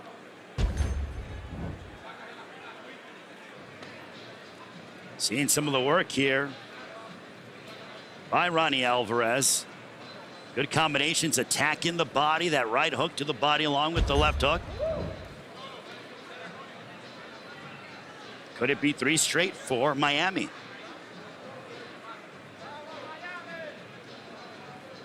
The winner of this round by unanimous decision, by the score of 10-9, in the blue corner for the Miami Assassins, Ronnie Alvarez. Boston leads 133-131. Round 15 is in the 199-pound division. For the Miami Assassins, 2-time light heavyweight title challenger, Yunieski the Monster Gonzalez. Gonzalez. For the Boston Butchers, Miguel Teo. The momentum starting to swing toward Miami yet again as we are nearing the end of the middle rounds. And now Yunieski Gonzalez, an 8-2 cruiserweight here in 2025. Victorious over Cody Russell last week, taking on Miguel Teo, who hasn't been in action since June 1st when he dropped 2 rounds to Phoenix's Charles Pugh. How about this? If you're Herman Caicedo, you're able to call upon Yunieski Gonzalez down by 2. Last week, Gonzalez had the knockdown of the night against Philadelphia, as you pointed out, Justin. And you go right back to him to be able to try to cut into this Boston lead even that much more. And if you're Boston, you got to be thinking, could our playoff hopes hang in the balance, and could they be evaporating? Can Teo avoid that right hand from Yunieski Gonzalez for the final 2 minutes? You know, in many ways, Ray, this might be a victory if Teo can remain upright. Yeah, remain just on his feet. Not get knocked down. No, that's key, because a knockdown for Gonzalez would even this up as we head into the final middle round with round 16 looming. And Yunieski Gonzalez, heavy-handed indeed. One thing that they say about a prize fighter, the last thing to go is your power. And Yunieski Gonzalez still has the power that he demonstrated when he fought the likes of Andre Durrell, Gilberto Ramirez, Alexander Wojcik. You're not a better... Oh, big right hand! A one-hit quit for Yunieski Gonzalez. That's all she wrote for Miguel Teo. And we talk about the momentum swinging. It is fully in the corner of the Miami Assassins. Gonzalez. I don't know what they're doing here. Yes, that's the right call right there. Wave it off. It's clear Miguel Teo is not on sturdy legs. Gonzalez was doing push-ups as his adversary, Miguel Teo, was being counted. That just goes to show you how much he knew it was over.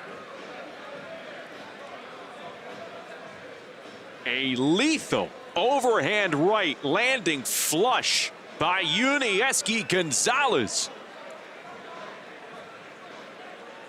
And Bang. Miami has answered back in full in the middle rounds.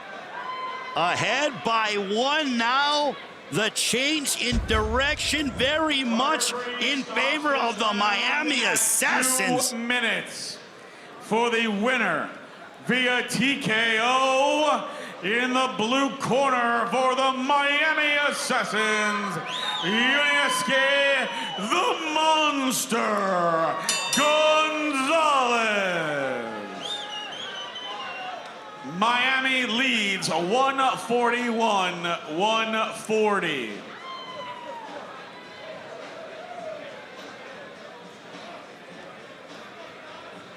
When if you're Boston, you got to be thinking, ahead by 5, well, goodbye. Now you're down by 1. And looking toward the money rounds. Round 23, obviously going to be a 10-9 decision in favor of Yunieski Gonzalez. That matchup and that rematch will not happen. So more points for Miami. Division for the Miami Assassins, Nestor Santana. For the Boston Butchers, Skylar Lacey. Well, we'll see if Boston can answer back. They have a consistent and successful heavyweight of their own in Skylar Lacey. 5-1 this season, 17-7 in his TCL career. Taking on a fighter in Nestor Santana, who is 1-5 on the season. Well, now, Justin, we're going to see what the Boston Butchers, led by Jimmy Birchfield Jr., what they are made out of. Because when it comes to Team Combat League, nothing is ever easy. There's so much depth and talent amongst all of these franchises, and now Boston has to do some soul searching and circle the wagons quickly here in this 16th round, the final round of the middle rounds.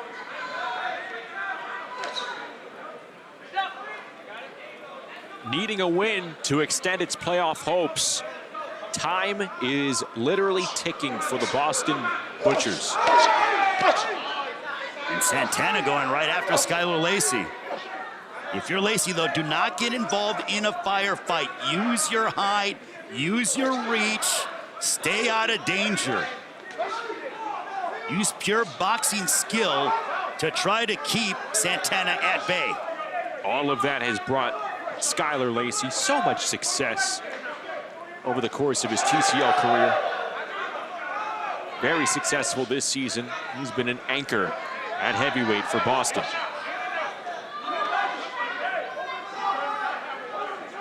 Like the long jab by Skylar Lacey. You know that Santana's trying to time him. Aiming to unload a right hand. If you're Skylar Lacey, if you put down Santana, you swing the momentum back in your favor.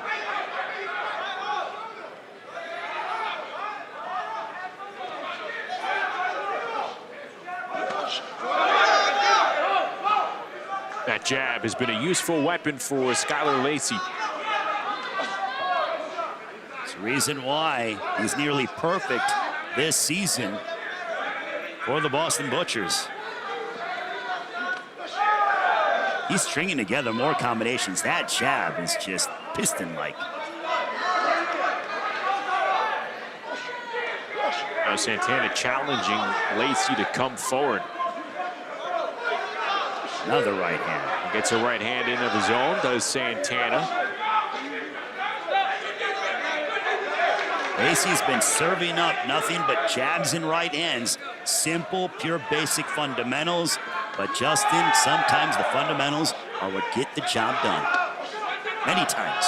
It should be enough, barring any type of big rally from Nestor Santana here in the final 16 seconds of round 16. Middle rounds coming to a conclusion at 2300 Arena. And what a middle round portion it's been for the Miami Assassins. And here in round 16, Skylar Lacey methodical in his work, especially with that jab over Nestor Santana. We will see how the judges score that one. The Assassins, will they hold on to their lead, or will we go into the money rounds tied between these two teams fighting for playoff positioning? You can appreciate this. Skylar Lacey was a reliever with the bases loaded, and you're giving up quite a bit of runs, relinquishing the lead, and he goes out there and he strikes out a power hitter with the bases loaded. This round by unanimous decision by the score of 10-9 in the red corner for the Boston Butchers, Skylar Lacey. We are at our second intermission with the score tied at 150 apiece. We'd like to thank our sponsors for tonight's event. Climax Moonshine Fire. Skylar Lacey stops the bleeding for the Boston Butchers. Ends a string of 4 straight rounds won by Miami, and through 16 rounds between two teams needing a win with playoff implications on the line. We're notched up at 150 apiece. Money rounds are next. Stay tuned. Hey, Dr. Phil here. My network, Merit TV, has it all. Now, let me blow your mind. Merit TV's got the news that matters. The selection of a new pope. Entertainment you crave. Busted. Everybody in good mood today? And live events. Surprise. What am I, chopped liver? With serious punch. Big shot! Join us on Dr. Phil's Merit TV, free and accessible on multiple platforms. I was drinking every day. I was hooked on oxys. My husband turned into someone I didn't recognize. The addiction crisis. Worse than a pandemic, we have a growing epidemic. There are approximately 20 alcohol and drug-related deaths per hour every single day. Addiction is a disease. Like any other disease, it may have serious harmful effects and may lead to death if left untreated. Introducing Serenity Springs Recovery Center, a place of recovery and rediscovery. We understand the unique challenges men face in their journey to recovery. Set on 38 private acres, our state-of-the-art facility offers a safe, supportive environment for healing and growth. Our team of dedicated professionals specializes in evidence-based treatment, providing our patients with the tools to overcome addiction and achieve long-term sobriety. If you or a loved one needs to make a change, call us today at 386-423-4540 or visit us online at serenityspringsrecovery.com and reclaim your life. When there's a dispute, I prefer to talk it out. These athletes, well, they prefer a more physical method. Watch TCL Team Boxing League weekends on Merit TV. Fans, visit a TCL Team Boxing League event live and in person. Just scan the QR code on the bottom of your screen to purchase tickets. Next week, we head back to the desert in Arizona. The Atlanta Attack take on the LA Elite, and then we see the Las Vegas Hustle battle the hometown Phoenix Fury. Then on Sunday, another exciting doubleheader as we head back to Newtown Athletic Club to watch a playoff implication matchup with the Philadelphia Smoke playing host to the NYC Attitude. Also, the San Antonio Snipers take on the Boston Butchers, who you're watching right now. You can see all the action live or catch it on Merit TV. We welcome you back inside our Merit TV Sports studios. Justin Shackle, Ray Flores with you, and we are getting set for the money rounds, all notched up at 150. Look, Miami seized the middle rounds. They made their move on the right hand of Yunieski Gonzalez. Now we are all tied up with, well, 7 rounds to go because Yunieski Gonzalez ain't fighting again tonight. No, he's not. And you know what? What a performance that we saw by the Miami Assassins. The Boston Butchers were ahead by 5 points, and that went by the wayside. Yunieski Gonzalez having a key component of that. And now, as we're deadlocked at 150, the money rounds are exactly that. Boston's fighting for their playoff lives. Miami wants to end their season on a high note and not have to face the likes of Philadelphia or Las Vegas. So much on the line as we venture into the money rounds, but the middle rounds were unbelievable. Yeah, let's take a look back at these middle rounds. It is the middle round highlights. They are always brought to you by the Balance of Nature. Let's start with round number 13. Steven Sumter, Yusmel Ruiz. Ruiz determined to put on a good showing in this one, and he's able to squeak out a 10-9 decision. It was almost like target practice for Ruiz. He had Sumter against the perimeter of the ring and was just unloading big shot after big shot as Ruiz getting his hand raised. A major win for Miami.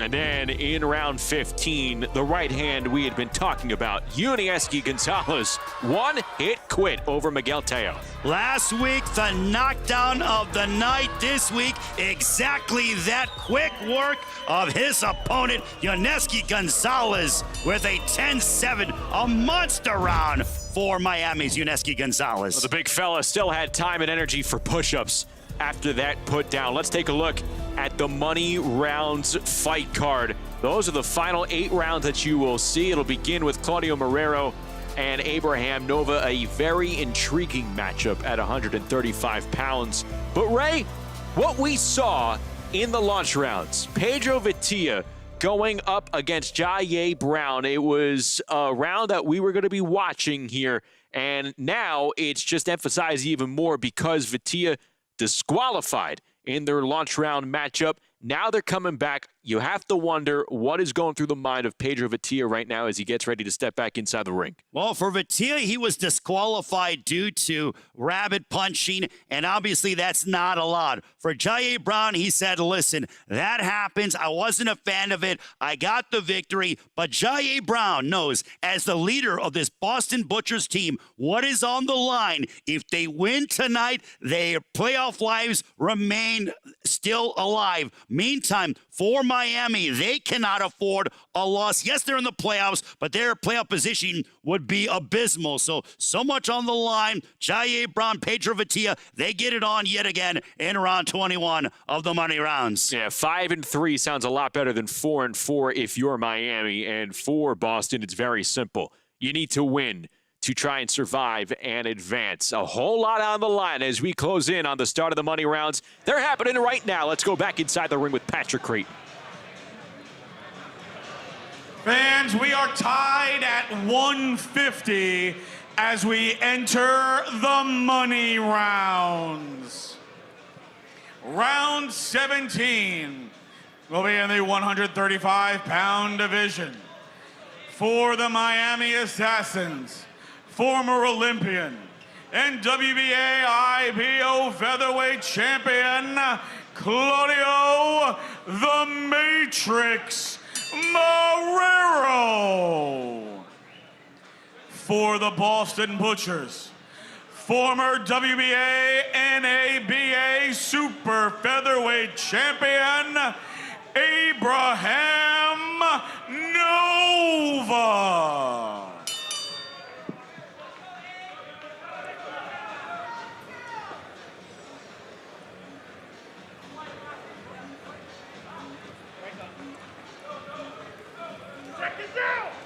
Here we go, round number 17, beginning of the money rounds, tied at 150 between Boston and Miami. Along with Ray Flores and Bubba Jenkins, I'm Justin Shackle, Claudio Marrero, and Abraham Nova. Both in their second rounds of the night. First time they're facing one another. They're both trying to improve to 2-0 on the evening. I love this matchup, Justin, because here are two guys that have accomplished so much as professional boxers. These guys could go a variety of different places around the world, but instead they're helping to be key components. Marrero for Miami, Abraham Nova for the Boston Butchers. Both men have fought against world-class competitions, world title challengers, and now with so much on the line, they are colliding here in the money rounds. Claudio Marrero, former WBA world champion. Abraham Nova, a super featherweight title challenger. You see the respect between these two because they understand even half of a mistake could play a significant factor in them coming up short in what is a pivotal 17th round. Accidental clash of heads. We've already seen that once this evening. Don't want to see it again.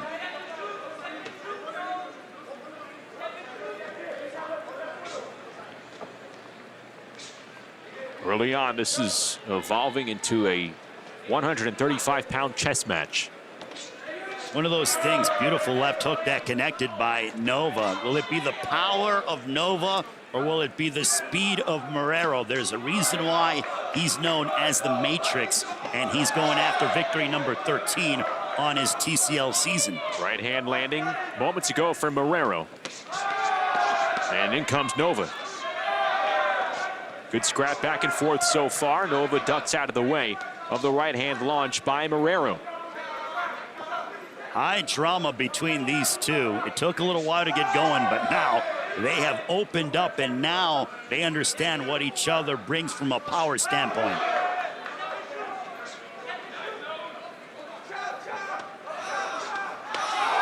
Right-hand Marrero. Who will own the final 30 seconds of this one? Two pure boxers as a right hand comes in from Abraham Nova. You see both teams are standing up, cheering on their respective teammates.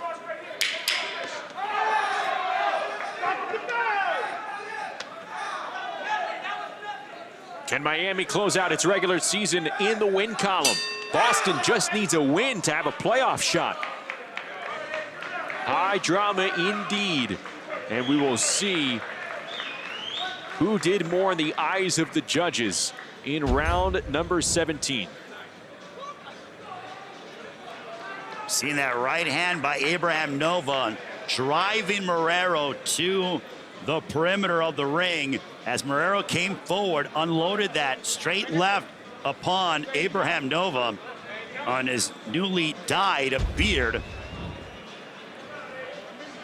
I think it'd go either way, Justin. I agree with you. It's probably the closest round we've had all night long. We have a split decision. Our first judge scores this round 10-9 for Claudio Marrero. Our second judge scores this round 10-9 for Abraham Nova. Our third judge scores this round 10-9 for your winner by split decision. Out of the red corner for the Boston Butchers, Abraham Nova. Boston leads 160 to 159. Round 18 is in the 118-pound division for the Miami Assassins, Evelyn Romo. For the Boston Butchers, Talia Robertson. So no argument from that split decision. Nova victorious. Could have gone either way. And Boston has retaken a 1-point lead. Now, Taylor Robertson for the Butchers has a chance to increase that lead and pick up her second win of the night over Evelyn Romo. That was monumental for Boston because of the fact that you went to your world title challenger to try to start the money rounds on a high note, and they did it, especially with a team like Boston when your playoff lives are literally hanging on by a thread. It is so important to be able to get ahead with the lead against Miami, who's in the playoffs, but they are fighting for positioning as well in their own right.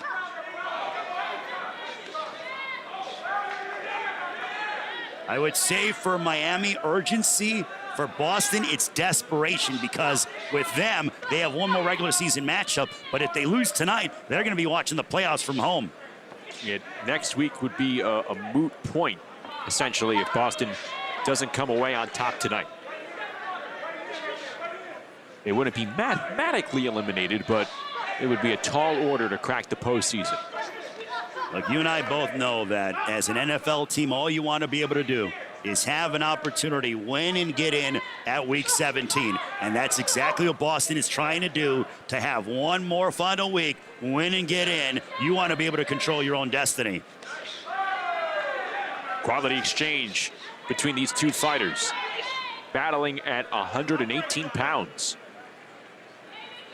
Well, Romo mentioned to Bubba that, you know, she felt that she should have been awarded the victory, but in their opening round against Robertson, but I'm sure she made adjustments, and now she's coming out more aggressive compared to that of her opening frame. I see the increase in aggressiveness. I still don't know if she is doing enough to convince the judges right now. Still a lot of time, though, for one fighter to stand out over the other. Robertson is just so well schooled and has such great discipline, doesn't overreach on her punches, economical when she throws. Everything has a purpose. She was a member of the Australian national team. She lands a good right crack on Romo inside the final 30 seconds. And Robertson, she uses Romo's aggression against her. She'll set a trap and take half a step back and then unload a combination. And she'll run Romo into things. It's a big round for Boston and Robertson.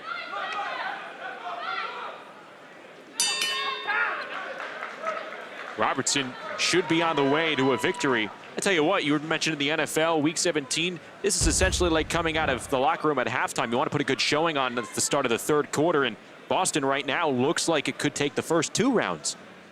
That would be big in so many ways. Obviously, scoreboard-wise, but just mentally and spiritually for the Boston Butchers. Let's see what the judges think.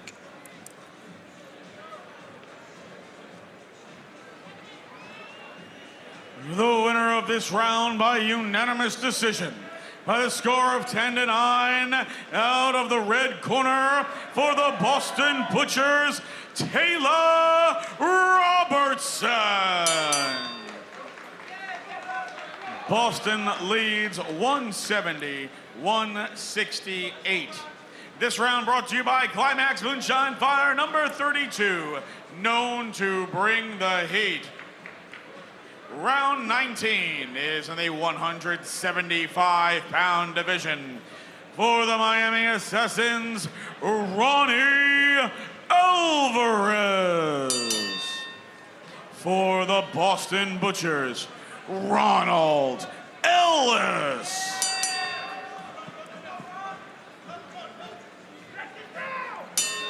But for the Boston Butchers, I give credit to Jimmy Birchfield to be able to keep his fighters composed and not unravel and focus on the task at hand as they've opened up the money rounds, having won 2 in a row. This is the second round of the night between 20-year-old Ronnie Alvarez for Miami and 35-year-old Ronald Ellis for Boston. The younger Alvarez came away victorious. That was in round number 14, so a fairly fast turnaround 5 rounds later. I'm always fascinated, Ray, about these turnarounds and how much of effect they do have when you compare it to a traditional boxing sense. Fighters are going 6, 8, 10, 12 rounds sometimes at a time, all in a row. But for whatever reason, the start and stop nature does have an effect. It's so unique, and you know what? That's what makes TCL so special, because you don't know how each individual fighter is going to react. Some respond better than others, but it certainly adds a unique element to this entire dynamic that we're witnessing. But Alvarez, I love his body punching. He's going back to that. We mentioned that it's a lost art form. Alvarez has made that a key component to his arsenal against Ronald Ellis, who's pretty much seen every style imaginable.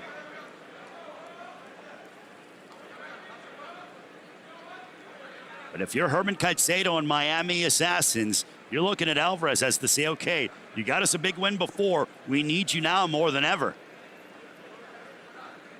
Miami has started off the money rounds 0-2. Look at that power by Alvarez to just shrug off Ronald Ellis. I don't think I've ever seen that. This is a talented 20-year-old Cuban. And continuing to commit to that body is Ronnie Alvarez. Can he become a 2-round winner this evening? Just dig into the body with those right and left hooks. He's just waiting for the openings on the body. Not paying attention to upstairs. Eats a right hand from Ellis. Well, we hear it here at our broadcast position. That right hook to the body. And now Ellis barreling into Alvarez.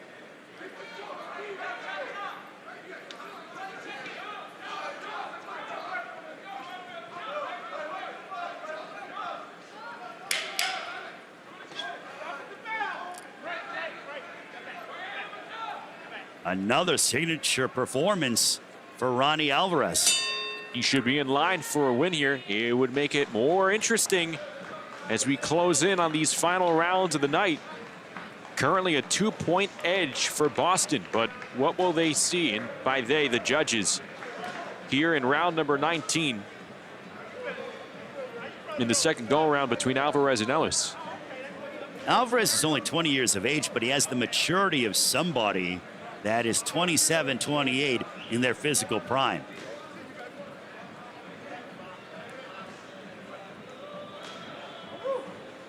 The winner of this round by unanimous decision by the score of 10-9 in the blue corner for the Miami Assassins, Ronnie Alvarez.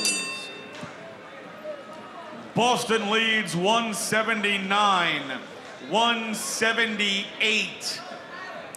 This round brought to you by Balance of Nature, proud health supplement partner of TCL. Round 20 is in the 205-pound division for the Miami Assassins, Nestor Santana.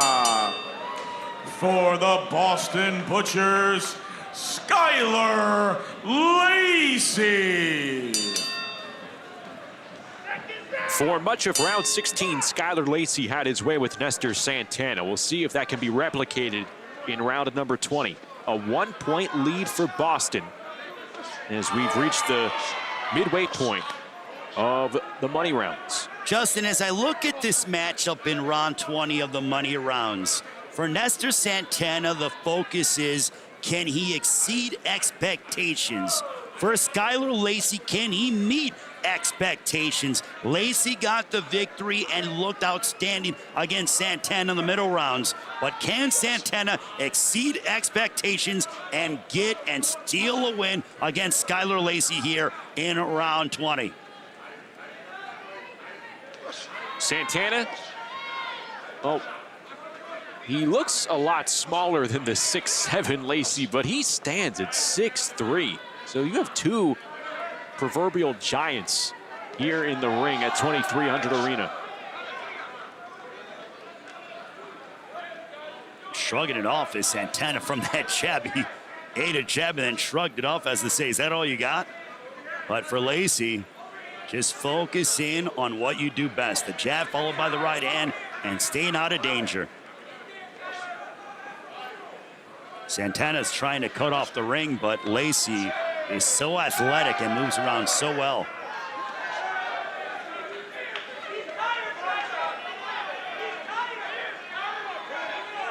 Now he's backing up Santana. It's allowing Skylar Lacey to approach him with more confidence. Let the hands go. How do these punches are landing? If Santana isn't careful, then he could, I mean, there's a possibility if you're not defending yourself and you're eating a lot of shots, the referee can get in there and wave it off. So he's got to be careful to Santana. This is very ugly body language right now for Nestor Santana, even if he's not feeling the brunt of these punches. I mean, there are times, even though he might be playing possum, to the referee, you cannot show that because it appears that you're disinterested and that you're not defending yourself intelligently, especially when it's a 1-point edge one way or the other. And conventional wisdom would argue that there's not enough time in a TCL round to play possum. No, not at all. I mean, it's one of those things that maybe you could do it over the course of big right hand there by Lacey. My goodness. Yeah, action heating up for Skylar Lacey, continuing to find a home on the face of Nestor Santana.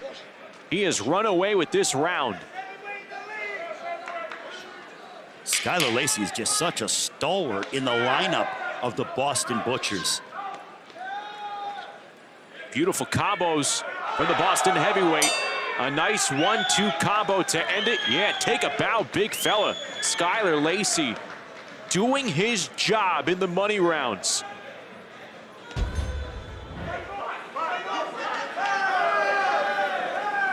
The combos flowing from Skylar Lacey as we take a look at the action in real time. He's just peppering Santana, non-stop flows from the right and left sides. You never want to look at moral victories, but if you're Miami, you got to be thinking that's a moral victory to not have Santana placed on the canvas, because Skylar Lacey, it looked like he was going to be able to put him down. The winner of this round by unanimous decision by the score of 10-9 in the red corner for the Boston Butchers, Skylar Lacey. 189, 187. Let's take a look back at round number 7 in the launch rounds. Right here, this tangle and those rabbit punches from Miami's Pedro Vaitia. That's the one that ended it. Disqualified by the referee, led to a 10-7 decision for Jaye Brown, and it allowed Boston to creep back into this, and here we are in the rematch. Golden Child Brown.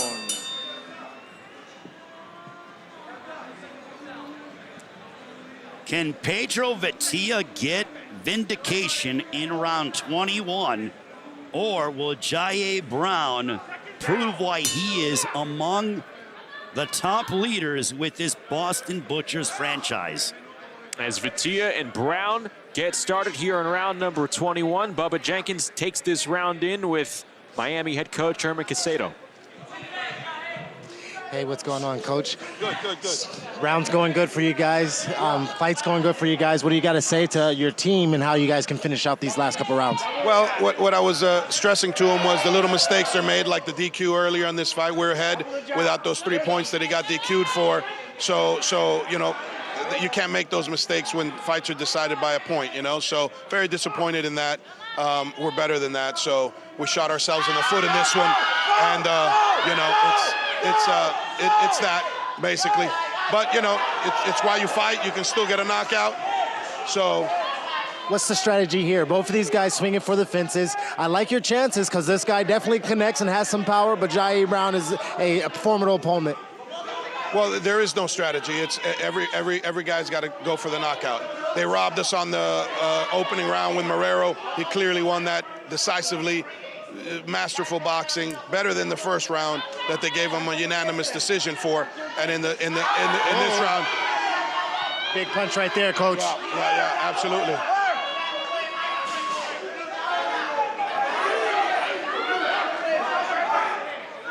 Pedro Vaitia landing a big-time right hand. This has been an entertaining round number 21, Ray. Well, Jair Brown, it appeared as if he rocked Vaitia, but Vaitia was able to recover and landed a big shot of his own. And now they're swinging for the fences. Big shot there by Vaitia. Yeah, Vaitia eating a right hand from Brown, but now it's Vaitia going to work on the body of Jair Brown. Boy, what a statement this would be for Vaitia to be able to replace that disqualification with a massive win here for the Miami Assassins in the money rounds. Jair Brown is yet to face defeat in 2025. Connects on a flush left hook once again. Pedro Vaitia has not allowed that disqualification to rattle him, and he's looked exceptional here towards the tail end of round 21. Final 30 seconds, and these two are in a fight. Money rounds have lived up to the hype. Vaitia and Brown coming together for another round, and the intensity overflowing right now at 2300 Arena. So much on the line between Miami and Boston. We're seeing two of their best in Vaitia and Brown.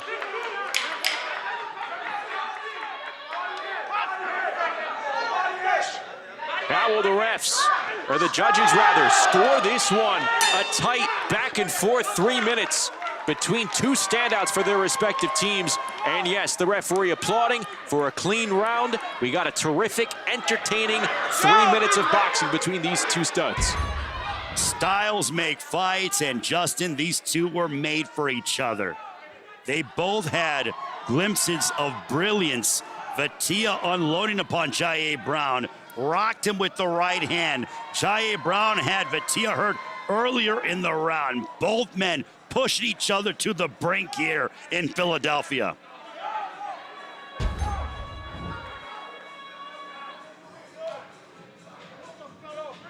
I would say Pedro Vaitia looked the most susceptible after Brown rocked him in that round with wobbly legs, but he recovered nicely. Unanimous decision by the score of 10-9, out of the blue corner for the Miami Assassins, Pedro Vaitia. Vindication for the Miami Assassins, Boston Pedro Vaitia. leads 198-197. This round brought to you by Serenity Springs Recovery Center, a place of recovery and self-discovery. Round 22 is in the 135-pound division. For the Miami Assassins, Orestes Velasquez.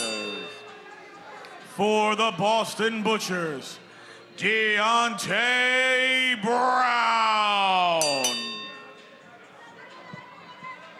Well, these are two fighters in action for the second time tonight. They both lost their respective first rounds. Orestes Velasquez, Deontay Brown. This is a round that Boston absolutely absolutely needs, because round 23 is a wash after Miguel Teo was knocked out by Yunieski Gonzalez. And Bubba Jenkins has gone to the other corner.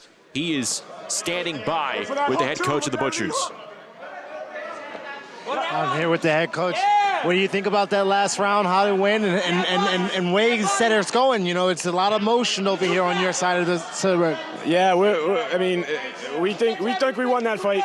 It's a tough decision. We're gonna go with this fight though, and we're gonna win the next two and win the whole match. That's what I was asking. How do you guys finish out? You guys had it earlier. They put on a little bit of momentum, caught some couple rounds there, and you guys got to finish it out. How do you guys get that out of your team? We got two strong fighters to finish, so we're in good shape. We just got to make sure we're doing what we got to do, box and be sharp, and then we're gonna have Stevie walk that girl down at the end, and it's all done. You think you guys are winning the close decisions from the aggression, from the optics? What do you think it is that's maybe giving you some of these decisions? I don't know if we're getting all of them, because it looked like we got Jai should have won that easy, and he didn't get it. So I don't know. I think we have to continue doing what we do and laying in the cleaner punches. And if you really watch, our defense is spectacular on a lot of these shots, so blocking them. We were talking to you earlier about your boxers being fighters and fighters being boxers. Do you think the TCL format makes a lot of your boxers who like to move around a little bit over-aggressive and turns them into fighters? You have to beware of falling into that pitfall. You know, it's a tough trap. It's a tough trap sometimes, thinking you have to punch through it when you can actually just work. You can throw lighter punches and throw more combinations. All right, Coach. Well, good luck. We'll be watching. Justin, I love how both coaches believe that they should have gotten a few decisions. So to me, it's a wash, but we're in this final minute between Velasquez and Brown. So much on the line here with one more round to go. Yeah, I think that's a good indicator that they were judged nicely, evenly. Absolutely, I completely agree, and it has been, the margin for error is so thin, especially in this matchup with Velasquez and Brown. And I would even say that this is a hard round to score, Justin. This is the essence of sport, team sport. You have two fighters who are part of the supporting cast, if you will, for their respective teams. Yet they have the chance to be unsung heroes or big-time heroes for their teams going down the stretch. Velasquez remains winless in 2025. He's 0-8. Deontay Brown now 4-3 after his loss earlier tonight. Oh, big right hand, moving back Brown. And Velasquez, you wonder if he sniffed his first victory. If he did, it would come at the most opportune time here in 2025. Round 22 of Miami season finale. I will say the aggression of Velasquez in the final 30 seconds could very well swing it in the eyes of the judges. Beautiful left uppercut there by Brown, but it was the aggression of Velasquez that insinuated and started that off. So I think we could very well see a split, and who knows? Some tense moments here in Philadelphia.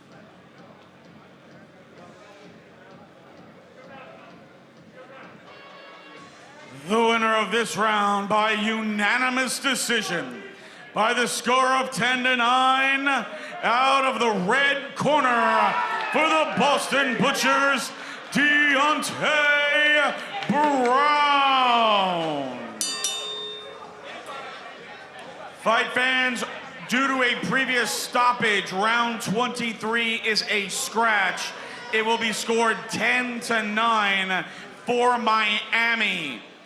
We will go into round 24 with Boston leading 217 to 216. Round 24 is in the 140-pound division. For the Miami Assassins, Natalia Spees. For the Boston Butchers, Stevie Jane Coleman. Well, round number 24 has a lot riding on it here at 2300 Arena. Natalia Spees, the TCL newcomer, who made her TCL debut tonight against Stevie Jane Coleman. Improved to 10-4 with a victory over Spies earlier tonight. Spies, the MMA fighter out of Albuquerque, New Mexico, trying to make her mark in the TCL and provide a huge lift for Miami. Well, how good is this? Round 24, 1-point lead for Boston. If they win, their playoff hopes survive another week for Miami. Playoff positioning is so important. This is their season finale. If they lose, they will likely match up against Las Vegas or Philadelphia, the two top teams in TCL. Oh my goodness, high drama here in the city of brotherly love. If Spies comes away victorious by decision, a conventional 10-9 score, we would go to a swing round to decide this one. Waiting in the wings are a pair of super middleweights, Steven Sumter and Yusmel Ruiz. Stevie Jane Coleman trying to close out the show here for Boston. And if you're Coleman, you just have to go back to what you did in the previous round. Utilize your distance and put together combinations. Everything off the jab if you're Coleman. Miami in its regular season finale looking on as their new teammate Spies tries to provide a comeback. Minute 10 to go. Stevie Jane Coleman boxing nicely against the MMA pro. Good stiff jab by Coleman. Coleman in control here. Stevie Jane Coleman trying to do her best to make this a boring ending at 2300 Arena. She just ate a big right hand from Spies. Well, Spies knows that she's got to go for it, especially in these final 40-plus seconds. But can Coleman keep her at bay? Last 30 seconds to go. Boston desperately needing a win to continue the playoff hunt. Can they get closer to the 500 mark and remain hopeful of punching their ticket to the postseason? Big right hand lands by Stevie Jane Coleman. Could that punctuate a victory in round number 24? These two women going down, and that is not ruled a knockdown. It is a push in the final seconds. Who did enough in round 24? Stevie Jane Coleman looked like she was outboxing Spies for the majority of the round. Spies, though, making a late push, no pun intended. And we will see what the judges say as Boston quite possibly has come away with a victory and would improve them to 3-4, or will Miami have tied it up? In the thinnest of margins, it looks like Boston should very well punch their ticket to being 3-4. This decision by the score of 10-9, out of the red corner for the Boston Butchers, Stevie Jane Coleman. Survive and advance to their final regular season matchup. The Boston Butchers continue their playoff push, beating the Miami Assassins by 227-225. The final. Boston coming back with a dominant showing in the middle rounds. They do plenty here in the money rounds. And the Butchers keep the playoff hopes alive on this night in Philadelphia. 2-point win for Boston. We're back with more from Philadelphia after this. I am one of 3 girls. I started boxing when I was 16 years old. I was the only girl in my gym. I grew up sparring the boys and I kept up with them. I was fortunate enough to not see it as a male-dominated sport, even though I was in the gym full of guys. So that gave me enough motivation. We're here for the long run, that's for sure. Follow Lizette and the LA Elite live on Season 3 of TCL Team Boxing League. Weekends on Merit TV. As a physician, there were some tough lessons of life.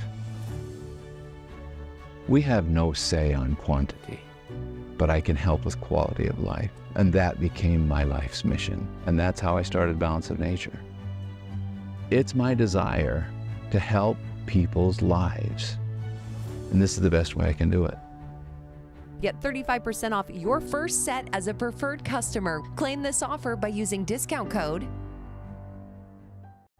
Make America Healthy Again is a national movement. That's why Dr. Phil's Merit TV has teamed up with American Values to change and save your life. We have a whole generation that is suffering from chronic disease simply because of the food we're eating.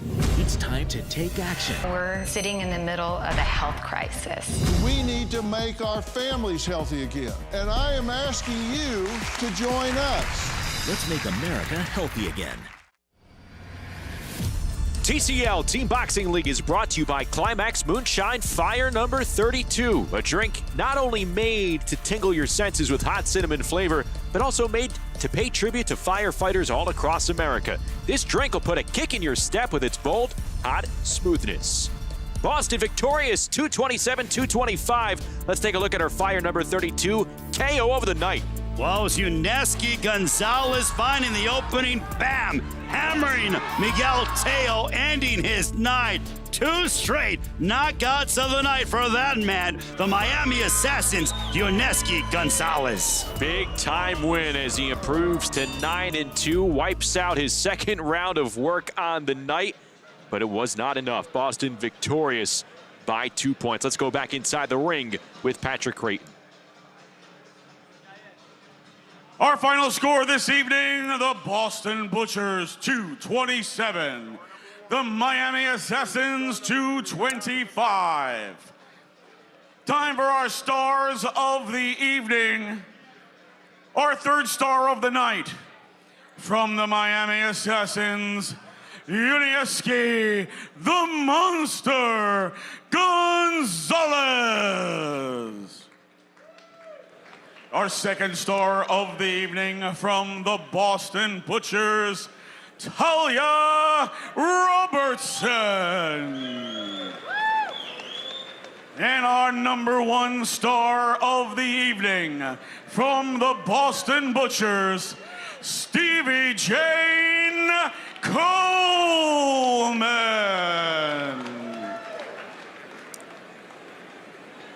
Our round of the night, round 21. Pedro Veltia and Jaye Golden Child Brown.